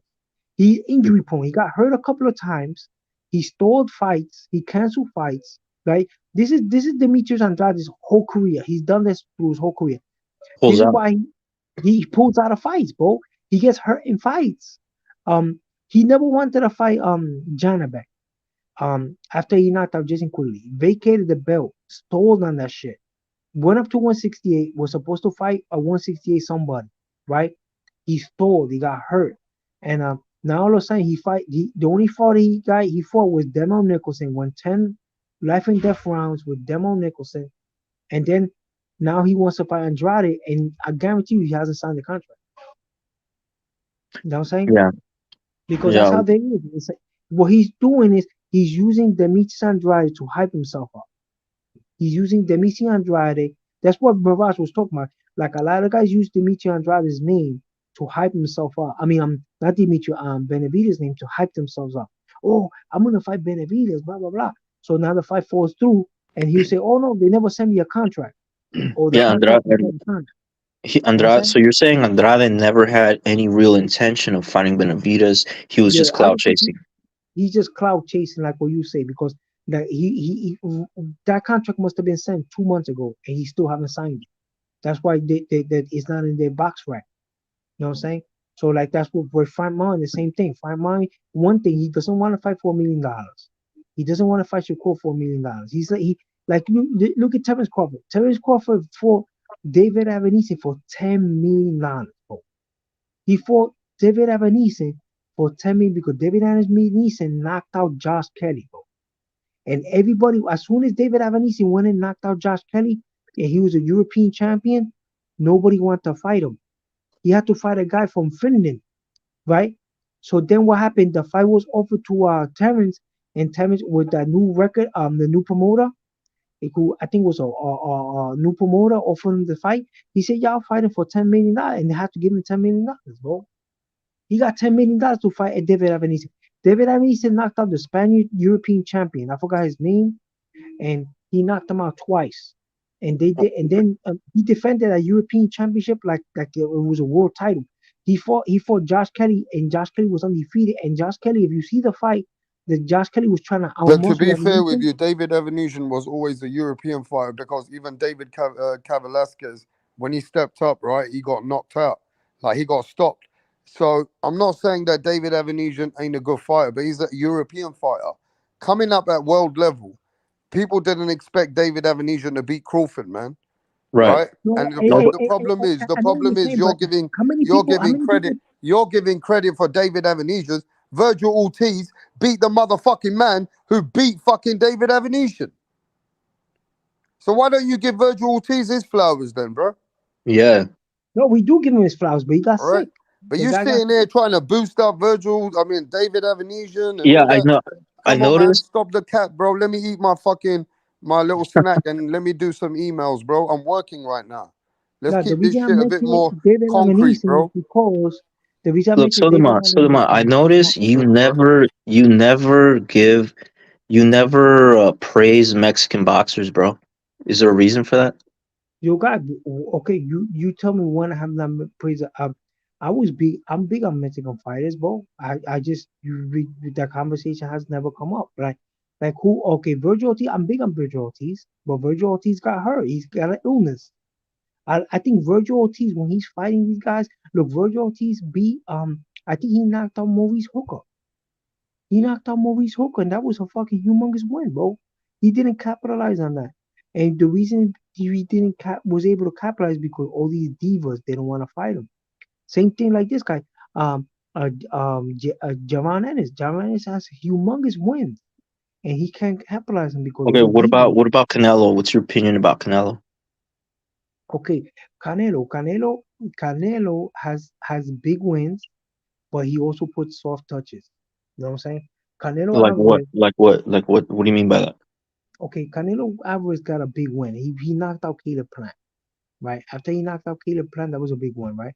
Um, then he got soft touches. The reason he got that Caleb Plant fight was because they gave Caleb Plant a $10 million plus purse. So he knocked him out. He walked him out, right? Then he got the soft touches. He got to give himself a couple of soft touches. Then he had to fight John Ryder. I don't think John Ryder was technically a soft touch. John Ryder was a Well, real hard. and that plus that was a mandatory. So John Ryder was a real legitimate threat, bro. People think he's not. He's a real legitimate threat. I He fought agree. I John agree. Ryder, and then right now this fight here to me is a soft touch. You know why? Because the guy, everybody knows that when the guy. Jermelo's not a soft touch, bro. Okay, let me explain to you why he's a soft touch. You know why? Because anybody that sparred him, anybody that knows him, I'm talking about the boxing people. They know that he doesn't like to get the body. He was extra padding. The guy doesn't like to get. He's a diva, bro. He's a diva when he's sparring, bro. The guy is the biggest diva you ever seen in your life. The guy's like a woman, bro. He puts extra padding on his stomach, bro. He puts extra padding on his stomach. He's more into looks, bro. He doesn't spar right. He had to change trainers. Like when he fought Gabe Rosado, he was fighting against I think he was fighting on Shields. I think Shields was his trainer, right? And then he left that trainer, went to the trainer that he has now to become a hell puncher, and that's how he knocked out Erickson Lubin. So when he changed trainers. That's when he became a puncher, right? That's when he started knocking dudes out. But when he was fighting this guy, he was more like a stand-up European style of fighter, and he went the distance with guys like Gabe Rosado. He was, you know what I'm saying? So he he he he he became a puncher later on, and then he lost the Tony Harrison fight because he got punch drunk. He got punch happy, like he got knockout fever because he knocks out Everson Lubin. So that's why he lost that fight. Then he fought him again, and the guy gets knocked out. Tony Harrison had been knocked out before. He's not that great, so he knocked him out in the rematch. And look it down with the Centeno. Centeno was mad little. That dude's mad little, bro. And he fought into a draw, but he acclimated in the second fight and he knocked him out. The problem with me and him that I don't like that guy is because look, say man, you got Timzu. You're avoiding Timzu. You know Timzu's gonna knock you out. So what's a better knockout loss? Canelo Alvarez or Timzu? I think that the Well, you get Canelo more Alvarez, money. You get more money with yeah. Canelo. So And on his resume, it's not gonna be a big blemish. Oh wow, he fought Canelo Alvarez and got knocked out, but he went there for Canelo. So he rather fight Canelo. He's gonna get a better payday instead of getting knocked out by Tim Zua, up and coming fighter. So now another thing is this fight here is a showcase fight for Canelo. Why? Okay, you want to hear if I like Mexican? Look, I really spoke about this in the show. Canelo Alvarez, right? He is one of the greatest fighters I've seen. Let me give you an example. He's gonna fight this guy. He's gonna fight him the same way he fought Amir Khan. When he fought Amir Khan, that was an excellent boxing display. He showed excellent head movement. He showed how you break down a fighter. That's a guy that was actually boxing there. That was boxing movie. Probably one of the greatest slap boxers in boxing, bro. That guy could slap box his ass off Amir Khan. So he fought him. Amir Khan was winning rounds just on boxing ability. Okay. And that's the Amir Khan that was waiting for Floyd, that was calling out Floyd all the time. yeah, That's the Floyd Amir ducked Khan him. Floyd that's ducked the him. Amir Khan that beat Chris Algieri. That's the Amir Khan that was beating dudes like Chris Algieri, bro. That was beating guys in the ring. I think he fought this guy, Luis Colazo, and beat him too. That's the Amir Khan that could box and move. Yeah, That was an excellent physically conditioned fighter. So he fought Canelo, and Canelo systematically broke him to the body. He had black and bruise. He was pissing blood for weeks. from that beat he gave him. Then after he broke his body, he he waited for the proper time to knock him out with a huge right. Okay, and that's what he's gonna do to this guy. That's a textbook showcase fight. Oh, he's gonna show people his skills. He's gonna conserve. Right now, Canelo is in conservative mode. He's conserving himself from because he got Eddie Hinoso in his corner. The greatest asset he has is that world class trainer. He follows instruction to the T. He This is what makes Eddie Reynoso him an excellent team because he follows his instructions. He He's gonna believes him. follow his Yeah, game plan. there's a trust. He's, he's gonna There's a follow his bond game plan. between Yeah, them. he's gonna follow his game plan to the T, and they're gonna know how to break this man down. They're gonna break him down real bad. They're gonna beat him bad. They're gonna look good in there. He's gonna use excellent head movement. So now when he beats him, right, it's gonna resurrect his career. It's gonna enlighten his career. People are gonna forget about the Bivol loss. Then what he's gonna do is he's not gonna fight Benavides. He's not gonna fight Morel. He's gonna fight Berlanga. He's gonna vacate those belts. He's gonna prolong that. So he's gonna move up in weight and beat the guy that beat him at 175. So he's gonna do the same thing that he did to the same game plan that he implemented with Charlo. He's gonna implement the Bivol. Bivol No, hits you see, with a 1-2. Okay, that's let me where you're wrong, explain. Suleiman. That's where you're Okay, but wrong let me because okay, okay, but let me because finish. Then you cut. I won't say anything. I'll mute myself. Okay. Look, he's gonna do like what I was telling Rapstar, what he did to Joe Louis did to Georgie Joe Walker. Georgie Joe Walker was doing what Bivol was doing to Canelo in the first fight.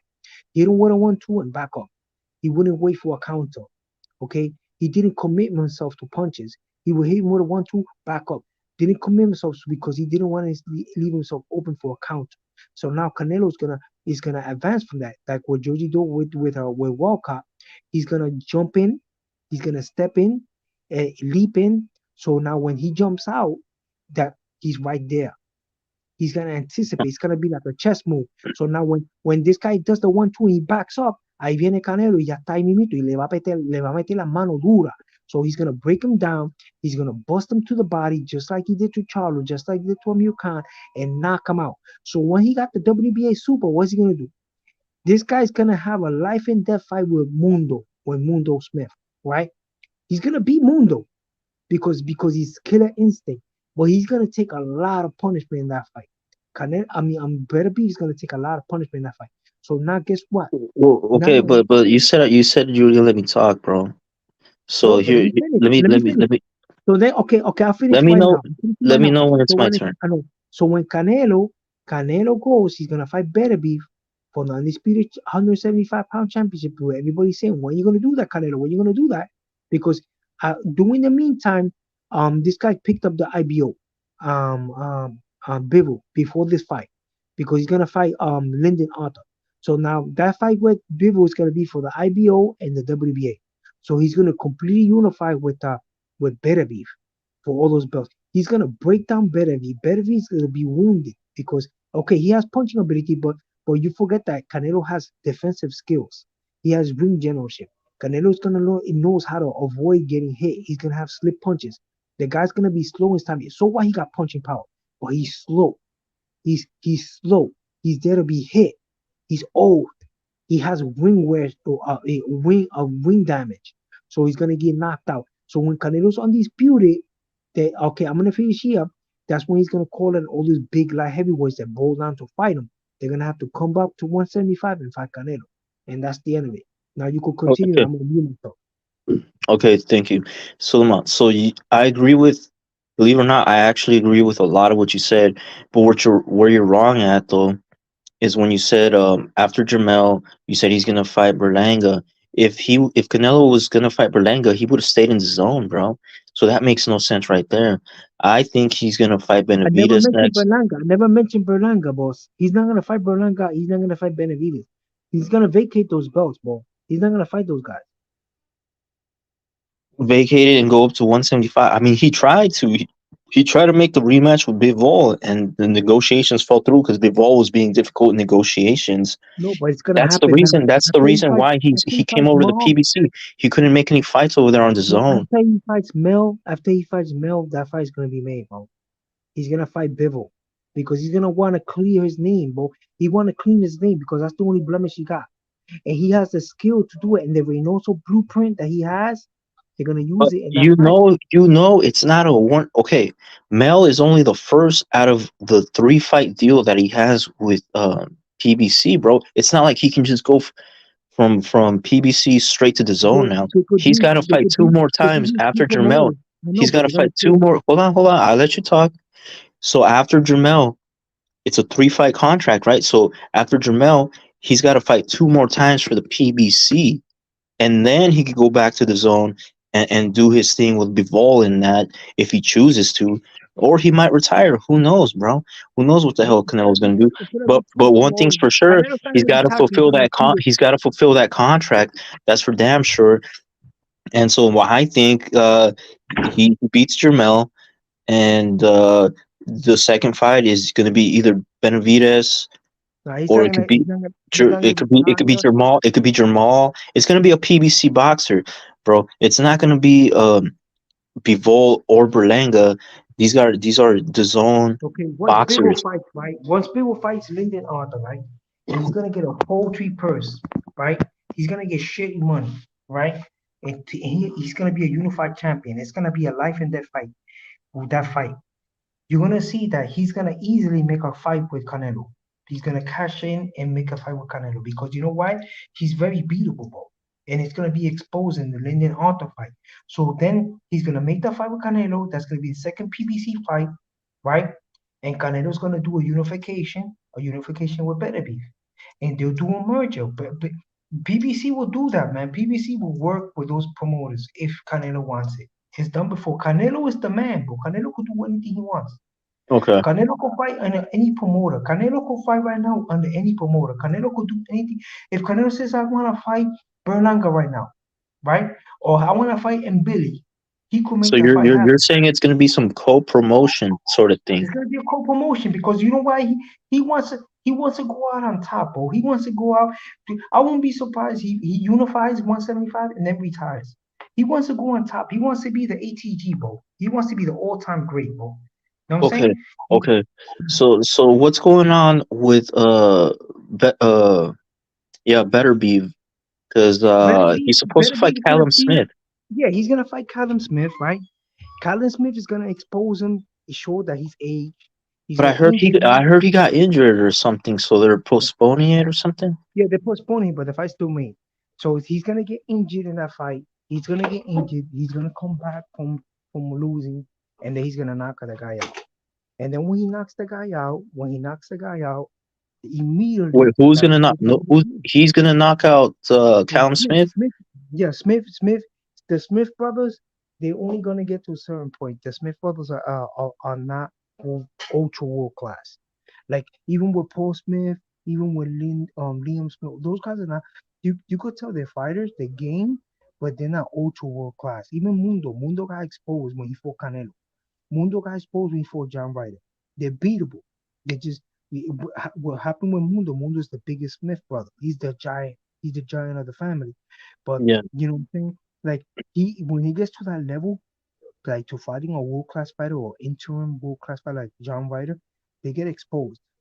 Okay, right now look at the other brother, Liam Smith. Liam Smith fought Canelo. I mean, and he looked like you ever seen a fight Canelo against Liam Smith? He looked like a cornball in there. Canelo was staying on the ropes and he didn't know what the fuck to do to Canelo. And Canelo basically systematically broke him down, knocked him out. Yeah, And yeah. Well, Canelo he- disabled his yeah. arm, one of his arms. So. No, you're talking about the big brother. I'm talking about when he fought Liam at Oh, 154. Liam. Oh, okay, Yeah, Liam when he at fought Liam Smith, 154. yeah, when he fought Liam Smith at 154, bro, Liam Smith looked like a cornball, bro.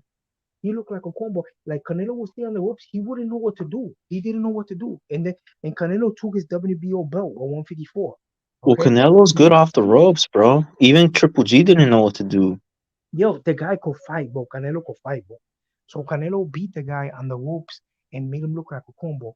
Then Liam Smith, he fought the best fight that in my opinion was when Liam Smith fought Jamie. And his loss when he fought Jamie and when he knocked out Chris Eubank. But in this fight now with Chris Eubank, he walks around 200 pounds. Liam Smith walks around 200 pounds. He cuts all that weight to do 154 and gets his ass kicked by Chris Eubank. The guy's too fat, That was bro. at And 160, no? Wasn't that at no, 160? no, 154. And yo tengo, Liam estamos Smith. hablando Liam Smith gambling. versus Eubanks, I believe, was 160, bro. No, all I know that the guy walks around 200 pounds. And like they say that Mundo walks around 230. Mundo's gonna cut all that weight to be Well, 175. Mundo's tall as fuck. He's tall as Yo, fuck, bro. Mundo, he's like 6'4", some 6'3". That's All what I I'm know that saying. he's bigger than Benavides. Benavides 6'2.5". The guy cuts down, he walks around 230 and then cuts all that weight down to 175. You think he's gonna look fresh against you think he's gonna excel against Benavides, bro? Benavides a monster, bro. The only reason Benavides didn't make the Bivol fight is because they're both from Russia. They don't want to make the fight. They I don't don't want to know. do I'm looking forward to that fight, Suleiman. I'm looking forward to the Better Beef Mundo Smith yeah, but fight. I don't think Mundo has the tenacity or the heart to be if you couldn't use the tenacity because if you got a torn bicep, right, all you have to do is go fight southpaw. He couldn't have fought southpaw. He stayed on the ropes and got his ass kicked by Canelo. That shows you right there that he won the distance. He won on a shell, but If he didn't show anything to win that fight. He didn't show to me anything to win that I, fight. I, I To be just honest. I just think look, Better Beef is great. Don't get me wrong, and if he's healthy, I think he will beat Mundo Smith also. However, don't sleep on Smith, bro. He's gonna make it competitive. He's gonna have his rounds. He's No, yo, gonna have his moments. Mundo. Okay, Mundo. The problem with Mundo is right. If Mundo gets hot and offensively hitting you, right? See, if Mundo is hitting you first, right, and he's not getting nothing in return, okay? Mundo is a ferocious fighter. He's dangerous. If Mundo could hurt you, he won a tournament because of that. Okay, but the problem with Exactly. Mundo is Mundo is a tournament winner. Mundo won the 168 tournament at 168. He also won the WBC. He was a ring championship. He won a whole bunch of shit. He but the problem with Mundo, no, he was the WBA. I mean, he was a WBA champ. Um, what I'm saying is that Mundo, when he fought Grove, Grove didn't hit him back. Grove was already messed up, injured. So he stormed Grove and knocked him out. But when he fought I Ryder, never heard that. I never heard he was injured. Was he really yo, injured for that fight? they say he had a hurt shoulder or some shit like that. I mean, the shoulder injury came back during the fight. But Grove, bro, he gave Grove a beat down, bro. He gave Grove a beat down. So now what happened is they put him with Ryder and he stumped the house. He shot the bed. He couldn't when he fought Ryder, bro. It's like two different worlds, bro. Like Ryder completely was doing anything he wanted. Ryder's a southpaw. He's very durable. He's world class. People think he's not. He's world class. He beat Danny Jacobs, bro. He almost beat Mundo, but they stole the fight from Ryder. So then after that, they put him with Canelo, and Canelo kicked the shit out. Canelo tore his bicep. Canelo systematically broke him down. Canelo was following Eddie Reynoso's style of breaking down a fighter, like a sambo style of boxing. That's like a Russian sambo style of fight. Like Russian sambo is an art that they break your ligaments, they break your tendons. You know, the Russians are smart. The people are so heavily muscled, like Russians and Eastern Europeans got so much muscle that you can't beat a dude head on. You gotta break their ligaments. You gotta tear their biceps. You gotta take you start. So that's what he was doing. He was doing like a Russian sambo kind of boxing. So he tore his bicep and he took away his left hook. He don't have no left hook. He don't have no jab. So Yeah. he didn't have he couldn't change to southpaw to fight Canelo. He didn't have that. So he stayed mostly on the rope and tried to catch him with a right. It wasn't working. So he lost the fight. He lost the fight. But he lasted the distance because he's so big. The guy's so Right. big. I But agree. but but but this guy now, when he fights Better Beef, he hasn't grown. They only fought a guy called Castillo. Castillo he knocked him out. And everybody, because he knocked out Castillo, they basing that on a Castillo win. He's not back. He's gonna be the same fighter that Canelo beat that day. And Better Beef is gonna tear his ass. You know what I'm saying? So this is the problem with the Mundo, the Smith brothers. The whole Smith brothers, look, he had a big brother, Paul Smith. Paul Smith fought Andre Ward. You ever saw the Andre Ward fight, Paul Smith? You never saw that fight? Ward versus who? Oh, Paul Smith is Mundo Smith's big brother. It's four Smith brothers. Okay, one of them got his ear torn. He fought a guy, and one was a 135-pound fighter, 130-pound fighter. He got his ear torn, right?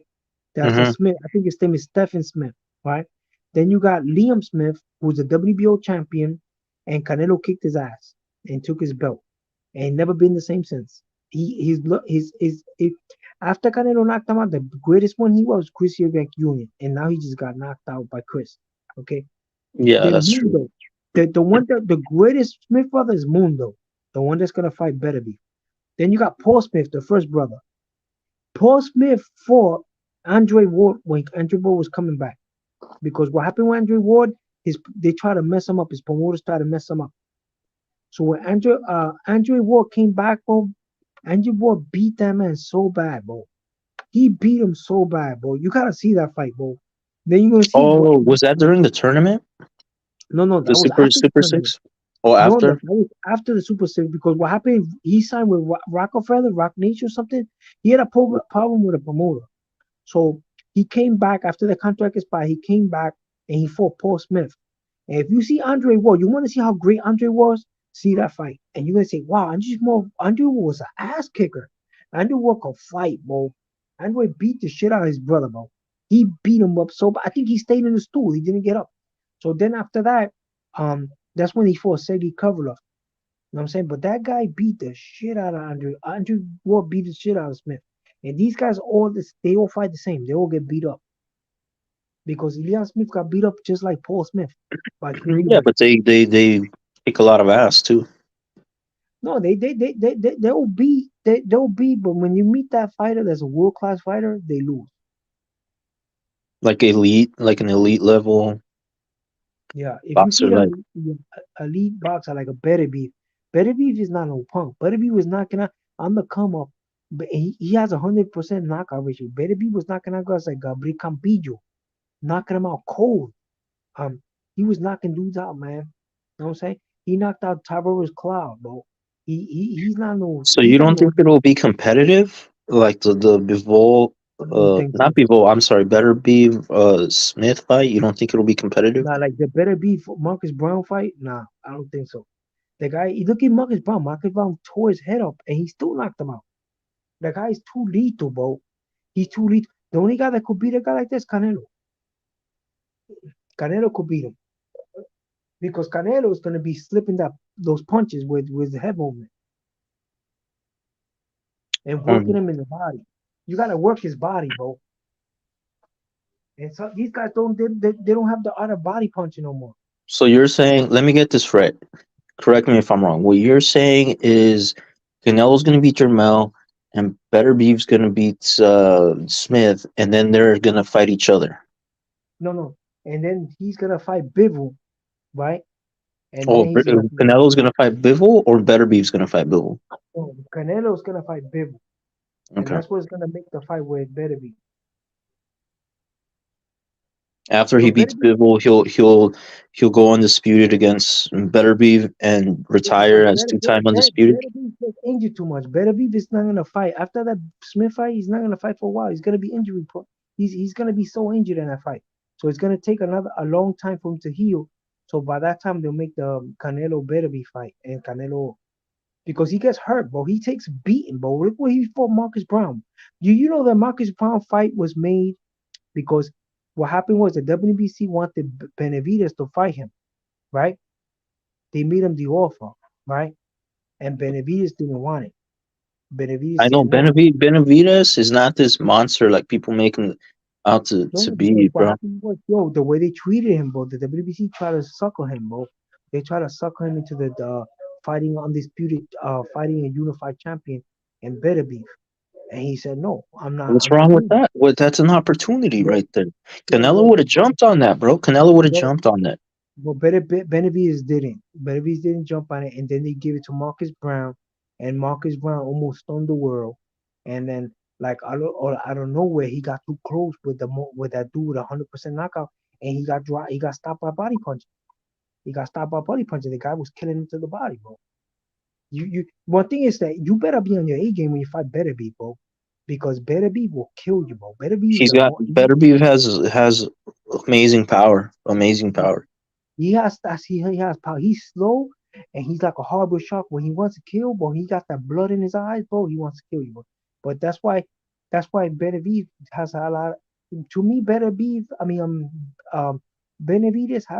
had cool right now.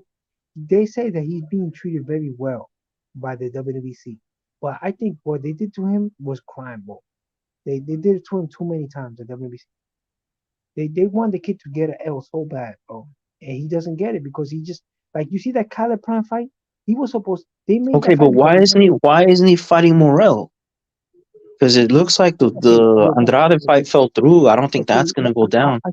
I talked about that in this show. Okay, Morel has amateur career, fine. Morel only fought one guy with two regional belts and put him in a hospital, and the guy was was not that good. He was undefeated, but he was not that good. Was that guy from Uzbekistan? Okay, everybody else on his resume are are club fighters at best. Okay, they're not that good. Okay, I think if Morel fought Berlanga, one of the Twin Towers, Berlanga or Benavides, he will get knocked out. Okay, I think he'll have problems with his countrymen. I think he'll have problems with Iglesias. I think he have problems with Scott. Okay, he's hype. Right now he needs to prove more. And that's why people not they're not fascinated with putting him with Canelo or Benavides or anybody like that. He will get murked because all he's is a big southpaw, you know what I'm saying, that loads up early. He's like a big Ndango, bro.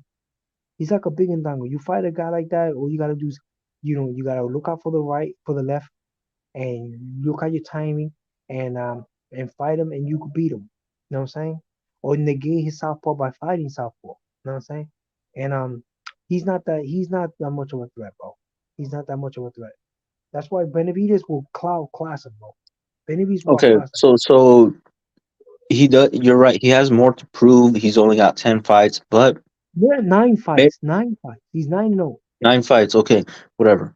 Point is, from what I've seen, he has better form, better skills than Berlanga, bro. They Okay, should make that. okay, Why don't they okay. make that fight? We were talking about that before, right? In the show. We basing it on the skill of his opponents. Only one guy had regional belt, and he put him in a hospital, and the guy had to retire after the fight. Okay, the Uzbekistan guy. Okay, that's the only opponent when he got the WBA interim belt, and then got elevated to regular belt. Okay, remember he only won the interim belt in the ring. The other belt he got elevated. Okay, so he never he never fought anybody that was real good. Berlanga, on the other hand. Everybody makes fun of Berlanga. Berlanga is 16-0 with 16 first round knockout. Goes the distance with a guy called the Beast. They call him the Bestat, the Beast. Desmond Nicholson. Okay, went the distance with him. He who's big, could fight, hits, and he went the distance 8 rounds with him. Okay, he fought a guy. He swelled up his eye. He got dropped by the guy by a Hail Mary punch. Got up, right? It was like a flash knockdown. Got up. Like, okay, he lost the round because he got dropped, but he beat the guy. He fought the guy back. Okay, he fought a guy that fought. He was supposed to fight for a world championship, Angulo, against Benavides, but Benavides got stripped because he couldn't make the weight. But Benavides knocked him out and then won the distance with Berlanga. Okay, um, he fought Steve Rose, a guy that fought who was had a regional belt, fights out of Canada, a Haitian guy. Steve Rose fought Triple G, got knocked out, but he fought a good fight and he could box. Steve O's could box, okay? Steve O's won the distance. He's a small fighter too, but could box his ass off and won the distance with Steve O. He fought Jason Quigley, a guy that everybody has negative comments about. But you can't take away this that he's an ex NABO. Didn't Triple G knock out Steve Rolls? Yeah, he did. He knocked out Triple G. Triple G knocked him out. But the problem is he fought Triple G. Okay? He won a couple of hard rounds with Triple G, I think 6 or 7 rounds. So what I'm saying is that these guys got good resumes. They fought world class opposition. So now Jason Quigley, the last opponent, that guy got dropped 4 times. Okay? That guy was an NABF champion at 160 and also NABO champion at 160 for Demetrius Andrade for a world championship, contested for a world championship. He's a world title contender. Okay, for contested for a world championship, even So, though so he you lost. think Berlanga beats Morel? Is that what you're saying? In my opinion, why you think that fight's not being made? Because Berlanga will beat him. Berlanga is he's like an incredible Hulk of the division, bro. Well, He's not the zone, and um. Well, first Berlanga was with matchroom. Top Rank. Matchroom. He's a matchroom. He's a Yeah, matchroom. yeah, That fight can be made. Matchroom the zone. Yeah, Matchroom the Yeah, zone. yeah, Yeah, that fight can be made. But the problem is that I don't think Morel wants it. Morel's too green for. But right now at he's on his third title defense with Jason Quigley fight. He's highly ranked for the WBO. He has a North American Boxing Association belt. Um, he's a heartthrob. He feels MSG. I don't think David Benavides. They're gonna he's say a he's too green for. heartthrob. He's too green he's too green for Benavides. I mean for Berlanga. He's too green. Even though he has a better belt, I think Beck the Bully has a better build than Berlanga. Beck the Bully has the WBO Global, right? But The booty, the booty. Who's the booty? Beck the Bully, Oh, the the one that bully. Oh, the bully. Oh, I'm sorry. he Oh. has the WBO Global, which is a better build than Berlanga's belt. But you don't see them running to fight Berlanga, right? You don't see them running like they probably made them the offer and they said no. Wait, the bully. Beck the bully. He's mad little. Beck the Bully's Isn't 5'7". Beck the Bully's what 5'7". network? Okay, what? Hold on. What network is the bully on? I think he fights for Golden Boy because he Oh, fought they can make that. They can make that fight then. but they don't want it, bro. You gotta understand the divas, bro. Boxing is hard because you got a guy like Berlanga. He wants to fight everybody. Nobody wants to fight. That's why he left Top Rank. He left Top Rank. He want to fight people. People don't want to fight him, so he left Top Rank. He went to Matchroom. So he got the Jason Quigley fight because he went to Matchroom. If not, he wouldn't have fight Jason Quigley. They wouldn't give it to him. They wouldn't have give it to him. Do you see the Jason Quigley fight everybody's complaining about? That fight he got it. You know why he got it fight? Because he's fighting in Matchroom. He's signed. Okay, okay. So has Berlanga called anybody out? Like, who does he want to fight? Yo, Berlanga, I guarantee you, Berlanga with the contract I signed, he'll fight anybody, bro. But the problem is that these guys don't want to fight him, bro. Like you think Morel is gonna go in the ring with Berlanga? Are you serious? Are you serious, bro? I Are think you he for will. real? I think. I mean, if he's No, willing to go in there, he's he's willing to go in 9-0, there bro. with the Mexican monster. So why would he Yo, be he's afraid of 9-0. Berlanga, bro? He's not gonna. Yo, he wants nothing to do with Benavides, bro. Morel Jr. You can't even mention that he is scared shitless of Benavides, bro. No, didn't After you what see that tweet? Didn't you see that tweet where he was calling him a pussy? Nah, bro, that's all hype, bro. That guy would not. He don't want. He's nine He's and called him almost out 10. publicly. He called him out after his last fight. I think he was Yo, on the undercard of hype, of bro. uh, That's of hype. Ryan Garcia versus Tank Davis, right? Morel was Yo, on the undercard. He did you see that fight? And then he knocked the guy out, and then he called out Benavides, bro. I think he yo, does want Benavides. boss. Let me explain to you, bro. The guy is a two-time WBC champ. He's okay, a two-time WBC champ. He's the interim 168 pound. For sure, Canelo's gonna vacate that belt. He's gonna be moved up. The guy is a real monster. People are scared of him, bro. Let me explain to You're you. talking about Benavides? Yeah, Bennett V, people are really scared of him in that division. People look, Caleb Plant won't even give him a rematch. He Caleb Plant, they offered him a rematch with the Benavides. He won't give him a rematch. They don't want to fight. Nobody want to fight, dude. That kid is lethal, bro. Look what he did What to makes Crawford. you think? But what makes you think Morel's scared when you know everything he does and says points otherwise? Like, It's all hype, bro. No contract was sent. Send him a contract. Send him a contract. See what happens. See if he's gonna sign it. He's not gonna sign it, bro. He's not gonna sign it because they first of all that you look. I guarantee you, if he haven't fought nobody like Anthony Darrell. I guarantee you, Anthony Darrell will give fits to Morel. Anthony Darrell, the one that dog, the one that Plant knocked out, the one that yeah, uh I know who he Jose is. I know who he is. Jose Yes. Strategy, Jose Strategy we give Morel. He hasn't even fought a guy like Jose Strategy. I think the guy Shishkin will give him problems. Shishkin, the guy that beat Jose Ostagi, will give him a problem because he's Yeah, a he big, does. tall. Morel needs to step up his level of competition. I do Because 100%. Yeah. yes, I agree because Morel, we agree in that because Morel will have problem with Shishkin. Shishkin beat Jose Ostagi boxing, just boxing. He haven't fought a guy like that. He haven't fought a guy like Shishkin. He even fought Levon Richards. Levon Richards. He even fought Carlos Gangora. Carlos Gangora got beaten.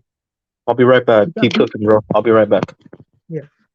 He hasn't fought a guy like Carlos Gangora. Morel hasn't fought a Carlos Gangora. Morel hasn't fought a Shishkin. Morel hasn't fought a Ustatigi. Morel hasn't fought a Caleb Plant. Morel hasn't fought a John Ryder. Morel has not fought even a Porky Medina, who probably most probably retired. But he hasn't fought anybody that has a heartbeat that has world class experience in the 168-pound division. He hasn't even fought a middleweight contender has moved up to 160 that could actually box. He hasn't fought a Soroski. He hasn't fought a Devinchenko. He hasn't fought anybody. So right now, this man is only 9-0. He has a WBA regular belt that he was elevated to because he was an interim champion, and that WBA was given to him because it was vacant, and he was elevated. Okay, um, that gentleman there has not fought anybody with any kind of world class experience on his resume.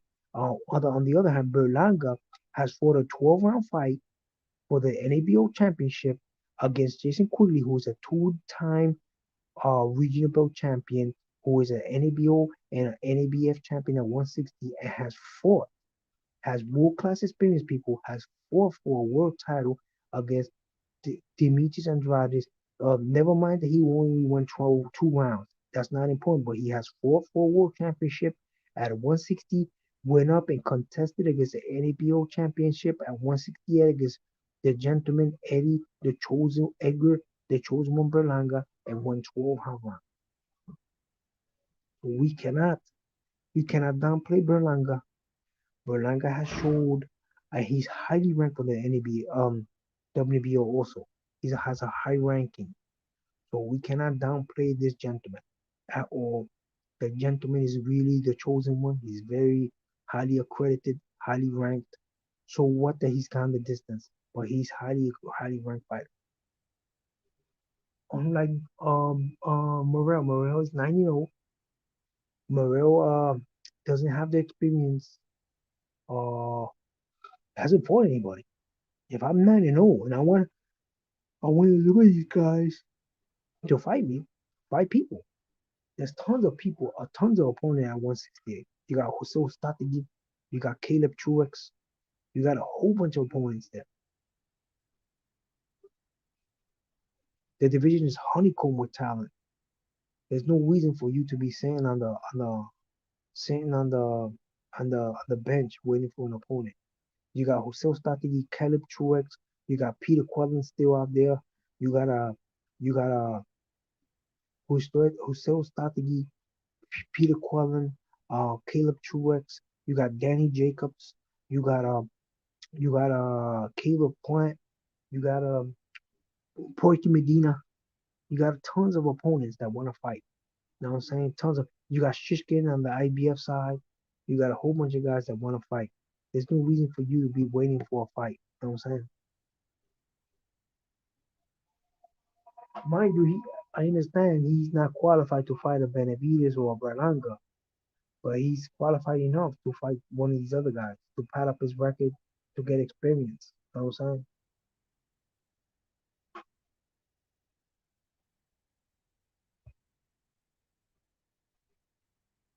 And this is what we gotta look at. This is what we gotta look at. Those are sound of his voice, and like his nose is blocked with this boxing is antics guy saying some negative shit. I will block you guys, man. I don't know why he want to block you. You guys are not giving no money to the panel anyway. So I will just block you. You just don't want to give his credit to Berlanga. But Berlanga's not the only Puerto Rican out there with accolades is not getting credit. You got Jesus Tito, uh,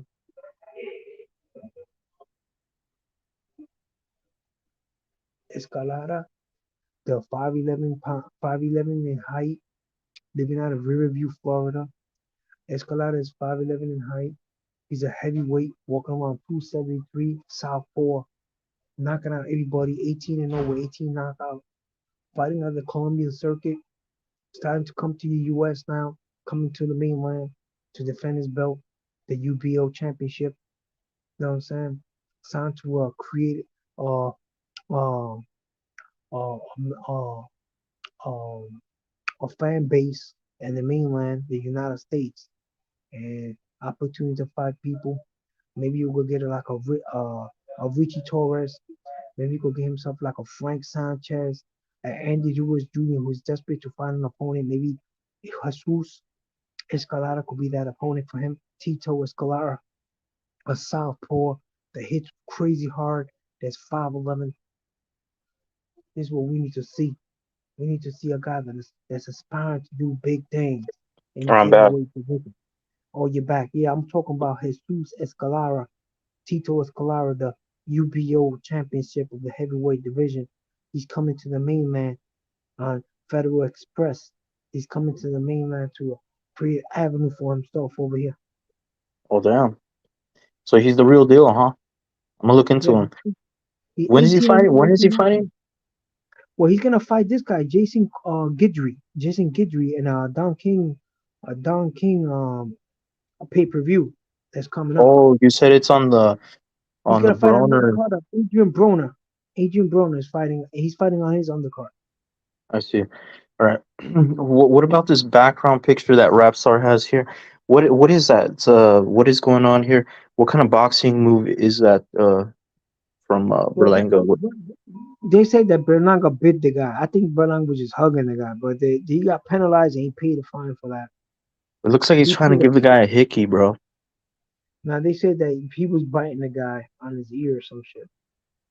He was mimicking Tyson. He was mimicking Tyson, but they said they took it seriously. They gave him a fine. But the guy that he fighting right there, that allegedly biting on the ear, that guy fought Brett Benavides, and it was supposed to be a world title fight. You Angulo? know, yeah, the Angulo guy fought Benavides, and Benavides knocked him out. Yeah. So what's your point? So what I'm pointing is that that's a high quality opponent. That's no cab driver like people say. Like, oh, my boy Benavides is knocking out cab. Berlanga's fighting cab drivers. He ain't fighting no cab driver, bro.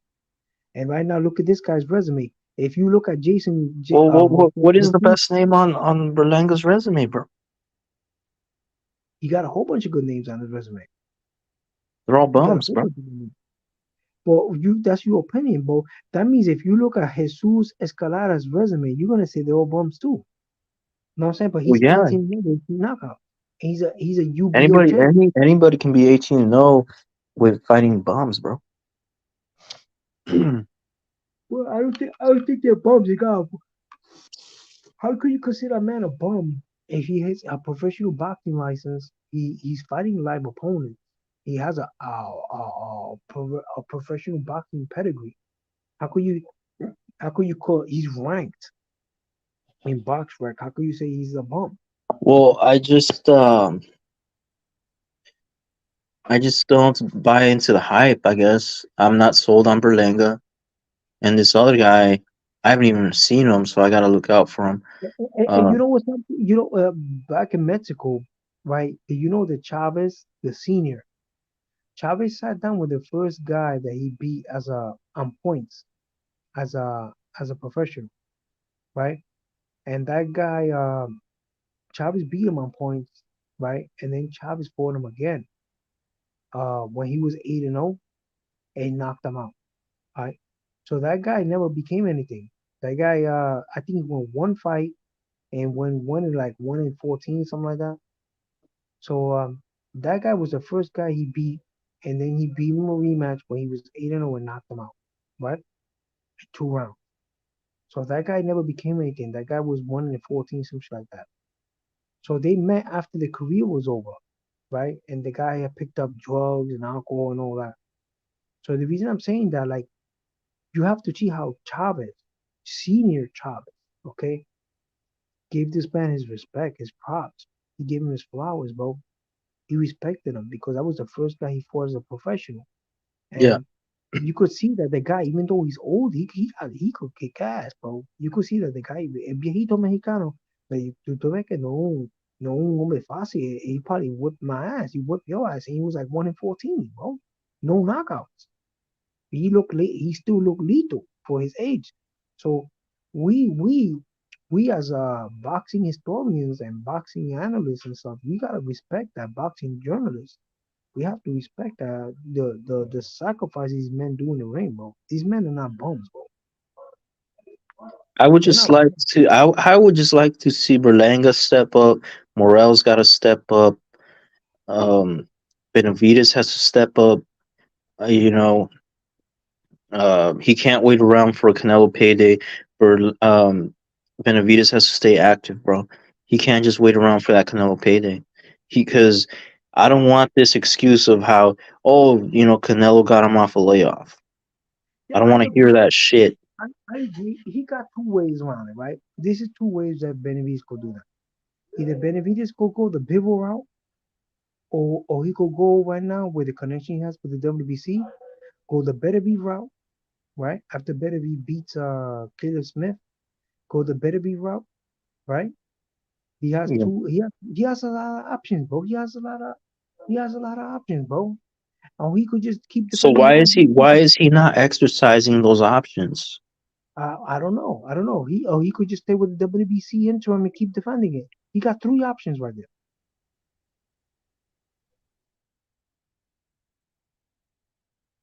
Yeah, because it's like he hasn't fought since April, and Canelo fought in May, and Canelo's already about to fight again this month, and Benavides is yet to announce a fucking fight, bro. Is he saving himself, you think, for a Canelo payday? That's what it looks like to me. I think he's afraid to take a risky fight because it might, if he loses, it'll fuck up his chance at a payday. That's what it looks like to me, Suleiman. What do you think?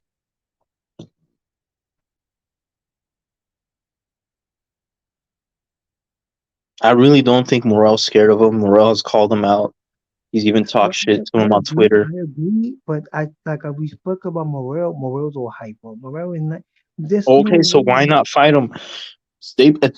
Maybe it's not good for his legacy, but it's a good stay busy fight. You can't just sit on the shelf and collect dust waiting on Canelo, bro. That's not good for you. Okay, what I'm saying is that he's not gonna be doing that, bro. I think Benavides got a very mature team. Benavides is most probably gonna fight contenders, right? That wanna fight him. But I know for sure, guaranteed that Morel don't wanna fight Benavides. Morel will get knocked out like in 5 rounds. Morel will get You devastated. might be right. You might be right. You know But what I'm saying? okay, I got a they feeling, need to bro. pursue that fight. They need to Yeah, pursue. but if he probably did send him a contract, but they gotta want to sign it, bro. He probably called him up, said, "Do you want to start negotiations for the fight?" He probably said no, bro. You gotta understand this whole hype. Like, for example, do you think Spence was really looking forward to fight Crawford? That fight was shoved down his throat, bro. That fight was shoved down his throat. He never wanted to fight Crawford, bro. That fight was shoved down his throat, bro. Know what I'm saying? And he had to pay Crawford real good money. Esa pelea se la forzaron. You could tell, like, yo, that dude was gonna get his ass kicked by Crawford from day one. But all these people, all these fanboys that they have, these guys like um from these talk shows, because like if you look at Black and White, right, you could tell, that the Crawford had a great resume. But the fanboys, they were like all for the Errol Spence, and they completely forgot about the reality. You know what I'm saying? They were delusional, and that's what happened. That people say, "Oh, I don't understand the skill disparity there," because you know why? Because the guy telegraphed his shots, never was corrected. Guy had no head movement. The guy was practically a ring bully, Well, going in Spence there. was damaged goods, bro. Yeah, No, pero el tipo By the también, time el the tipo fight finally también, got made, no, that pero el fight should tipo, have been made fucking 6 years ago, bro. no, pero el tipo no está, el tipo, he has telegraphed body shots. His left hand is telegraphed. He loads up too much. He doesn't have head movement. He bullies you like when he bullies you. Yeah, he's good at bullying people, but he was not the same guy, bro. He's not the same guy. Like look what happens, Suleiman. Look what happens every single time a fight gets over marinated. It's never competitive. Look what happened with Floyd and Pacquiao. Boring, boring fucking fight, right? Was not even competitive. Um, Same thing with Spence and Crawford, bro. When these fights get over marinated, I'm starting to see a trend here. If it takes more than 3 years to make, it's not even worth it anymore because so much can happen in that time where one guy is just not the same guy anymore. Okay, but you see that fight with the Floyd and and Pacquiao. Pacquiao already been knocked out by Juan Manuel Marquez. That's what I'm saying. He wasn't the Okay, same anymore. that fight. To tell you the truth, bro, Floyd had to bust his ass over hyping up that fight to be made. And as you see, when they went in the ring, like in a way, Floyd played it to make it look like he was more competitive than what it was. But the guy was the Floyd, Pacquiao is not in his class, bro. He's not in. Pacquiao was not the same guy. That's why he No, wasn't that guy no, anymore. but in reality, Pacquiao would never. Pacquiao was like this fight just happened to last William Cepeda against that guy that he fought that he knocked out for the WBA Continental America's belt. It's like that. That fight that they did not in the same class, bro. It's the people. The people was making it look like Pacquiao was supposed to be this world beater, this guy that's gonna beat cut. Yo, Floyd would box too. He was, bro. He was. But what happened was, he just had too many battles, bro. He went to war with all the Mexicans, literally. And Yo, but he had a trilogy. He had a okay, trilogy with Morales. He had 2 fights with Barrera. He had 4 fights with Marquez. That's gonna take a toll on you. I don't care how good you are. Fucking Floyd never did that shit. Floyd never fought those guys. The only one he fought out of them was Marquez, and he fucking made him move up. He weight bullied him. He outweighed the guy by like 20 pounds easy on fight night.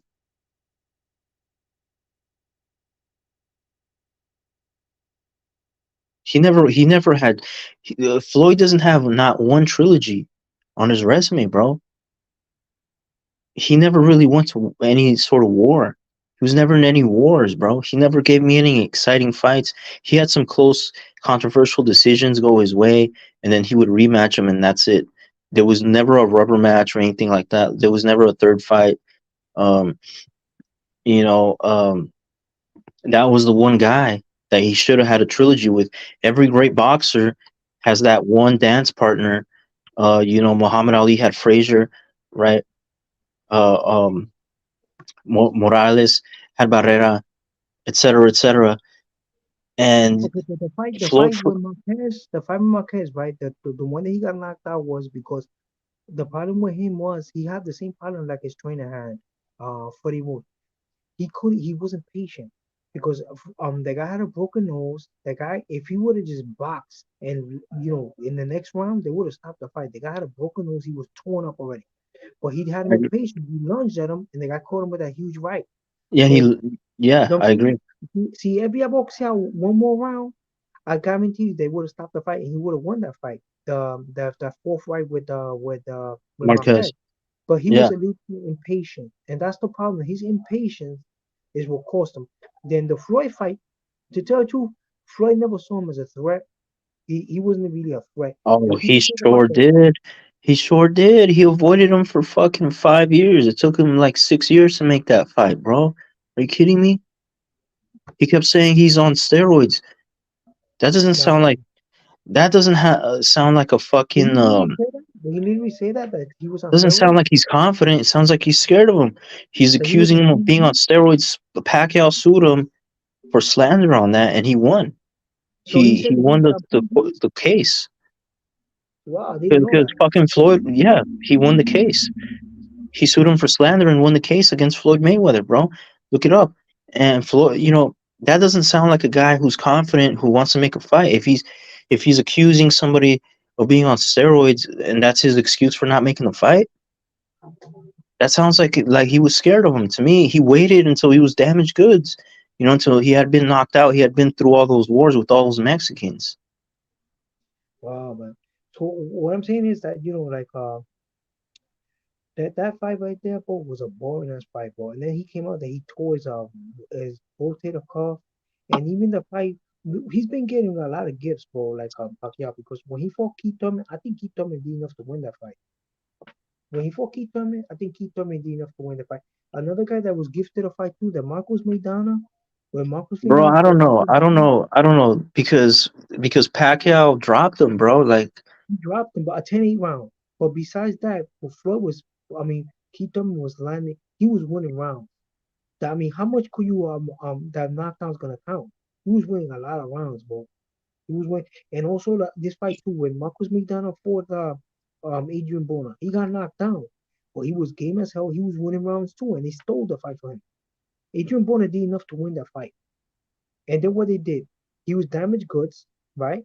And he never wanted a rematch, and he cashed out. He went for the bigger fight with Floyd. You know what I'm saying? So Adrian Bona, he could fight, man, but the problem is that he just got frustrated with him, with Adrian Bona. Adrian Bona got frustrated with everything they used to do to him. You know what I'm saying? I think Adrian Bona could actually resurrect his career. He has enough skill to resurrect his career. You agree? um, okay, so what do you? It depends on what you mean by resurrect. Like, you think he'll be a champion again? Because if Yeah, that's he what you could mean get by a belt. resurrect, I think you're wrong, bro. I think he can still. I mean, he still has a name. He's still a brand, you know. Um, but He could get a belt. I think he he'll, could get a belt. he won't get a real belt. He might get like one of those Reggie belts or whatever. Like right now, if he fought Rolly Romero, right? I think if he was on his A game, he could do enough to beat Rolly because Yeah, Rolly's but big. Rolly's at 140. Isn't Adrian Broner at 147 now? I think he could cut down. He could cut down to 140 because I know for sure at 147 he's got no chance of becoming a champion, even for the IBO. Maybe the IBO is still vacant. I heard two guys are gonna fight for it. Maybe the Yeah, IBO, but the but IBO, I mean, again, like that's what I'm saying. Like, what do you mean by resurrect? Because IBO is not considered a sanctioning body. It's not one of the four sanctioning bodies. okay. So It's the 14 team body, the WBA 140-pound belt, the WBA 140-pound belt. Adrian Broner is 5'4", right? Adrian Broner could find a way, find a nutritionist, right? Duncan could get him a at his nutritionist. age, it's gonna be damn near impossible to cut back down to 140, bro. I'll tell you No, that right he now. don't have the muscle he used to have anymore. He lost a lot of muscle mass, man. I think Adrian Broner could get himself to a skinny version and win that belt. Win that belt because he won it before. He won the regular one. That I would be think his only way. I mean, yeah, what you're saying, it could and he work, could but beat. I think he could outbox. I think he could outbox Rolly. Rolly's a boxer. He could be yeah, outboxed. yeah, I agree. Oh, he's a better boxer than Rolly. I agree. But I think he could beat him. what I'm telling you, Salman, the older we get, this applies to all of us. We're all human here, right? So the older we get, the harder it is to cut weight, bro. No, but look at this. Nestor Gibbs got older and he lost a lot of weight as an older man because if he started eating fully fit, Yeah, yeah, but I'm balanced. talking about we're talking about an athlete. Nestor Gibbs was just a fat ass, who just decided I'm tired of being a fat ass, right? We're talking about Adrian Broner, who has never really been a fat ass, bro. He's always been in relatively good shape compared to the average person, and Mhm. so for him to cut back down to 140, it would be extremely difficult, bro. If you have a lot of grease, a lot of fucking fat, a lot of body fat, yeah, you can cut. You can go on a diet and get rid of the fat. So you But think he can make 140? You don't think he could make 140? Because I know for sure he got no chance of becoming a champion at 147. Oh, this is IBO. that's what I'm telling you. I don't think he'll ever be. When you say he'll resurrect his career, I think he'll linger around. But as far as being a real champion, he might get one of these other belts, like you said, the IBO, He's a or 140 pound. He's a 4 pound 4 belt champ. So I don't know if he could become an entrant. Let's say if he does he gets a regional belt, defends it multiple times, like one of these guys like William Cepeda, like defended 5 or 6 times. I don't think that's gonna put him in the Hall of Fame. But I don't think he's good. I think he's smart he'll enough make to he'll know. make the. I think he'll make the Hall of Fame, bro. I think he can retire right now and make the Hall of Fame. The only reason he hasn't retired is because he needs money. He's an idiot who didn't know how to invest his money. He Yeah, he's just squandered it like buying expensive most. watches and cars. Yeah, He's not like a tank. Like a tank, most tank is black just athletes do making, that. You know, but it's tank not is just a making boxing money. thing. Tank is making money and investing in it. Tevin Farmer invested his money. A lot of guys invested their money, but this poor kid, I don't know what it is. He has a lot of babies, mamas, and a lot of problems, man. I hope he could become more focused. You know what I'm saying? He could become more focused. You know? Yeah, no, they're most of them go broke, bro. Even Floyd, you know, he tries to fool people saying like, "Oh yeah, like I have all this money."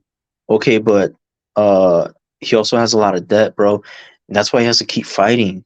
He has a lot of baby mamas too, and that ain't cheap, dude. Yeah. So Yeah, people are but saying in the chat they can hardly hear you. They're asking you to speak up. I can't talk that loud because I'm on speaker and I'm at work, and I got Oh, people watching me, bro. So you know what I'm okay, saying? yeah, It's not that easy, but yeah, but you think you could carry this chat right now, man? It's a pleasure, bro, talking to you, but I'm at work, bro. It's gonna start to get busy right now. So I you think can you could I hold can it I down? can hold it down. I can hold it down. Don't Okay, worry. great, man. Okay, you have a great morning, man. Thanks a lot for talking to you, boss. All right, TBS, All right, man. man. Big shout out to TBS. Later, boss. All right, bro. God bless. Uh, all right, you guys. So Suleiman's at work. Uh, can't really talk. That's a good thing, right? Oh man. Yeah, man. Yeah, he's working security, bro. He's protecting people's lives, bro. It's important work, you guys. Um, he works at the Tiendita security at the Tiendita.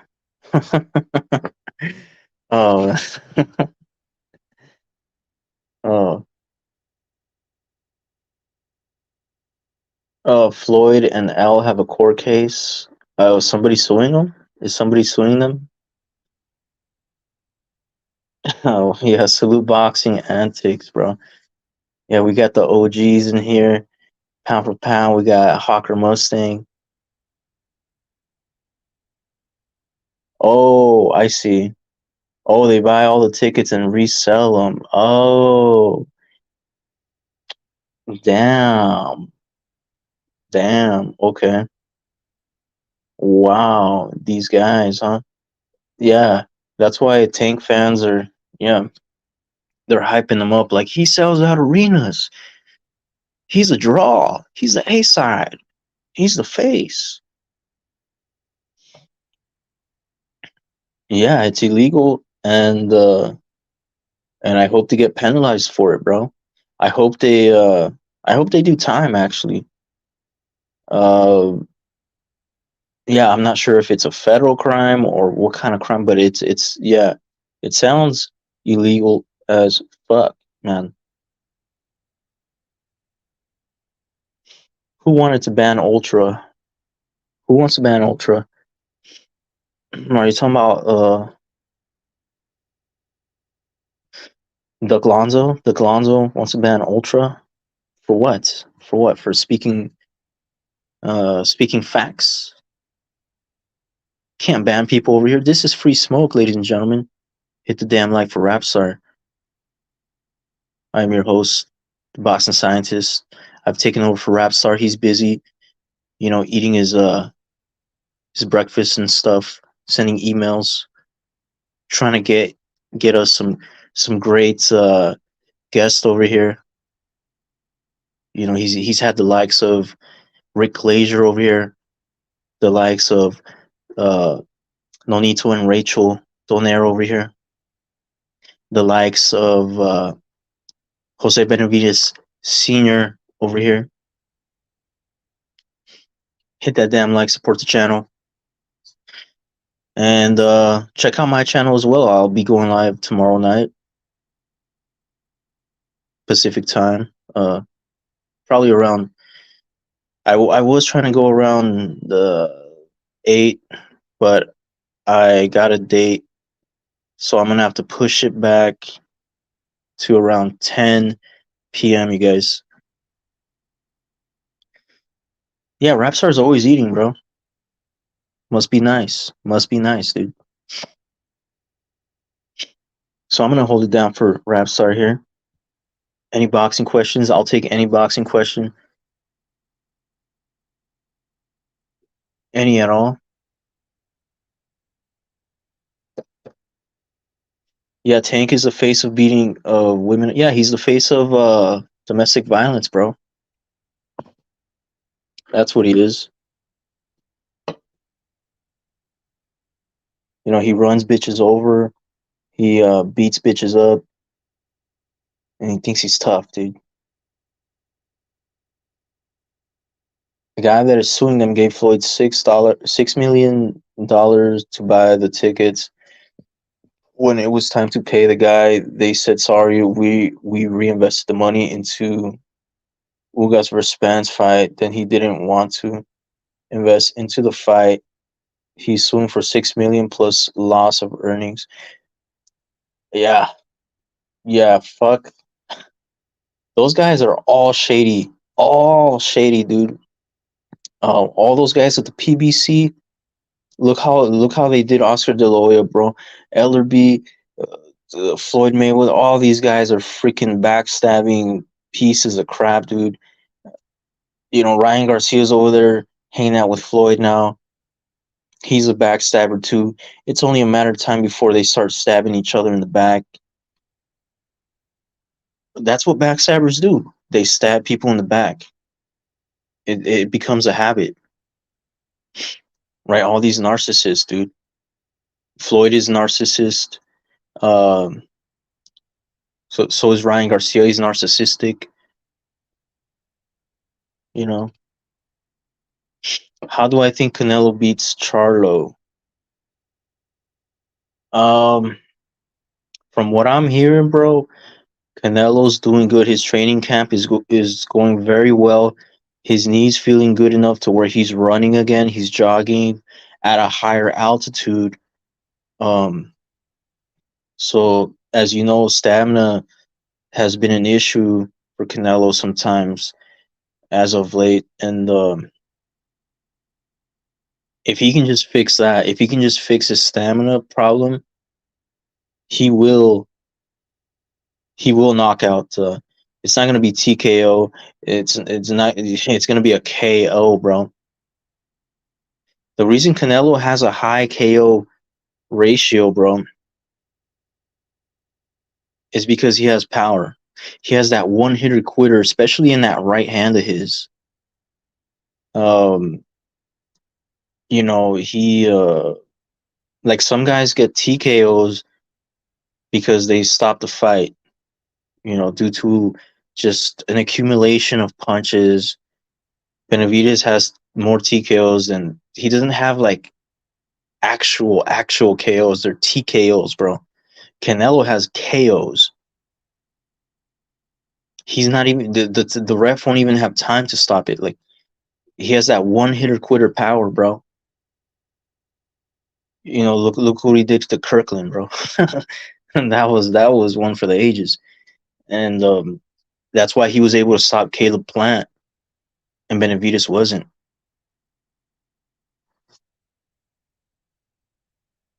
Yeah, Hawker Mustang, you're right. They call them narcissistic people now. Um, they're just pieces of shit, is what they are. Um, yeah, they're evil. See, like when you go to a psychiatrist, these evil guys that go to a psychiatrist, there's nothing wrong with them really mentally.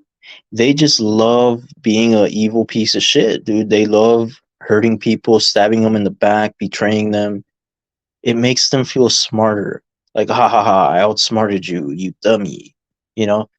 Um, so when nobody, these guys end up all alone because nobody wants to be around somebody like that, right? Um, what happens, they go to a psychiatrist because they're lonely and they want someone to talk to. And the psychiatrist is not legally allowed to diagnose them as evil, right? So they just come up with these names like you suffer from psychosis or you suffer from narcissistic personality disorder. They have to come up with these names, Hawker Mustang. But you're right, like they're just pieces of fucking shit. Um, let me see some more chats here. Al is not a promoter. That's why he could if he wanted to. Pound for pound king. The thing is, he doesn't want to because, first of all, I don't think he has the skills to be a promoter. You know, he'd rather be in the background, being all shady. You know, his loophole is, oh, I'm just an advisor, so that way they can't sue him. You know how a boxer can sue their promoter and stuff. Al Heyman can just be like, well, I just advised him. I didn't force him to do anything. I just provided the funding to promote the event. I didn't actually promote the event. I didn't, you know, it's loopholes. He's just basically playing it safe. That's why. That's why he doesn't do it.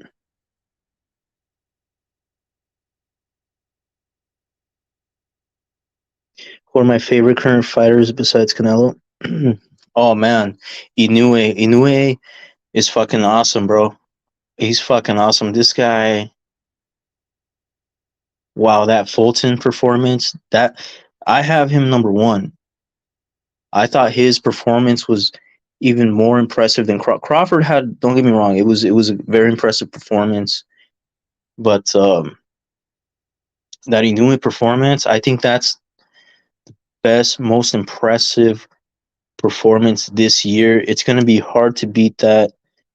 He got him out of there faster than Bud did to Spence, and he was moving up in weight, fighting an undefeated, unified champion in Fulton, and he did it beautifully, bro.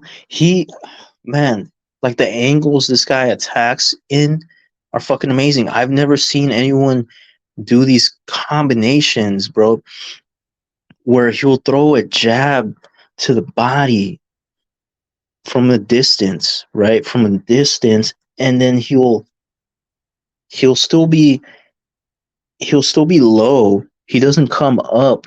He just moves his arm. He swings his arm around and throws a left hook right after the jab. Most guys throw the jab to the body, and then if they throw the left hook, they come up with their body and then throw that left hook. He stays in that same position and just moves his arm around, moves it up, and brings it across his opponent's face. It's crazy, bro. This guy fights like he's possessed or something by some sort of demon and shit. It's fucking amazing, dude.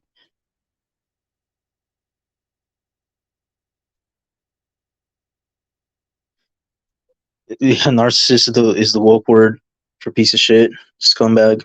Yeah, yeah. It is, bro. It is. Yeah, it's like, what the hell is Ryan gonna do when his looks fade, bro? You know, he's just like this pretty boy. He's not a bad boxer, but it's just he made a really dumb decision accepting all those terms against Tank. You know, Oscar tried to help him, dude, and he that's the thing with narcissistic people. They never they blame everyone but themselves. You know, when they look in the mirror, they just see like, oh, they just see their their beauty, but they don't see the flaws within themselves, bro. They don't have the balls to look deeper. They're very superficial.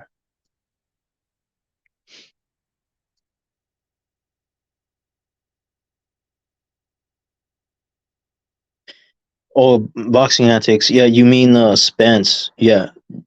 Yeah, I agree. But I think you mean Spence. Spence was damaged goods, yeah.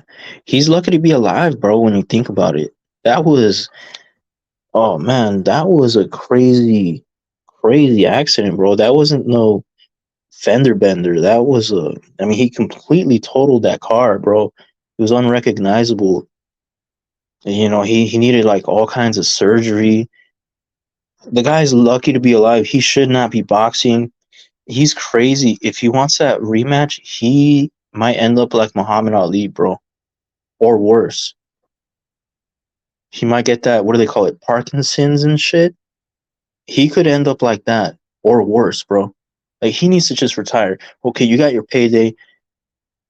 Don't let your pride make you get back in that ring because life is more important than boxing, in my opinion.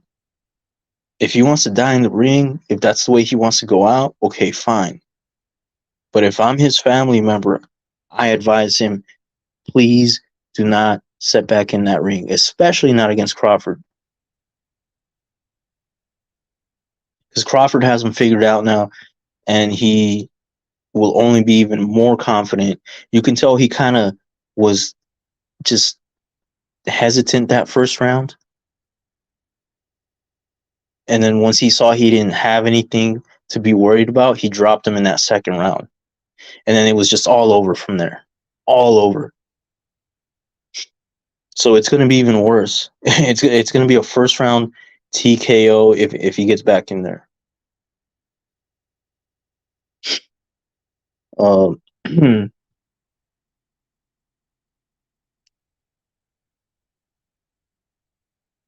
Yeah, the left does that, Hawker. Do I think that Pac did? He knew he can do what Pac did and become. Oh man. Well, he's already what? He's already like a 4 division champion, dude. Uh, he might. Shit, he might. Damn, he might. I think he'll at least be a 6 division, bro. I don't eight divisions is man, that's pushing it. Uh, we'll see, bro. We will see. But he is super fucking talented. Very exciting boxer to watch, man. I have him number 1 pound for pound right now. Yeah, Ryan has to hold his L. Take his L like a man and learn from it. Bounce back. Stop blaming Oscar just because he wasn't there for you. You know, he just wants a shoulder to cry on. Boo hoo. Crybaby. Yeah, I'm glad Oscar sued his ass.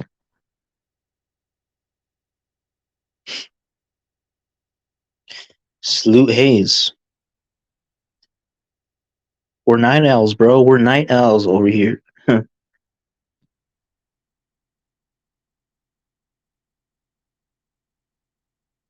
Oh, really? He wants it back. But isn't Crawford the same guy who said he can fight at 168 against Canelo? So that's strange. I don't know. We'll see, man. Either way, I don't want to see the rematch. What for? What for, man? We already know the outcome. Spence is he's through, bro. He's damaged goods.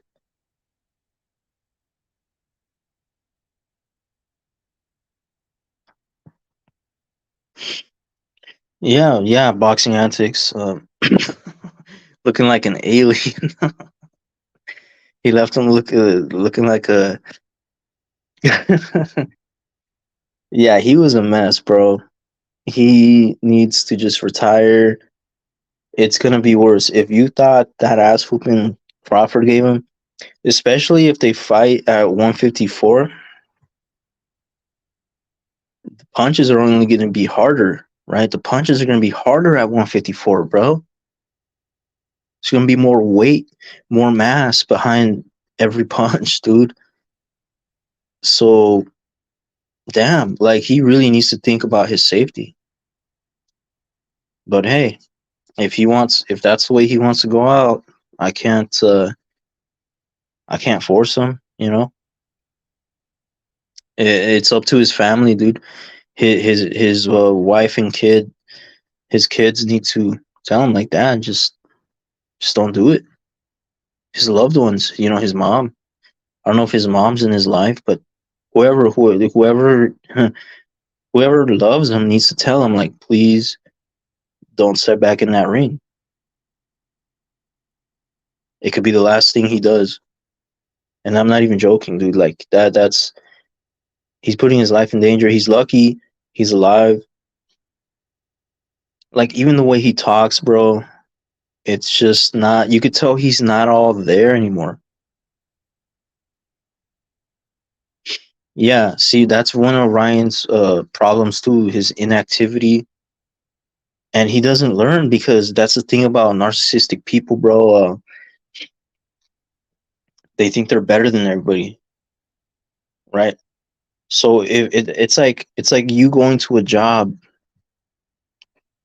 and the person that's going to train you, it's your first day on the job, the person that's going to train you, you think, what's this guy going to teach me? What's this ugly idiot going to teach me?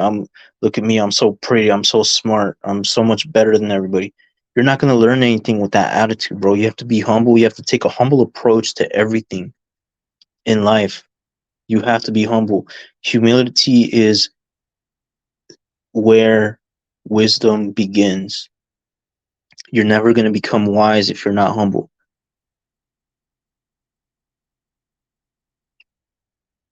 That's why it didn't work out with Canelo. He stabbed Canelo in the back. He can't take any sort of criticism, even if it's constructive criticism, bro. If all Canelo said was like, I'd like to see you more in the gym. And he got so butthurt by that. I mean, you're never gonna get better with that attitude, Ryan.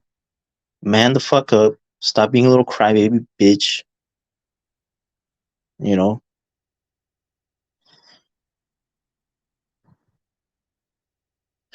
Suleiman, oh yeah, that guy's a character, bro. Fucking character. I don't know.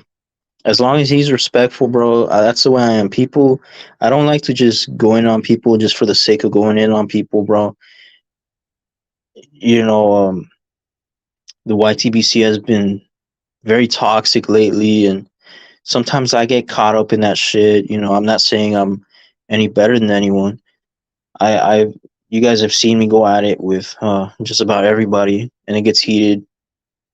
But it also it wears me out, dude. Yeah, I just don't enjoy always yelling at someone. Sometimes it is warranted though. People get out of line, they gotta get checked, you know. That's when the mad scientist comes out. The link, where did you put the link? And did you put it on in my comment section on my channel, Pound for Pound King? Because I have not seen it. I'll look out for it though.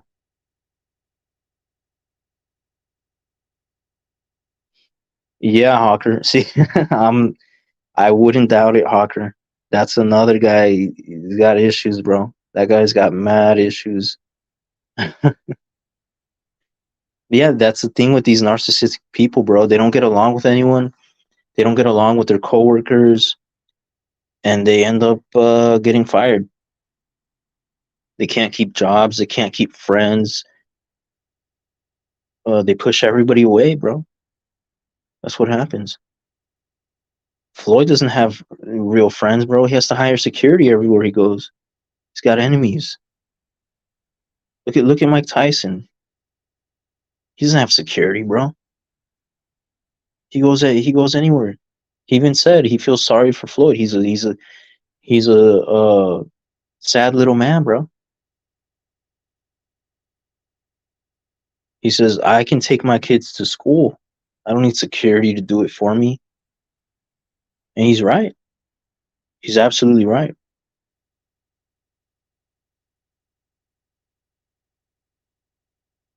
Spence beat Ugas but couldn't do it to Bud. Watch this link. He does the same moves to both guys, Bud and Ugas, but Bud was just levels above Ugas. Okay, yeah, I'm not saying he's not. He's got more skills, but what I'm saying is he can't take punches anymore. Pound for pound king. He can't. Okay, I'll watch it later. Right now I'm cooking, but no, I believe you. No one's saying that Bud is not skilled. He's very skilled. I just thought Spence would be able to absorb his punches and bully him like he does everybody, bro. Like he did to Kell Brook. Kell Brook was landing some haymakers on him, bro. Back in the day, remember that fight? Kell Brook was landing some haymakers on the guy, and he just took him and fucking outworked him. So I thought if he could take Kell Brook's punches, he could take Bud's punches, but he's not that same guy anymore. He can't absorb punches. That's the point I'm trying to make. When Canelo retires, who do I think will be the next face of boxing? That is a great question, Black Helmet. That is a great question, man. Oh. I had hopes that it would be Ortiz, but the guy has health problems. Virgil Ortiz. He had all the ingredients, right? He was humble. He was marketable. He didn't have all these tattoos. He wasn't in and out of jail. Didn't have a criminal record. He was a likable guy. He wasn't like a loudmouth trash talker. He had everything, man. So I don't know, because now with his health issues, his inactivity, he's kind of faded into the back. Let's see how he makes his return. I will pray for the guy. But I'll tell you what, if Benavidez beats Canelo, it could be him. It could be Benavidez. But that's a big if, bro. That is a big if. Because Canelo's just too damn good. Even at 80%, or they say he's on the decline. Some people, the haters, even say he's washed up. He's not washed up. He might have lost a step, but he ain't washed up, bro. Even Canelo at 80% is still better than any of these guys at 168, dude. So it's gonna be a while before there might not be a face. There might not be another face. Because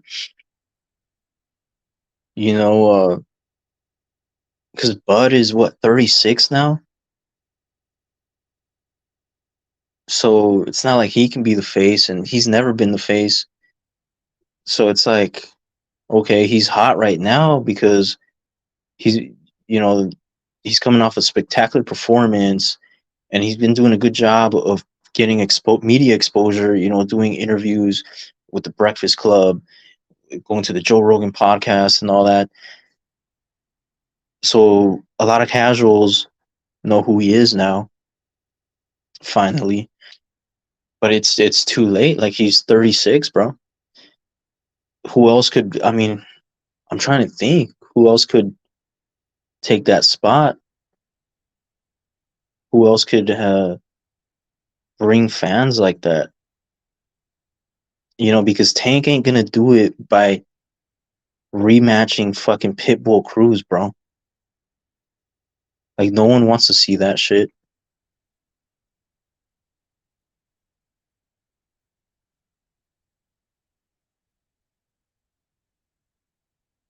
Yeah, but you're right, Maton. They were not good, and I paid I paid for that pay-per-view, and it was a good fight. I think the reason I say Benavidez is if he beats Canelo, because Canelo's the face, right? So if you beat, that's usually the way it goes. You have to take the torch, right? Canelo has the torch. Whoever beats Canelo will become that guy. It's not going to be Tank. Beating Ryan Garcia don't make you the fucking face of boxing. I don't give a fuck, you know, what those numbers were. Those pay-per-view numbers, yeah, they were good, but that was, he caught lightning in a bottle. He's not going to do that again. He's not going to be able to repeat that. So that's why I think Benavidez has the best chance, bro. Benavidez has the best chance. You know, a lot of people say Canelo became the face of boxing because he fought Floyd. That's not true. He became the face of boxing when he beat Miguel Cotto. The torch is not passed down. It's not handed down. It's, you have to take it. You have to take it by force. If Canelo was the face of boxing after Floyd, how come he was the B side to Miguel Cotto? Miguel Cotto was the A side for that fight.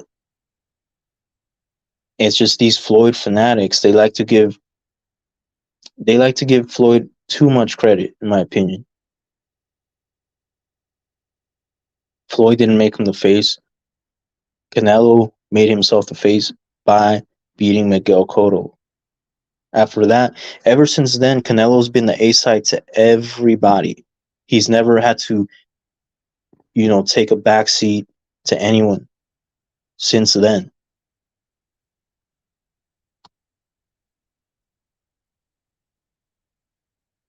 Yeah, Ryan was on his way, Hawker. That was a guy who had potential, but he's just not special, bro. He's not that guy. Virgil's special, dude. It just really sucks. It's really unfortunate what's going on with the guy.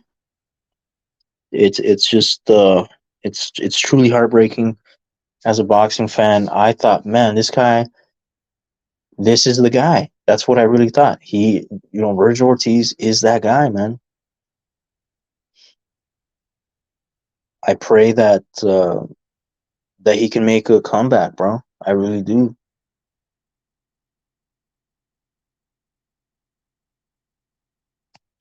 Yeah, Canelo already he was a rising star. That's why Floyd fought him. Floyd wouldn't fight a dangerous guy who didn't have a name. Canelo had a name. He had made a name for himself already. You know, it's just people like to say Floyd made him. Floyd didn't make him. Floyd didn't make shit. All right. They say, oh, Floyd taught him the shoulder roll. Floyd's not his damn trainer, dude. You know? They give Floyd all this damn fucking credit. Floyd was, yeah, he was a really good boxer in his day, but that's where it stops, man. He sucks as a promoter. He sucks as a father. You know, he's got all these bastard kids with all these fucking gold digging sluts. So yeah, what? Then you wonder why his daughter turned out the way she did, right?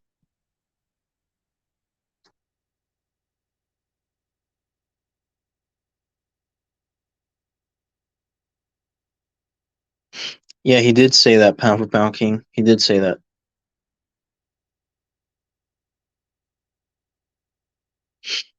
Well, okay, Maton, you're right, but you know what?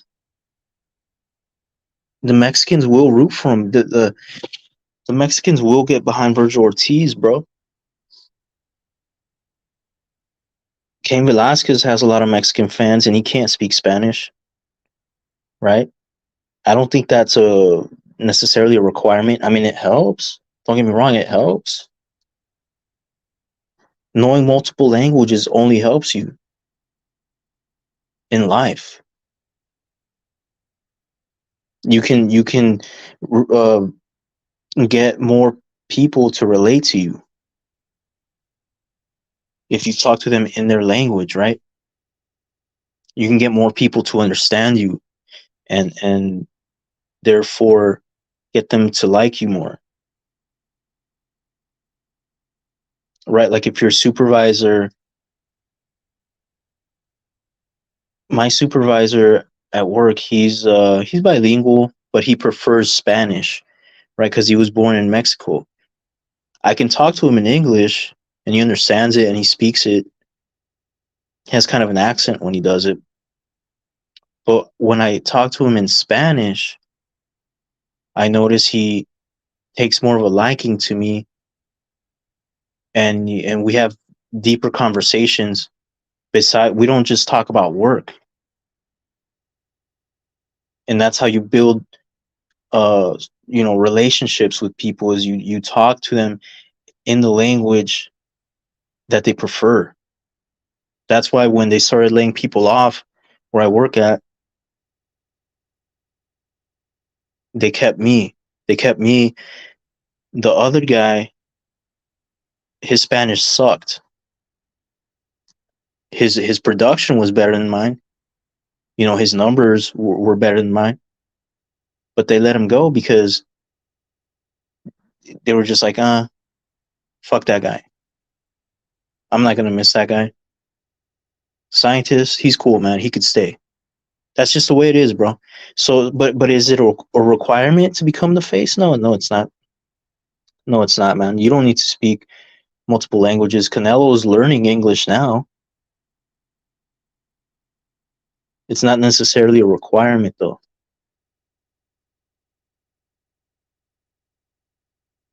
Yeah, Floyd is a cherry picker, bro.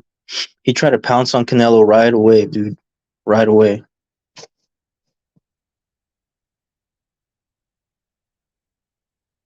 Yeah, people act like Floyd invented the shoulder roll, bro. Like I said, his fans are ridiculous, dude. They think this guy is like some sort of black Jesus, walks on water.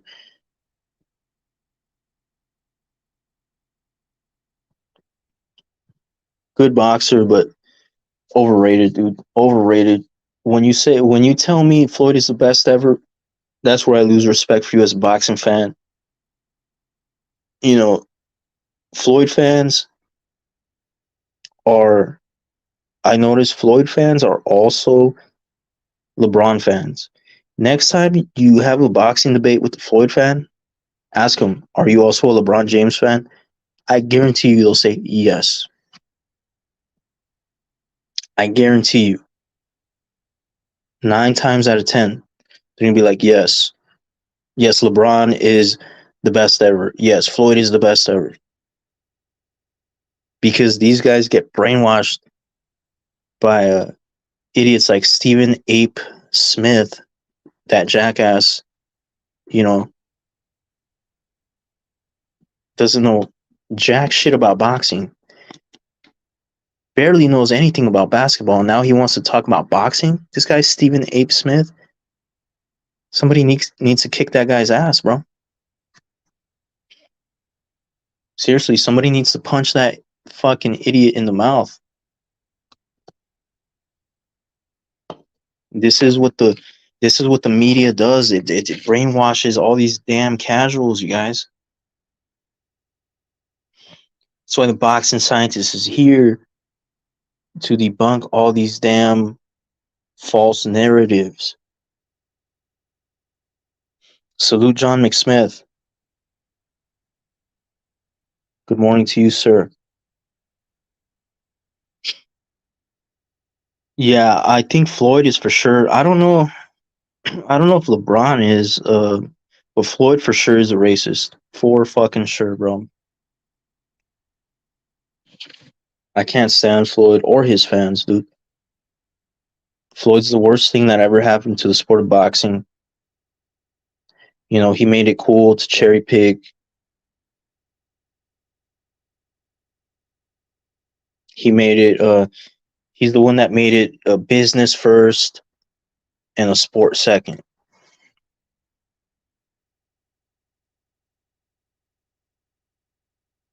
I think they will, Maton. I think if the reason they haven't is because he's been inactive, bro.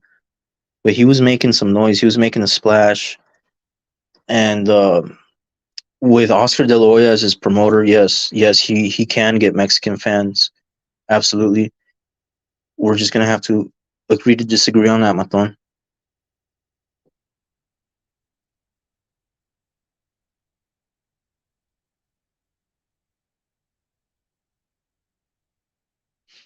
Hey, drop the link for John Rapsar. Get up here and cook with the scientists, John. Boxing has been in the decline for many decades. I don't know, like, well,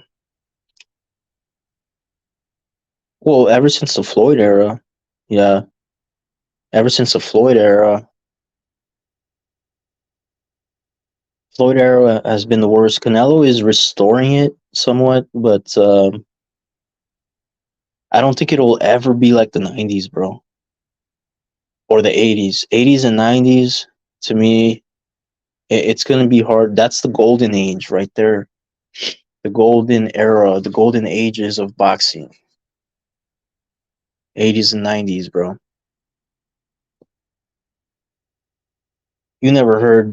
Back then, you never heard boxers say, I'm the A side.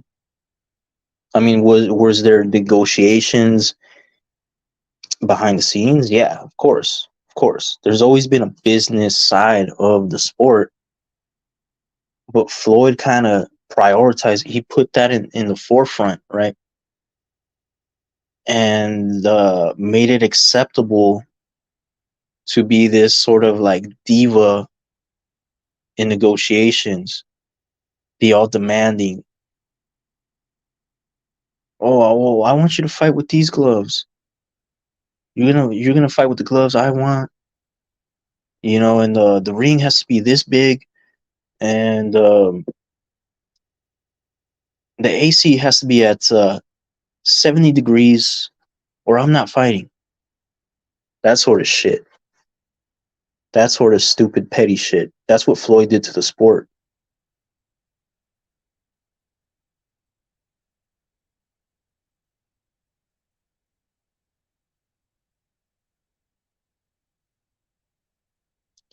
Yeah, Hawker, but you know what? I think every sport has gotten softer, bro. I was talking about this with J-Rocks on my live last night. And we came to the conclusion all sports are getting pussified, bro. It's this feminist movement. This left extreme movement, Hawker. It's fucking up. It's not just boxing, dude. I don't even watch basketball anymore. It fucking sucks. They're not allowed to play defense. So of course, LeBron James is gonna, surpass. He's gonna surpass Kobe and Malone and Kareem and Jordan on points because he played more. He played longer. The reason he was able to play longer, he never got fucking dropped. He never got knocked on his fucking ass going in the paint. People would just move out of the way when he was going down the paint because they didn't want to get called for a flagrant fucking foul just for breathing on the guy. And LeBron knew this. That's why he had the confidence to just drive to the paint. You think he would have that confidence to drive it and drive into the paint like that against the fucking bad boy Pistons, bro? You think he would have that confidence?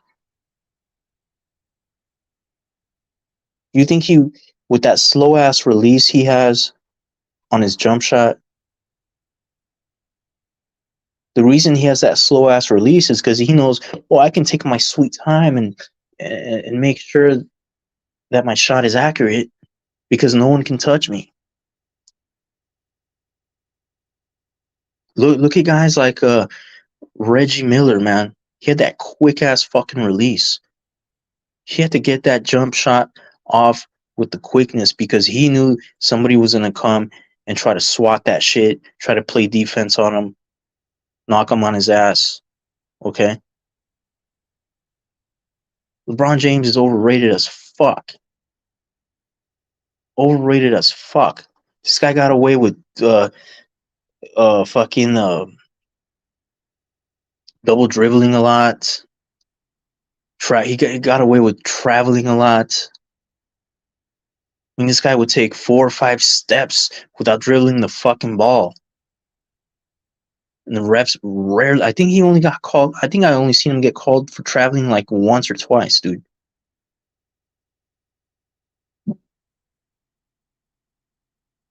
Yeah, basketball sucks now, man. I used to like it. I used to like it back in the 90s, early 2000s.